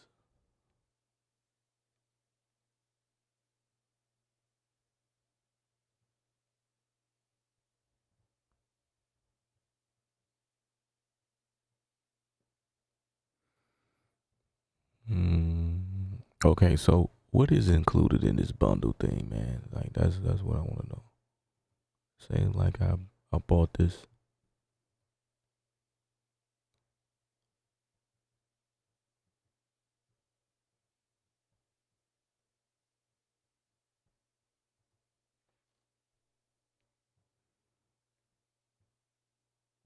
Say I bought this Pro bundle, master tape. What's the master tape? The Ampex.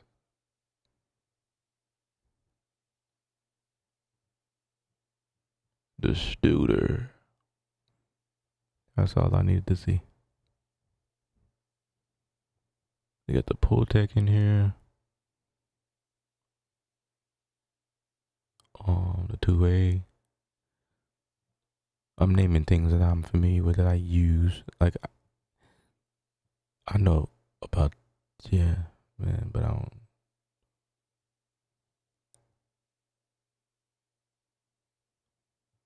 The API. Okay. Now that's what I wanted to see. API preamp. Oh snap. The API stuff is in here. Bet. The 2500. Bet. Hey, you know I'm about to do a comparison now to the Waves API and this here.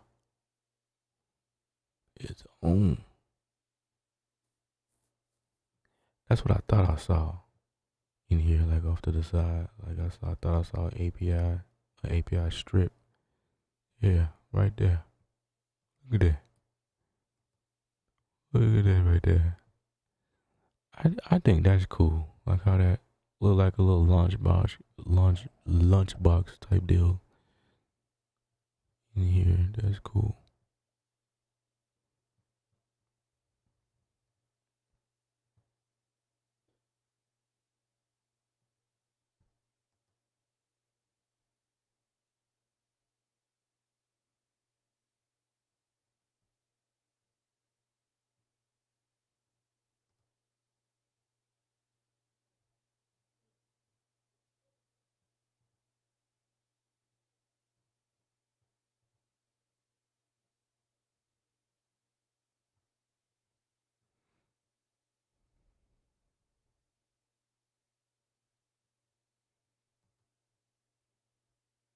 So I guess everything they listed was all that you get because I'm looking at 1176 right here.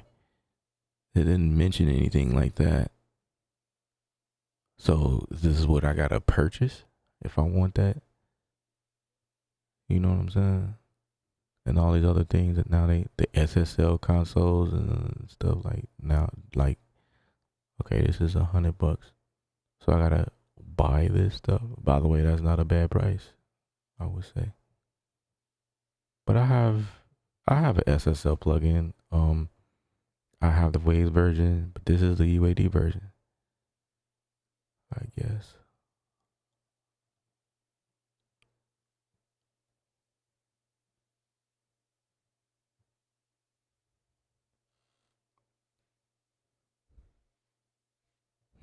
Okay.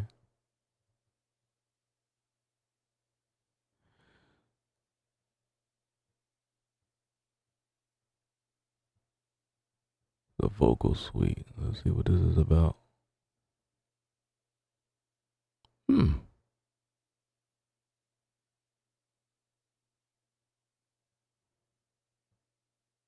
that look like that's gonna be fun. I like the way this look.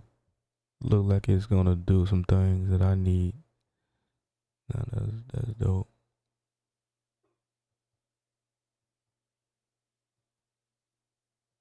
Of course, what it sounds like is more important.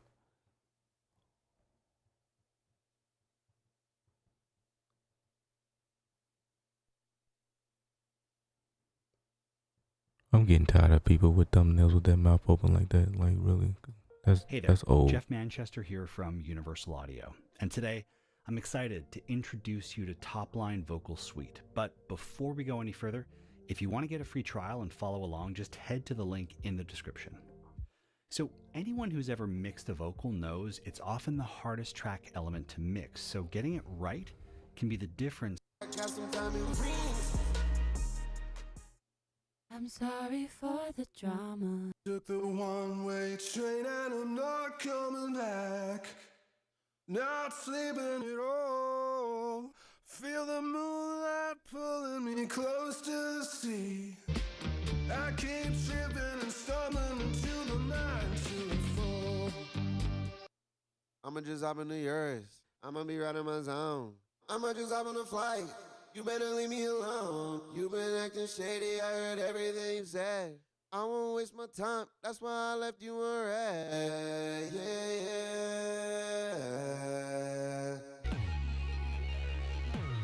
No, we ain't the same, cause I got some time in rings. I'm sorry for the drama. That's dope.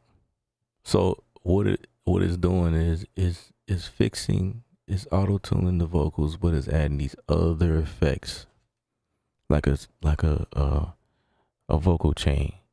That's dope. I like that concept. So you got your color, your saturated, like you can compress it. You can add some lows or cut lows, highs, give a little air, and then all these controls. Man, that is smart. Everything in this one deal. You kissed me once and call it karma. I can't help it, all I wanna do is win. When we fight, try, ask more lies over time. Okay, so this versus Reason, right? Like Reason does have that old school wiring everything route and stuff like that. Like it has that vibe, that retro vintage, but I will go for this one versus that, because this Luna, and I'm just speaking Luna in general, like it's got this vintage vibe, but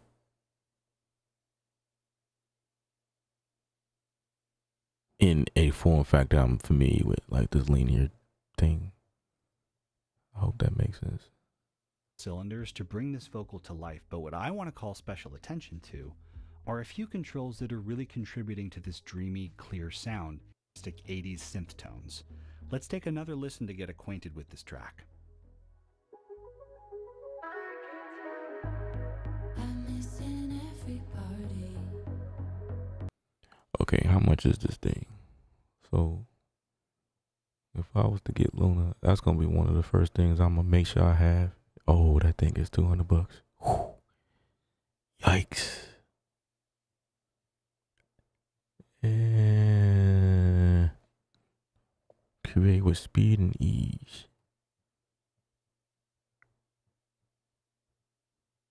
I mean, I think it's worth it actually, because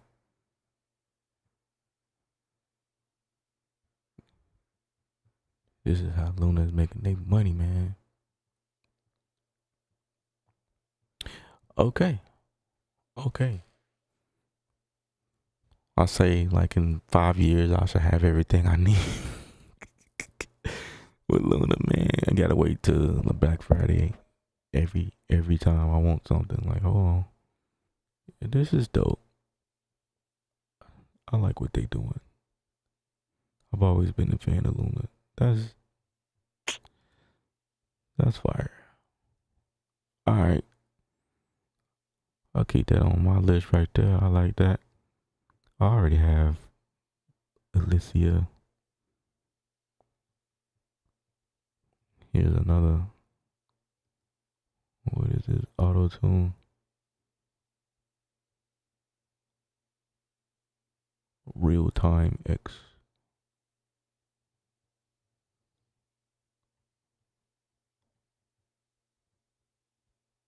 So this is 150.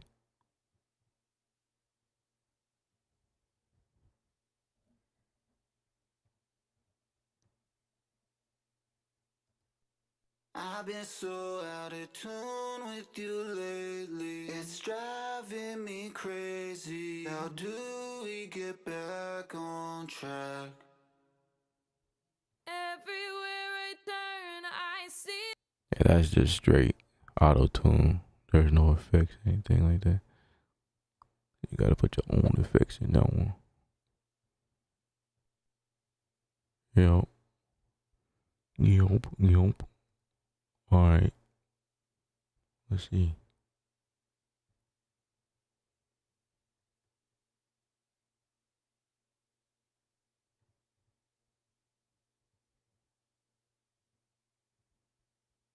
Got the distressor, compressor, compressor. Oh, there we go. That's where, yeah. $200 to get all of these. I see. You got the Fairchild in here. This is what I wanted it. I was gonna buy the hardware unit to this thing right here. That thing right there. Yes, indeed. Yes, indeed.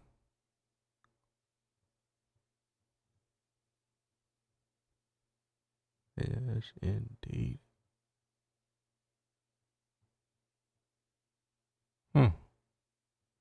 Okay. The LA6176.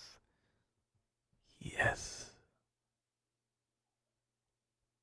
To me, this thing was like,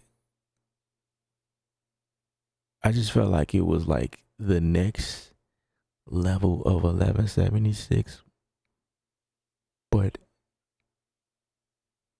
more. You know what I mean? I just felt like this was the end all be all to me. This is why I wanted one of these. Me personally. It was like 1176 with I think 61, whatever the 61 is. It was like two different things in one deal. Oh, that's what it was. The 610 preamp, the 1176, the amp, and the 2A level amp. Well, that thing is powerful.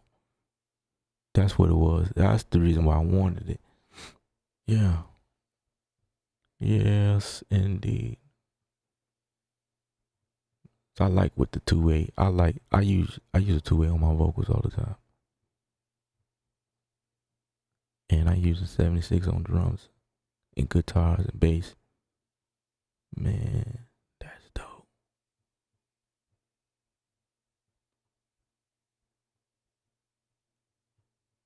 Yeah, give me 5 years, I'll have it all.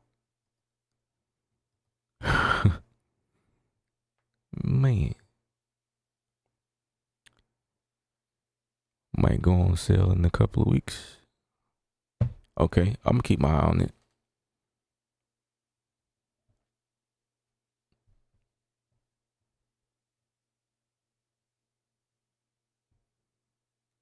I'm gonna keep my eye on this.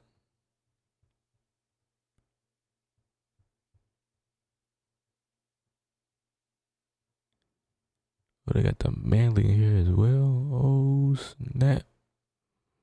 They got some heavy hits in here, bro.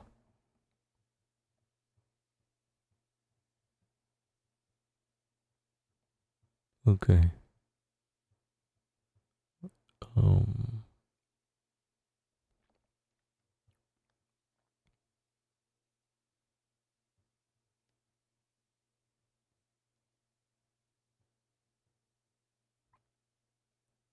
yeah, they have oh they got Spitfire strings here. Oh, they got the Neve Simon. Come on, man, stop playing. Yeah, you can do that with Luna. Make this thing. Oh my gosh. Oh my gosh.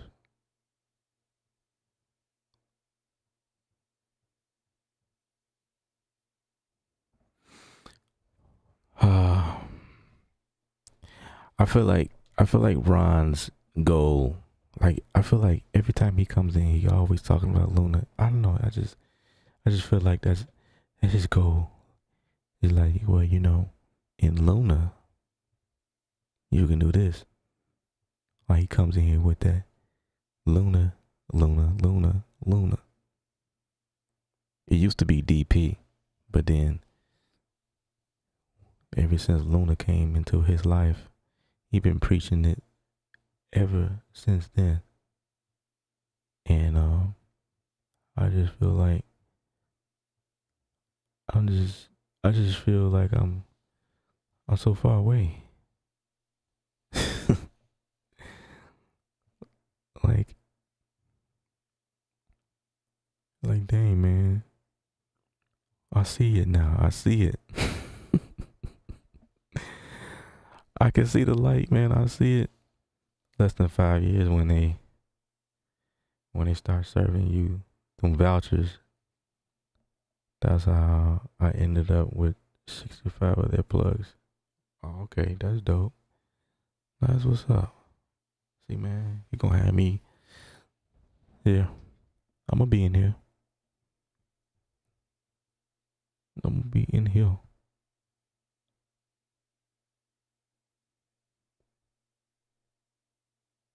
Move to let me down. Yeah, I didn't really see much coming. Like nobody's really talking about Motu. I would be surprised if they don't get, or they do get. I'd be surprised either way. Acquired by another company, because the digital performer is not. It's not. They're not in the space. I just feel like they're just like they were left to die, so to speak. Well, last time we had a conversation, went on the site, man, it just everything was just outdated looking. Like what? Everything is just so. I could tell you this, man. Like with this here, the way that Luna, and I'm just speaking of the design, the way that things were designed, like all of the stuff designed, this could never be outdated because I'm gonna tell you, like, first of all, instruments, the way these instruments looks, those can never be outdated. That's just the instrument. That's how they look. They're designed that way. So that's just what it is forever. The same for the hardware stuff. Luna is built around the hardware or similar. And so a lot of their design is based on hardware emulation and even like the design of it. So anything and everything that Luna is doing, it will always have this hardware look popping up all over the place with all this stuff here. Like that can never get old. That is like standard.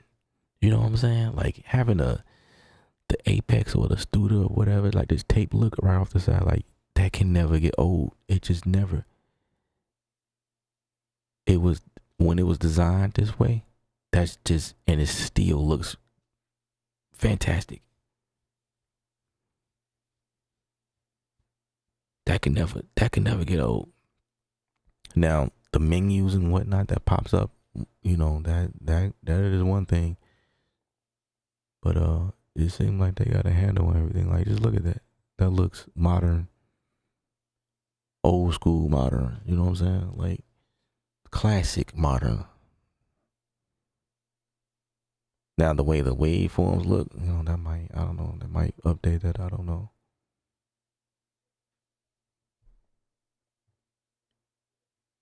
Yeah, this is like, you can never get old. You can never get tired looking at this.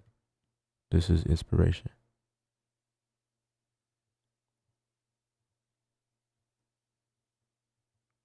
I just want to see what it does, like production wise. Like, can it handle MIDI information?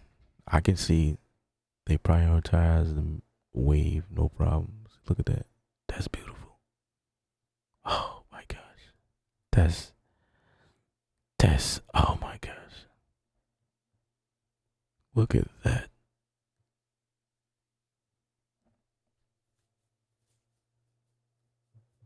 Make me want to say, take my money. Take my money, man. Take my money.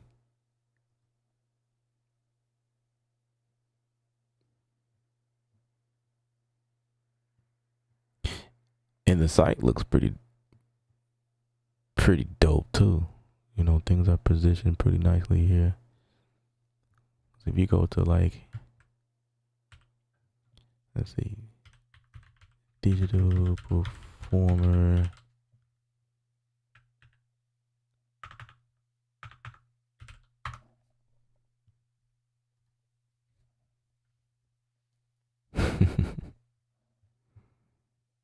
Oh my.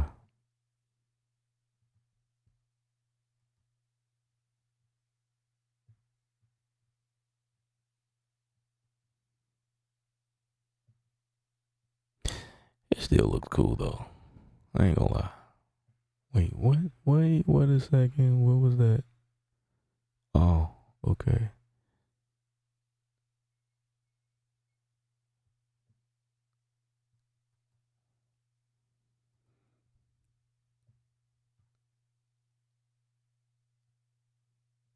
Yeah. I don't know. Yeah. I mean, it looks cool. It looks cool. I don't have much to say.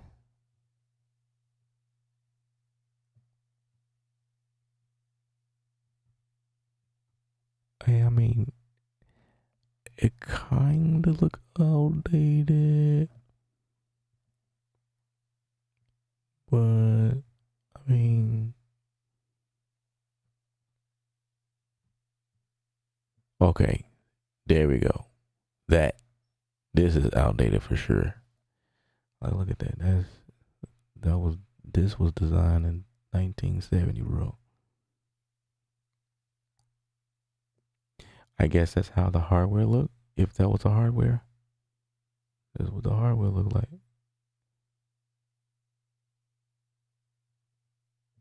We got this gradient look. Like, nobody is doing gradient the colors no more, bro. That's, I guess.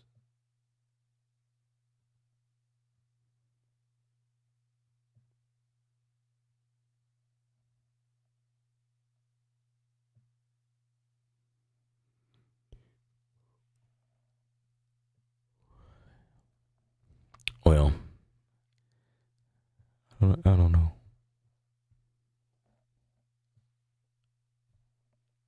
I don't know.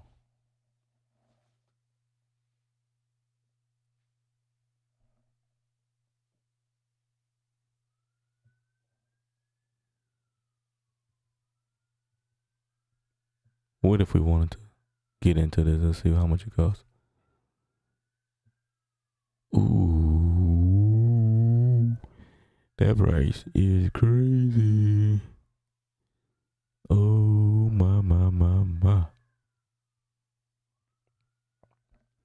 This thing is packed with a lot of stuff, but it's like nobody's really talking about it. It's like I only know about it because of who I grew up around. Otherwise, I don't know who knows about digital performer. Who knows about this? Not a lot of people. If you look up videos online, it's gonna be like people with long white beards. You know what I'm saying? I feel like it's you know, it's not something. Hey, look at that. It's just all these videos look outdated. What, 5 years ago, bruh? Like, you see what I'm saying? Like, ain't nobody talking about digital performance 1 year ago. And look at how the video was designed. You see that? Like, who is, bruh? Hey, I'm not trying to badmouth anybody. Don't take that the wrong way, guys. But I'm trying to get to a point, I guess. It's like, no, not. This was 3 years ago.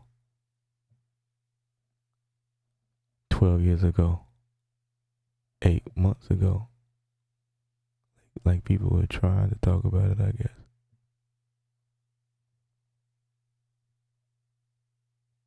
Six years ago.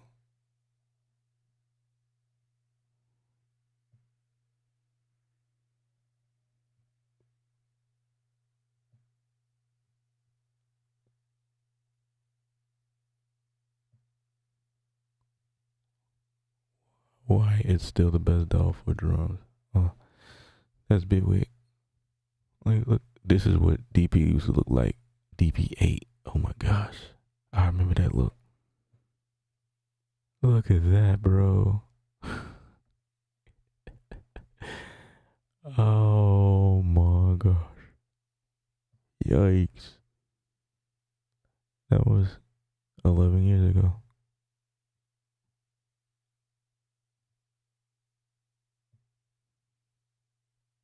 Yeah. It's like nobody's talking about it. As you can see, there's not much anybody saying anything about anything. Like all these old videos. That's what's popping up. Versus, well, I couldn't even put Luna in here. Like, that wouldn't be fair because Luna is just new altogether. So there's gonna be a lot of things covering Luna. Luna just have a different. It's just, I see people like this make stuff look old. But he ain't even talking about Luna, so never mind. We're gonna.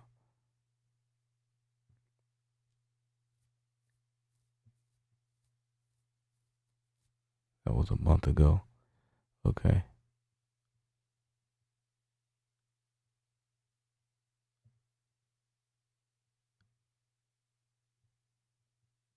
Four months ago. 2 years ago. This was a year ago. 8 months ago. 1 month ago.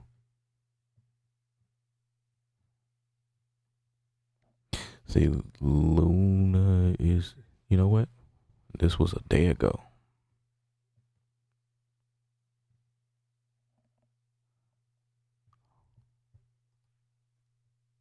I'm gonna just put beat making. I'm gonna see what people are doing in here. The beat makers, because that's gonna be something I'm interested in. How to make a beat. I think I've seen that video.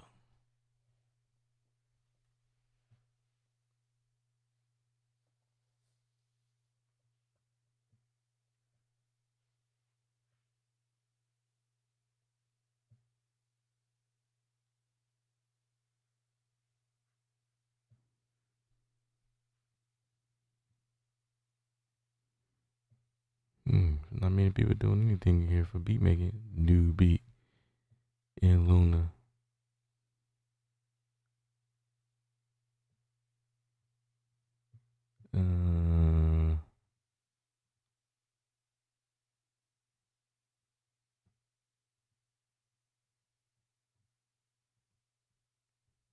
I guess I'm gonna be that person making beats in here.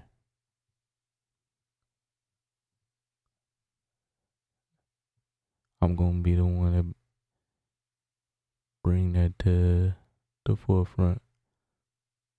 Making the beat in Luna. This was 4 years ago. Man, Luna been out that long. Dang. I don't know. I'll download it and see what's happening. See, like, uh-oh.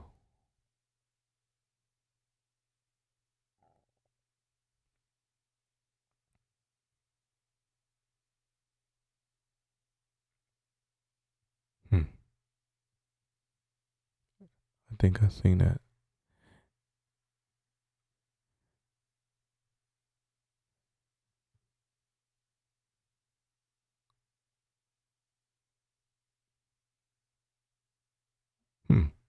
Okay.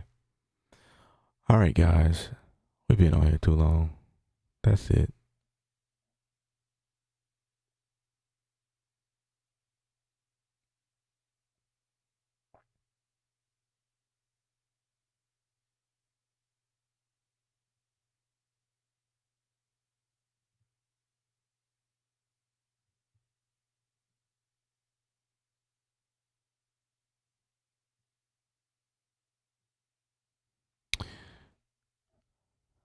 I'll catch y'all at another time. Lifestyle Government Art.